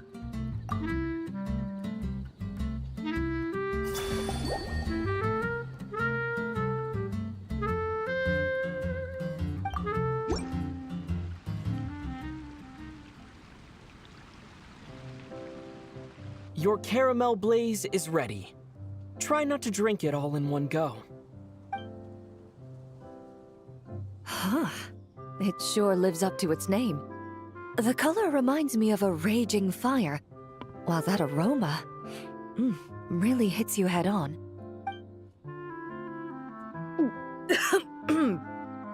It's quite strong. I'm all right. I just need a little time to get used to it. As I recall, the last time I drank alcohol was at a wine tasting event that Navia invited me to last year. I only had a small sip of Sassica wine, and it was nowhere near as strong as this concoction of yours.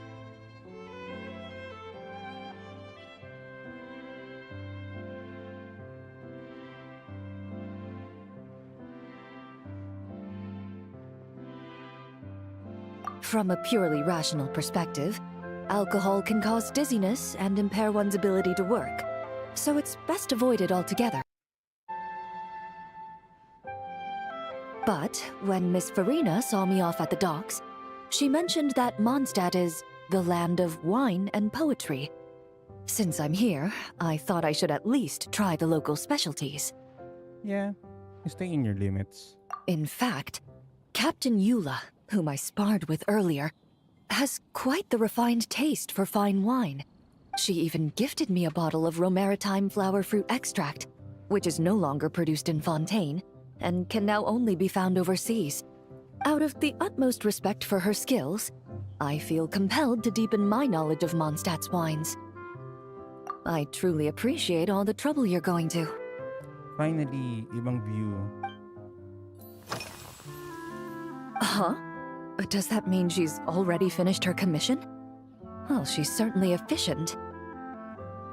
Once I return to Fontaine, perhaps I can let Sigewin know that I'd be happy to purchase her latest perfume. I'm not sure I'd say that. On my way to Mondstadt, we happened to take the same boat. Naturally, we got to chatting. I've often heard Sigewin praise her work. After conversing with her on the journey over, I must say, she is indeed a rare and refined individual. This is final level. She's gentle and composed, yet keeps others at a distance. Perhaps it's due to her profession. I find this approach ideal. It allows one to maintain a lasting sense of inner peace. Oh, thank you, but there's really no need to set anything up. Our work rarely intersects, and our social circles hardly make for a Venn diagram, if you know what I mean. Best to just let things take their natural course. Good.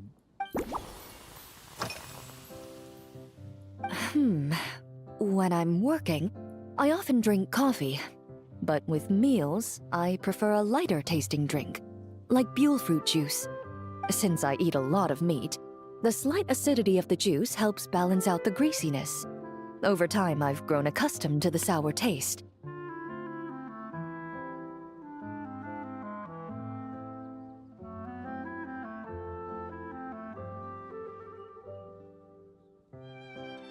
After the swordsmanship exchange, the Knights of Favonius rather kindly treated me to some traditional Mondstadt cuisine. I had 8 different meat dishes, and all of them were excellent. The portions were huge, and only the highest quality cuts were used. Everything was cooked to absolute perfection. Of course, there was still room for improvement. When catering to tourists, the sticky honey roast and pile 'em up might benefit from a slightly lighter sauce. I've certainly tried all the red meat dishes. I think I've had enough calories to sustain 3 days of vigorous work, so I've had to decline all subsequent dining invitations. To be honest, I can still taste the grease. There must be a way to cleanse my palate.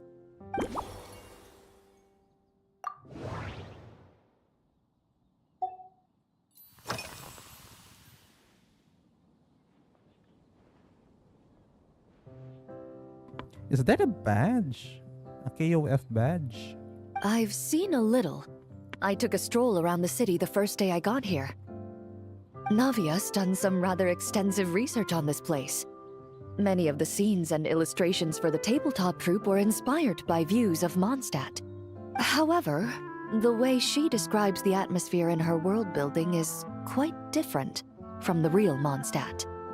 The deepest impression I've got since arriving here is one of swords and shields. Perhaps because I've mostly just visited the blacksmith and the training grounds. Yeah, fair enough. Recently, the newer weapons and armor produced in Mondstadt have been created using a completely different heat treatment process from those in Fontaine, with a higher carbon content in the surface layer. While this has slightly reduced their overall toughness, their impact resistance has greatly improved. These newer weapons give off a smell like overbrewed coffee. Perhaps it's because that scent gave me such a positive first impression.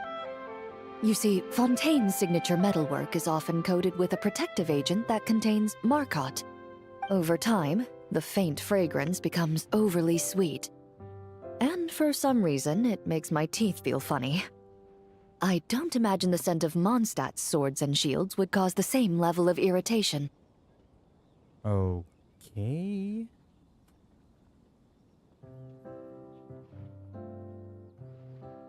Of course, there is a solution to this problem. The next time you find yourself in Fontaine, there's another protective agent I can recommend. One that's as neutral as water, without any excess fragrance. If you also dislike being bombarded with sweetness, this protective agent should suit you well.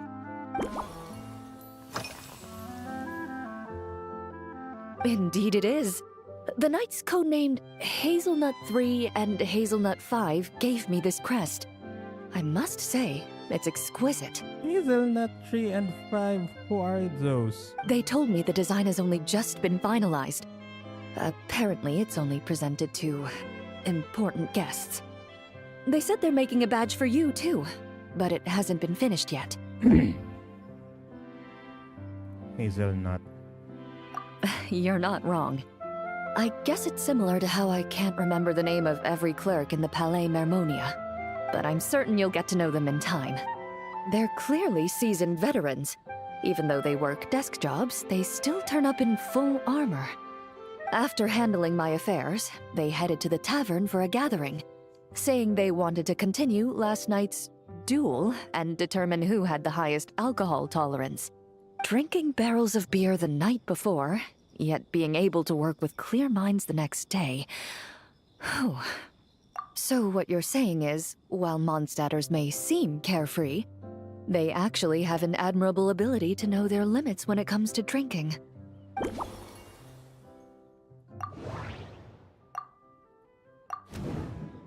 Okay, swords and shields.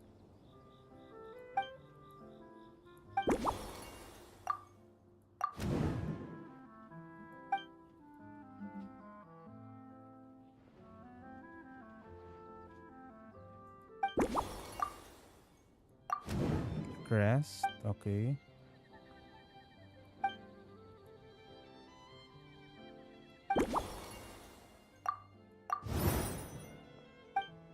Similar taste to Emily. Light base, okay.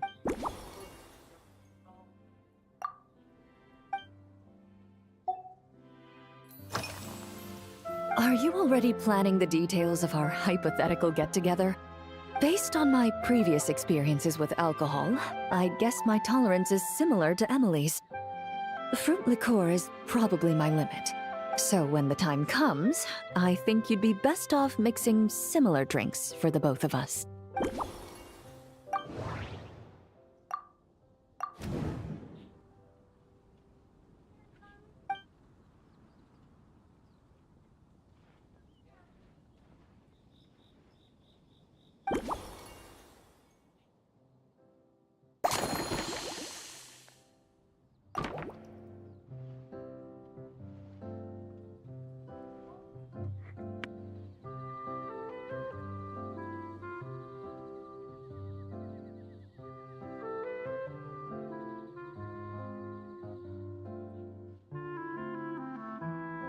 All right, I'll make sure I'm mentally prepared.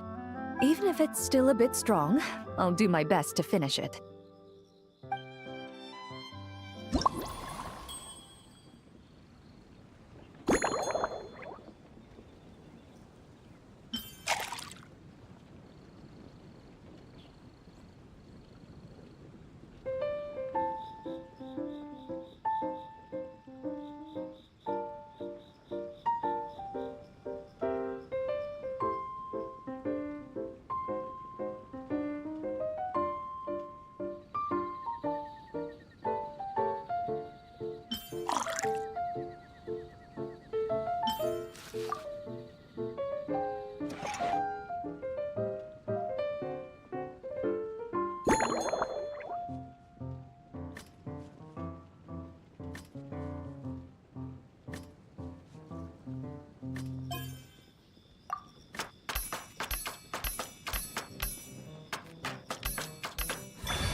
Okay, Leisure Time Lightning.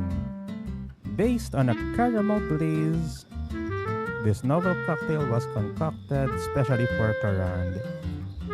After visiting Mondstadt with impressive shape by the tabletop troupe, the lightning swift champion duelist is especially sensitive to metallic notes, showing a clear preference for flavors with a hint of salt. In her everyday choices, she also favors drinks with a gentle tartness cut through reaches. For most bartenders, balancing these two demands would require extreme care. But after honing your craft at the Angel's Share and the Flagship, You can precisely control every note in the cup. To help Coran get into a relaxed mood on her tour of Mondstadt, you wonder if calling this leisure time lightning might be a good choice.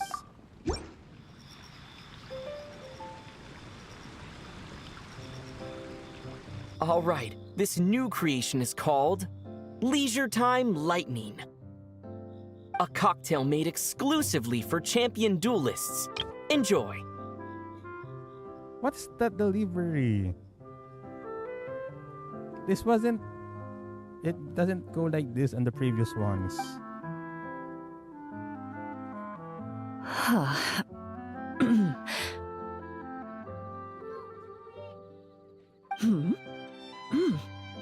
Have you added fruit wine? It tastes wonderful. This is ideal for me.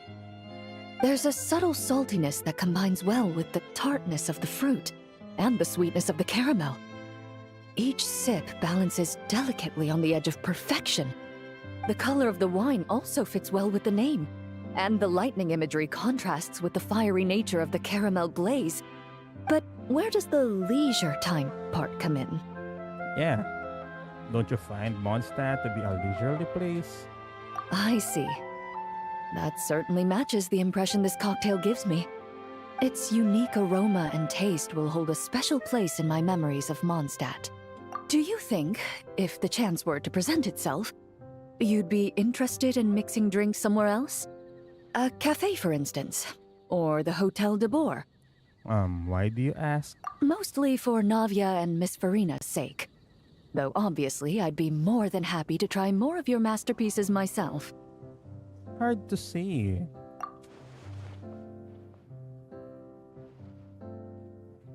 I understand. I won't try to strong-arm you. In any case, I truly appreciate your hospitality.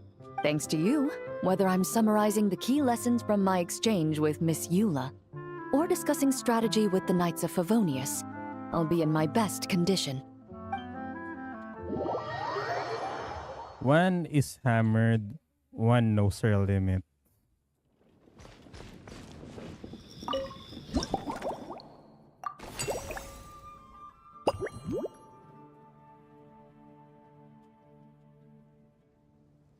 What? Bright red hat, curious eyes.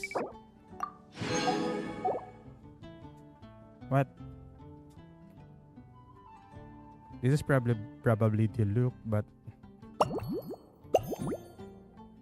red hat. Who has a red hat? Alice, Klee. They don't fit it. Huh? Is that Mr. Honorary Knight? Yippee! It's you! Okay. Auntie Eula told Klee that Miss Hertha had found someone amazing to help out. Seeing you here, Mr. Honorary Knight, Klee knows this must be the best drink stand in all of Teyvat. You mean this stand isn't already the best?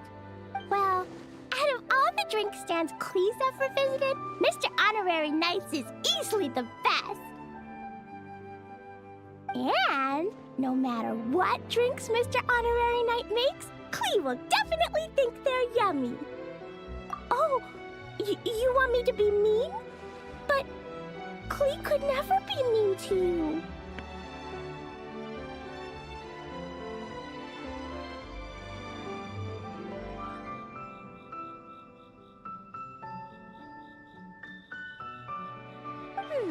Let me think.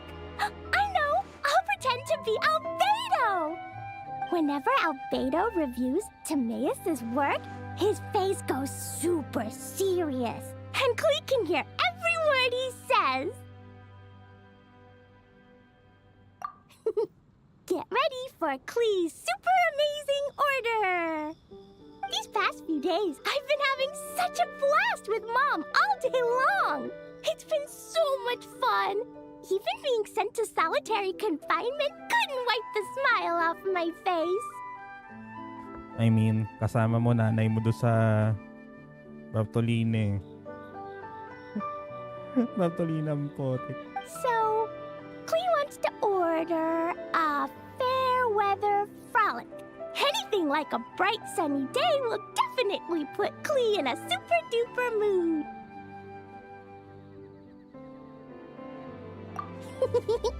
I wonder what it'll taste like. Oo nga, Naptolina nga. Tama yung pagkakaalala ko.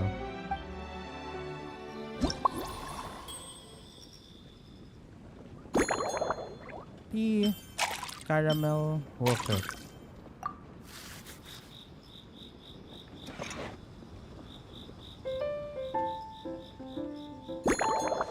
Small bits because she is a child.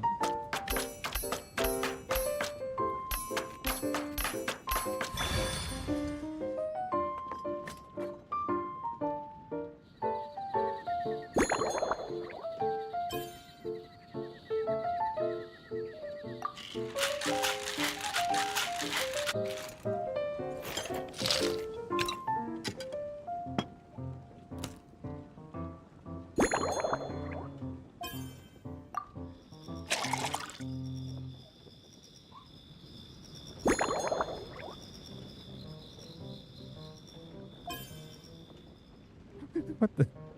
Nakatusok.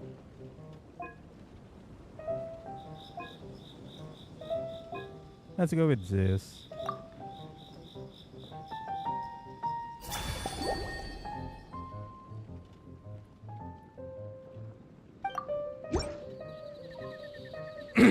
Your fair weather frolic is here.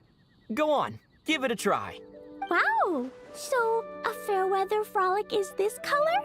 Purple sky. Is it supposed to be a bright, shiny night? Maybe it's supposed to be a cloudless sky at dusk. You know what? Let's change it. Klee will take a sip first. Then you can think about it more carefully. Tongga. Finished! Yummy! Both sweet and sour. If Klee drank this while eating grilled fish, I could definitely gobble down 2, or 3, or 4, or even 5! What's this? But one drink isn't enough. Klee wants to try a drink that tastes like cake. Klee doesn't know what drink to choose. Why don't we decide together, Mr. Honorary Knight? 3 square meals? Klee often eats 5 meals a day, sometimes even 7. Seriously. Adventuring takes a lot of energy, and if I eat too much at once, I can't run so well. So, it's better to eat lots of smaller meals. Okay, that's good. Albedo used to prepare all Klee's meals, and my lunchbox was always arranged so neatly, just like a pretty painting. I'd like to try Albedo's cooking sometime. When Albedo's busy at Dragonspine, Klee goes to eat with the other Knights of Favonius. Kaya's camp is usually the neatest, while Amber sometimes camps in the trees. It's so much fun. Oh, and Auntie Hertha makes the best food. When my mom comes back, there'll be even more yummy food to eat. There's this one dish where she takes loads of different fish and makes them into little pudding cubes. It's called rainbow fish jelly. Her Chocogo Crunchy slices are fantastic too. It's her newest creation made with chocolate and cookies. They're a little bitter, but they're crunchy. They smell scrumptious, and they have a really sweet aftertaste. Whenever I eat them, I feel so full of energy. Next time, Klee will have to bring some for you to try. Yeah, when Klee gets back home, I'm gonna eat some salted nuts while reading my book. Klee used to eat cake after dinner, but Master Jean said it's too sugary, and it's not good to eat sugary things before bed. Apparently, it makes you chubby and gives you toothaches. So, Mom got some advice from Auntie Barbie, and now she gives me nuts instead. She says they help my brain remember things better. Nuts don't have much flavor. It's like chewing on grass, but They're okay if you add a little salt.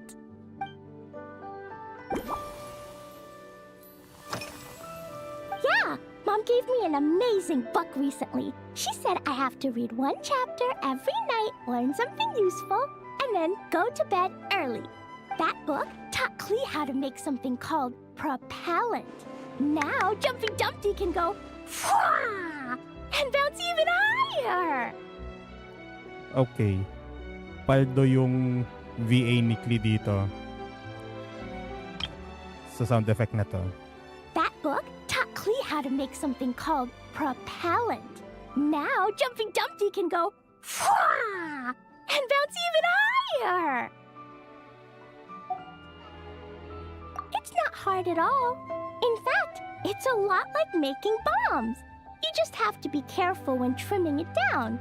It's like sharpening a pencil that could suddenly go boom. Bedtime's an important part of Klee's schedule, too. Mom sits by my side and tells me all kinds of wonderful stories. She has a lamp made of gemstones, and when she turns it on, it goes kabling and lights up the ceiling. Does the ceiling show scenes from the stories? Yeah! When something happens in the story, the lights on the ceiling make pretty pictures. Sometimes Mom falls asleep before the story ends, so Klee has to tuck her in instead. Maligtad yata. But it is what it is. As soon as Klee learns how to use the lamp, I can come tell you stories, Mr. Honorary Knight. Klee has memorized so many wonderful stories, enough to make everyone happy every day. This stuff? Mom taught me how to make it using the alchemy bench. A dash of sugar, then a lot more sugar, then some flowers from Mom's friend in Fontaine, star honey from Auntie Barbie, and finally, some magical jam from Auntie Tavia. Okay.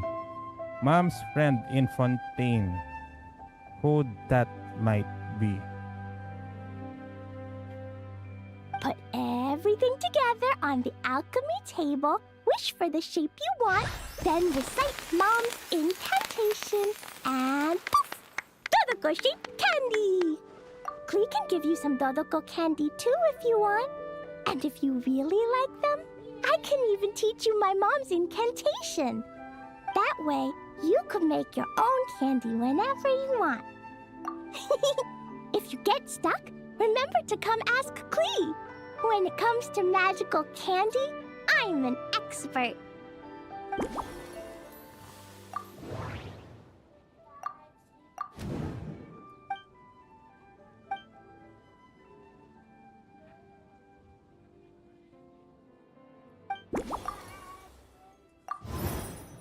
Okay. Less sugar.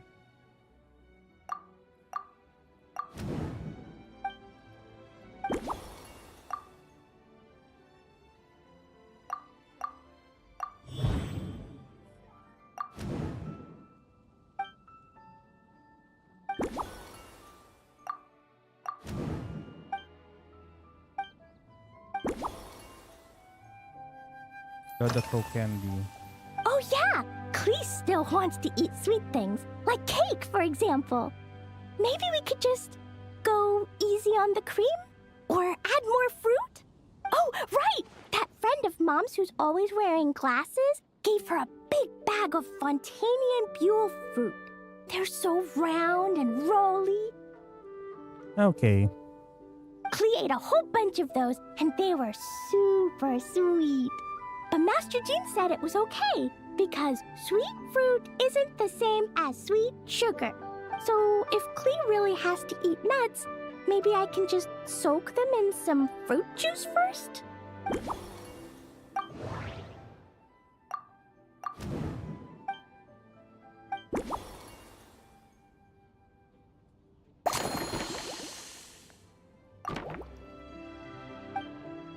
Yeah, that was quick. Klee's looking forward to finding out how tasty your next concoction is.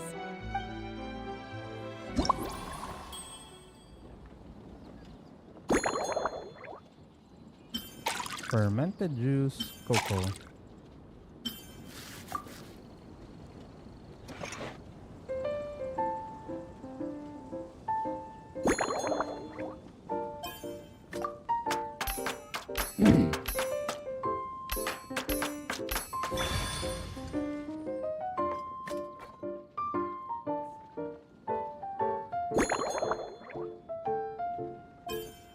Shake with any intensity.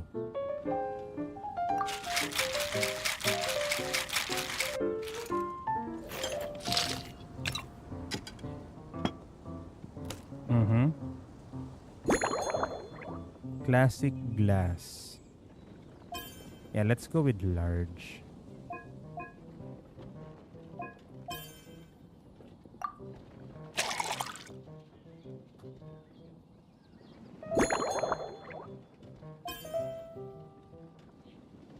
That is so coded.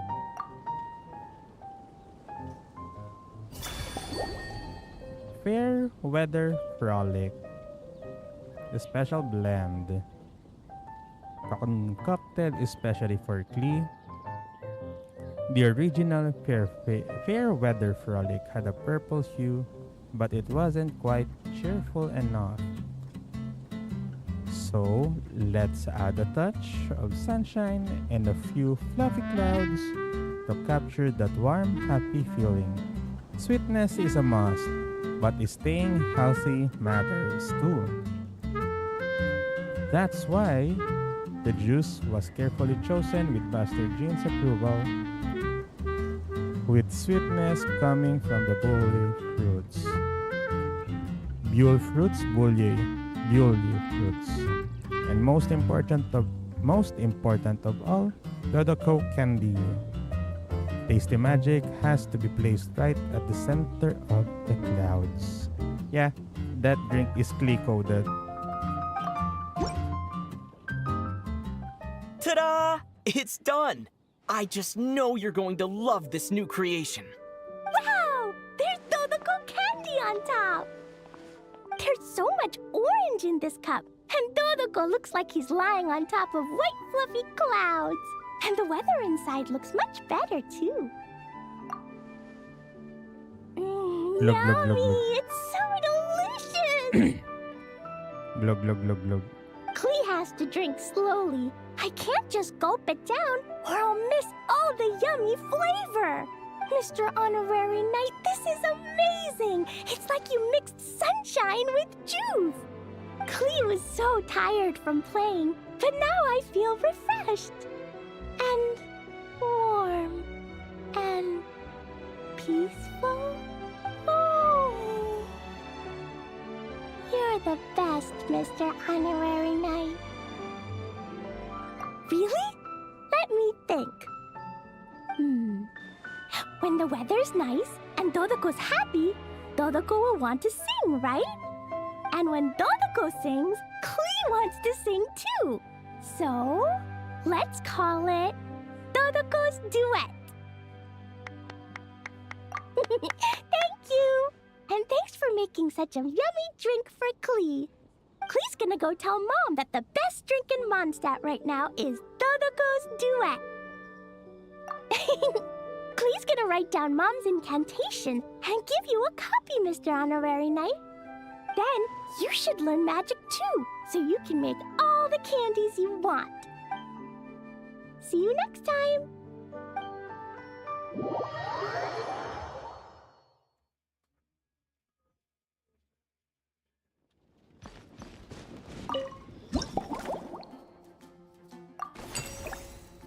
Dodoko candy.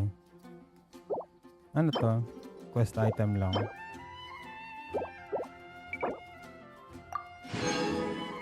Mix up all drinks for your guest.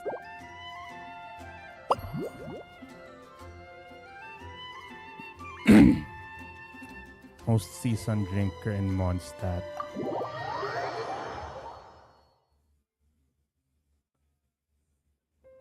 Ha! So Hertha's even roped our honorary knight into helping with this little venture. Now that I'm finally free to relax, it's time to start doing just that. I'm here as a willing employee. Can't wait to see your skills in action. Give me something that goes well with casual conversation, but still packs a punch. Of course they don't clash. A drink that packs a punch means you have to drink it slowly. And if you want to chat, then it has to go down smooth. So, something with a sweet aftertaste. A conversational connoisseur requires the perfect balance. The most suitable choice on this menu would be the Thorny Lake. It's a drink with a real kick that you can find in almost every bar. It's not enough to know the recipe, though. The key is in the mixing. Some bartenders choose to stick to the tried and tested basics, while others like to add their own personal flair. That's the spirit. Now, show me what you've got.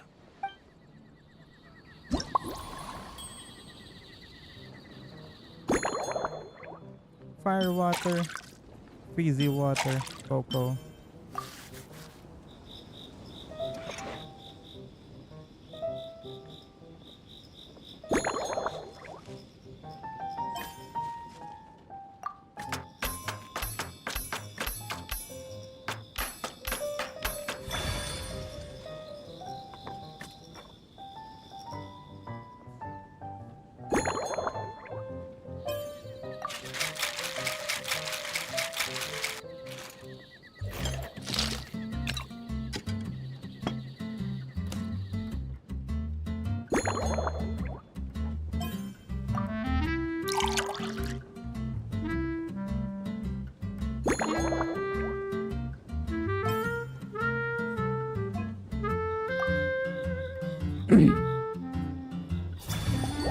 Thorny Lake.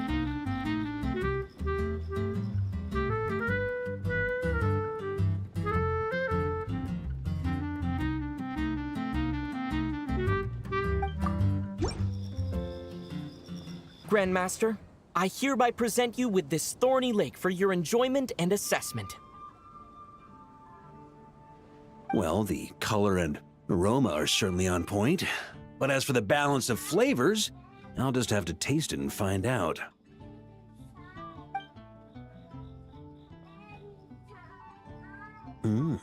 Not bad.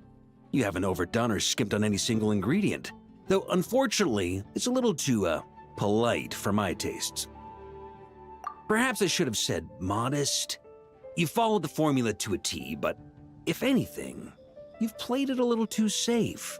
Were you worried that deviating just a little might disappoint me? Hey, we fought side by side and dealt with things that even gods were loath to meddle with. Ours is a friendship forged in the margins between life and death. That said, if you ask me, you can ditch the nerves and work your mixologist magic. I'm looking for something that shocks the senses. Mull it over, there's no rush. We can chat while you think. Who knows? You might just find some inspiration to mix in with your magic.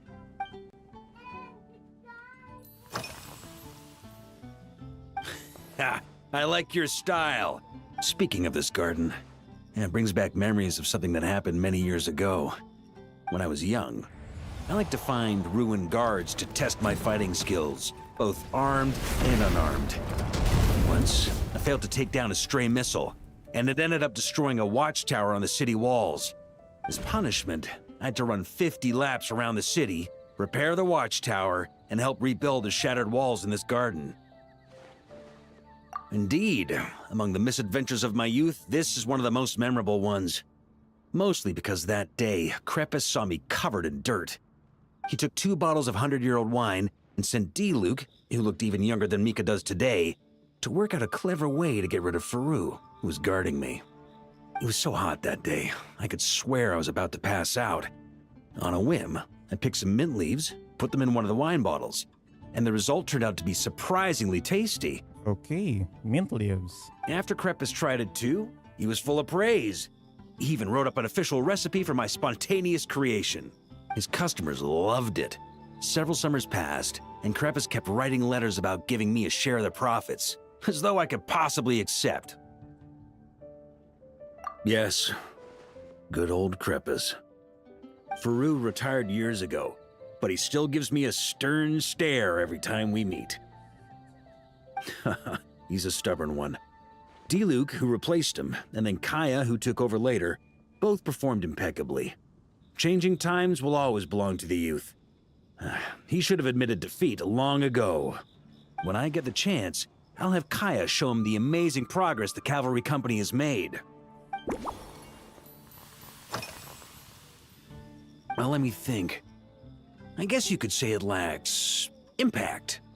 Even when following the same recipe, the techniques used to mix different ingredients can affect the taste.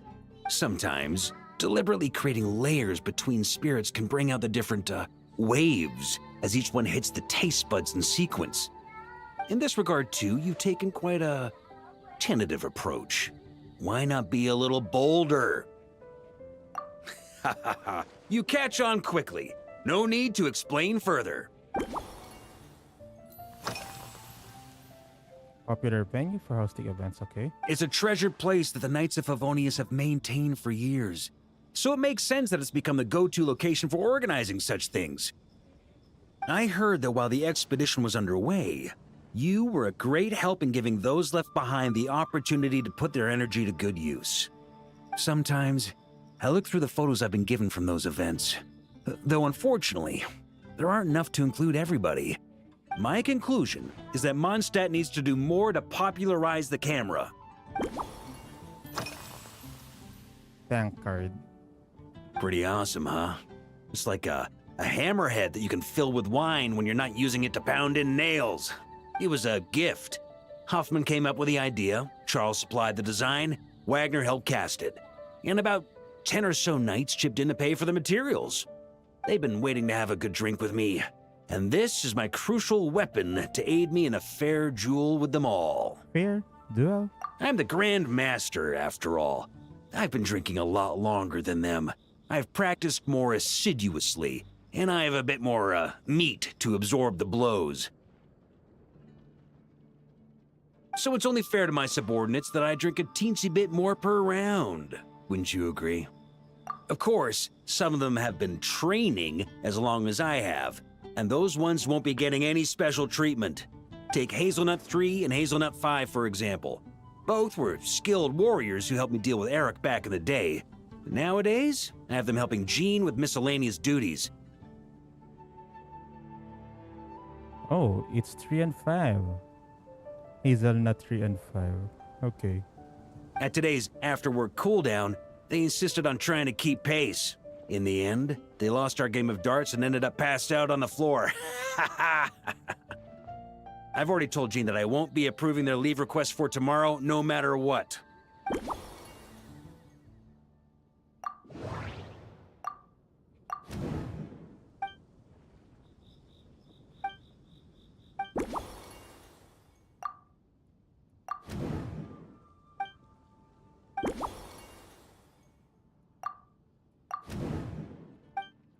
Mint, the tank card.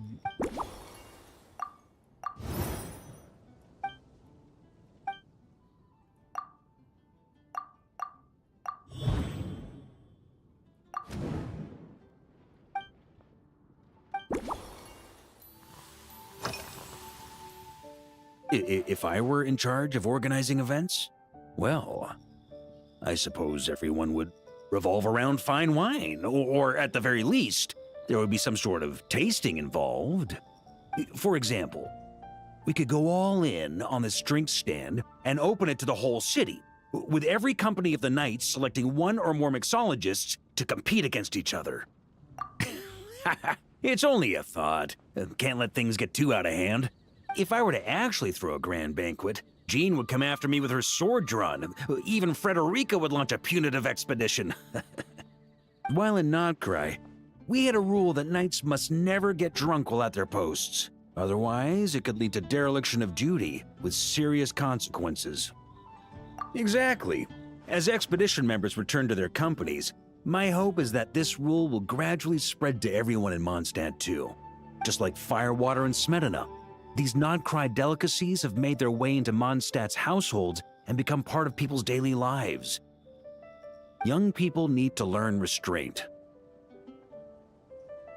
The fabled seasoned drinkers.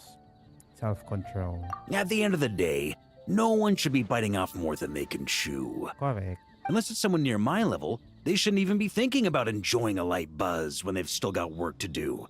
Most people would just end up a whole lot drunker than they'd like. You should come practice with me on weekends. Trust me, once I've drunk them under the table, they'll be swearing off wine for a whole week.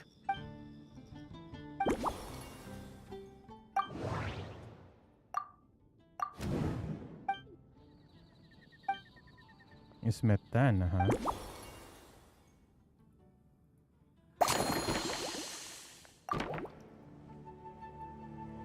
Huh? Oh, feel free. Whatever you're about to do, I've got a feeling I've hit the jackpot.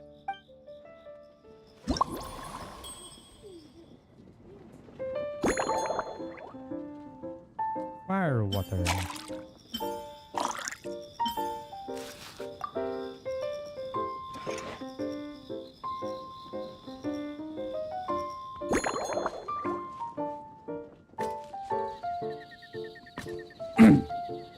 Small pieces, large.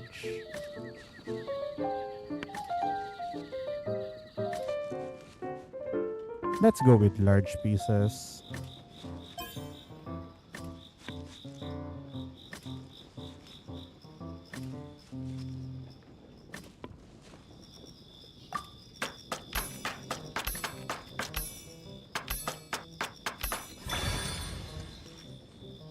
I went with large pieces, right? Gentle.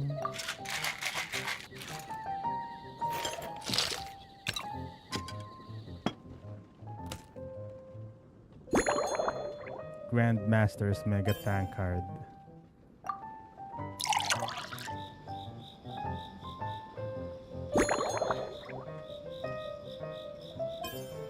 Let's go with this.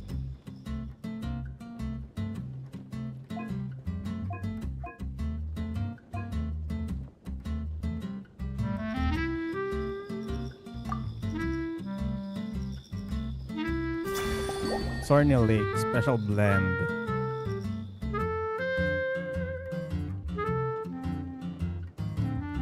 Having tasted countless fine drinks, the Grandmaster invites you to go all out and let your creativity run free.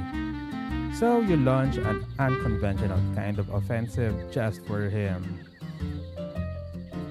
The first impact comes from mint's cool freshness and herbal notes, striking the palate on entry. Carefully preserve layers, then move in to mask the raw strength of the fire water at the core, delivering the decisive blow.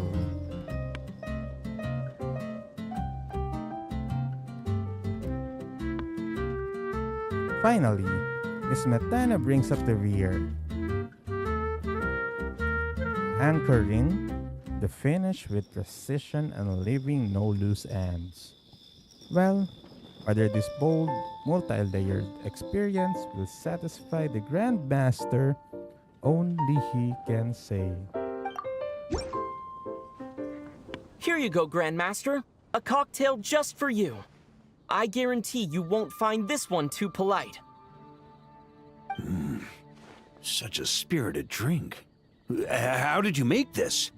Well, that burning scent of fire water. Oh, it's as if the very air were about to ignite. This is more like it.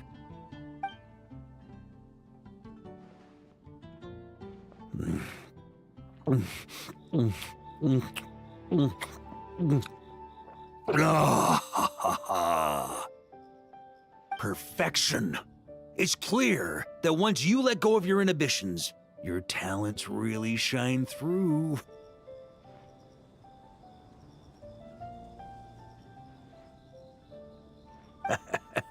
That first hint of mint is like a cooling feint that masks the fire water underneath.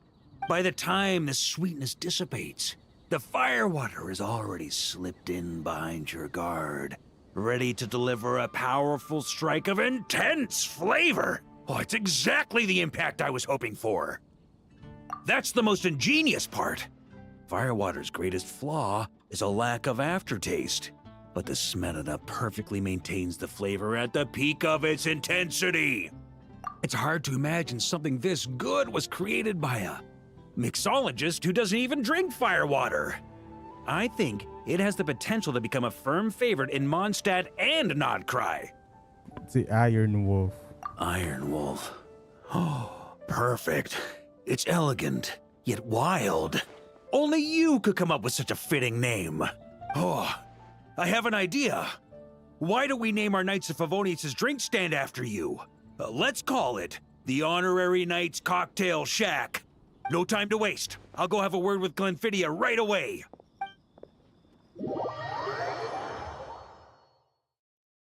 Okay, gotta end the stream, I guess. After this. Hey there, traveler! All wrapped up for the day? Paimon hears you did a great job holding down the fort while she was out delivering drinks with Glenfiddia. Whatever the reason, the Honorary Knight is clearly one of the most talented mixologists in Mondstadt. Considering how short a time he's been doing this, I believe that someday he has the potential to give the legendary bartender at the Cat's Tail a run for her money. I fully support your decision, Grandmaster. The Honorary Knight has really put in the hard yards. The drink stand will remain open for a little while longer to provide a proper welcome to our returning expedition members. Then, once we locate suitable premises, we also plan to look at operating a permanent service. Hooray!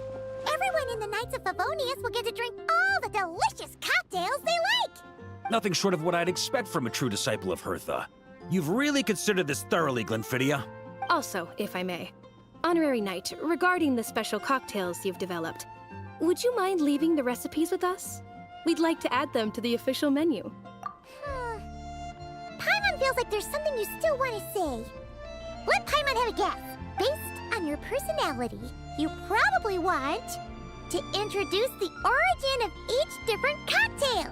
That way, customers will know who inspired you to create these amazing drinks. No problem at all. If you need, I can even have someone draft the paperwork on your behalf to secure you the rights to these new recipes. I hope when we recruit some new bartenders, they'll be able to learn from your incredible skills. Even if they can't quite match your work, if they could be 2/3 as good, that would still make them industry leaders.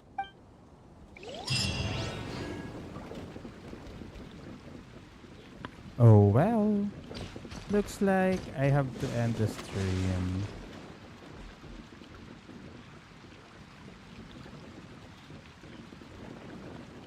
It's nearing mealtime.